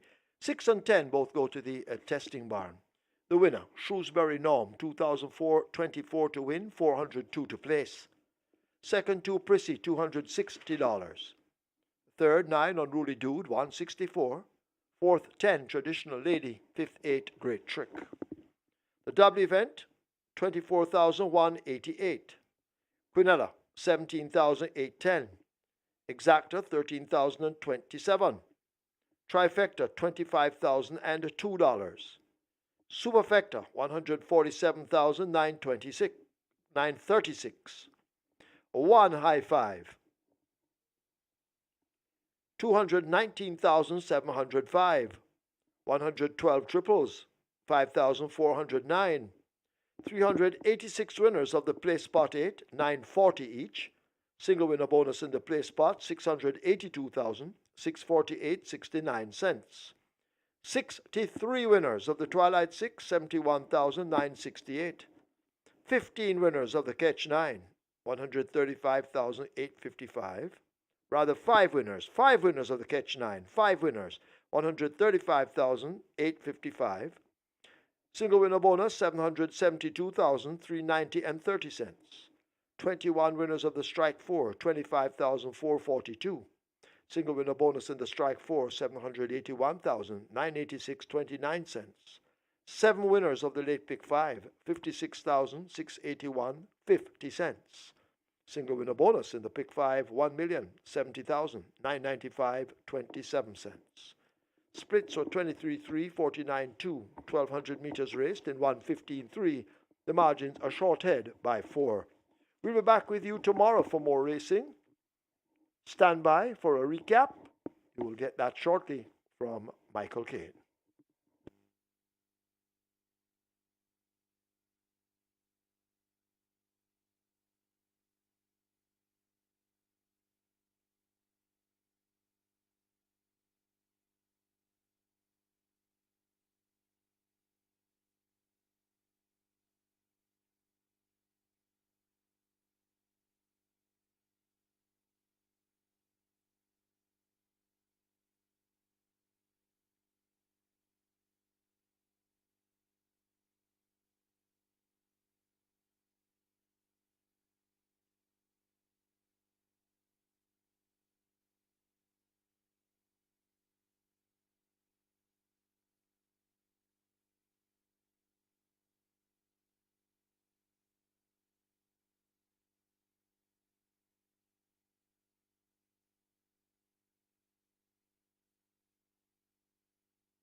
A great day of Thoroughbred racing has come to a close once again at Caymanas Park, and we had 10 races on tap today. It was such an interesting race day, and we had some very good finishes and some fairly great dividends as well. Let's firstly highlight the high achievers. Ray Lewis, leading rider. He had a double on the card, so he started the Jockey's Colony.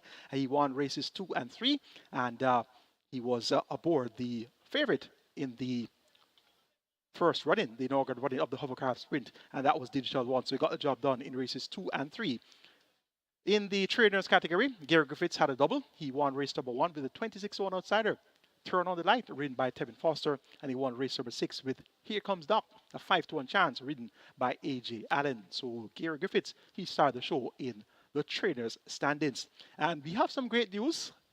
Anthony Thomas, more popularly known as St. Mary, he had his first taste of victory at Gulfstream Park today, where he rode a horse by the name of Art Show Lady in the Lempton final at Gulfstream Park today for trainer Rohan Crichton. So congratulations to the Anthony Thomas fans. And there was an uproar today, earlier in the afternoon, and I was wondering what it was about. And I got to realize afterwards that it was Anthony Thomas's first victory at Gulfstream Park, and it really brought the house down. So big up to the Anthony Thomas fan base here at Caymanas Park, and big up as well to the Jamaicans at Gulfstream Park who really cheered him on there. And in particular, Pete Aiello, the commentator at Gulfstream, he really is a big fan of Anthony Thomas. So great news, the victory of Anthony Thomas aboard Art Show Lady at Gulfstream Park today. We have 2 races to recap, races 3 and 8. The third event was the hovercraft sprint, the inaugural one of the hovercraft sprint. They had a field of 5, inclusive of a highly thought of 2-year-old filly. She goes by the name of Digital One. Ray and Lewis riding there for trainer Jason Acosta and owner Oak Ridge Farms. Digital One acting up a bit. Now they're off. An almost perfect start. Run, Julie, run, Digital One. They mix it up on that lead as they make their way toward the 5, and with effortless ease, Digital One now goes on by some 2 lengths over Run, Julie, run. Rosetta racing in third. That's the grey on the outside of Blue Sensation, and the blue racing on the rail. And Lucy in the Sky is at the back of the field. They're about to arrive at the half mile, maybe 5-6 lengths separating the entire field, but Digital One now begins to float away from them, opening up some 3 to 4 lengths. Run, Julie, run, the closest pursuer as they're about to arrive at the 3. 2 lengths in behind her, we have a Blue Sensation. Rosetta has faded back through the field, about to be passed by Lucy in the Sky and Jerome Innes as they leave the 5/16th and come into the lane. Digital One cruising on that lead, under the hand ride, the rider motionless at the top of the lane. They leave the quarter pole with a lot in hand. Run, Julie, run, best of the rest. Blue Sensation is over on the rail, but it's all Digital One. Coming up toward the final furlong. Digital One in complete control at this stage. Digital One and Ryan Lewis. He looks as if he's sure to have his second win on the card inside the final 16th. It's all over. Digital One has put paid to them all. Digital One winning it by maybe 6 lengths over Run, Julie, run. Then Blue Sensation, Rosetta, followed by the trailer, Lucy in the Sky. An impressive display of talent there by Digital One, stopping the clock in 1:13 and 2/5 of a second, winning by 6 1/4 lengths, and that one really has traveled well up to the furlong pole and appears to be one to be on for future engagement. So 2 from 2 for Digital One, and that was Ray in the saddle for his second win for the day, and he rode there for champion trainer Jason Acosta and owner Oak Ridge Farm. Our next race to review is going to be race number 8, and this was an open allowance contest for native bred throws and up, and we had a field of 6. They went 1,000 meters round, 1.4 million in purse money, and the big favorite was Mahogany after his second place effort in the recent 49th running of the Filipino D Gold Cup. He was expected to dominate proceedings in race number 8. They're off. Is that a fact? Shade tardy at the start. Freedom Street comes away running along with Mahogany, who cruises through, gets that lead as they're about to arrive at the half mile. The top weight Mahogany out in front. There goes Jordan Rains now chasing. Freedom Street is there. Generational just in behind them. Is that a fact? Is on the outside, hidden from view, and has made stealthy progress as they go flashing past the 3. Forget Regal and Royal as the field now come toward the top of the lane. They leave the 5/16th behind them. Mahogany, is that a fact? Sneaking up on the outside. Freedom Street near the rail in between horses Sandwich. That's Jordan Rains. But the big horse Mahogany continues to take them along. The rider has a peep between his legs, and it is Mahogany in charge. Approaching the furlong pole, Mahogany running fast and powerfully. Is that a fact? Left back on the rail, having no answers to the kick of Mahogany inside the final 16th. It's Mahogany and Robert Halladine. They're all following kickback from Mahogany, who eases down to win by maybe 7. Is that a fact? Is second. Freedom Street is third. Jordan Rains is fourth. An impressive victory there by Mahogany, stopping the clock in 59 and 3/5 of a second, and won by 6.5 lengths there. And he basically set all the splits, 23-3, 46-2, and that was an impressive win. So Mahogany is back, and he should be peaking at the right time for the second run of the Mote Mile, which will be on the 2nd of December, the first Saturday in December, with that purse of $150,000 US. Tomorrow, we'll be having mandatory payout in the Regular 6, $8.114 million, all to be paid out, plus, of course, new money wagered, looking for a net pool in excess of $20 million. And tomorrow will be announcers race day. Our first post will be at 12:15 p.m., and we have 8 races on tap on the mandatory payout Regular 6 Sunday card. That's it in a nutshell from us here at Caymanas today. Have a good evening. Be sure to be on your handicapping best for your Regular 6 mandatory period tomorrow. And we'll be with you tomorrow to give you some more live action. You're still Michael Kane on behalf of the Home of Champions Sports Max, as well as on behalf of the promoters, Supreme Ventures, Racing and Entertainment Limited. See you for Sunday racing.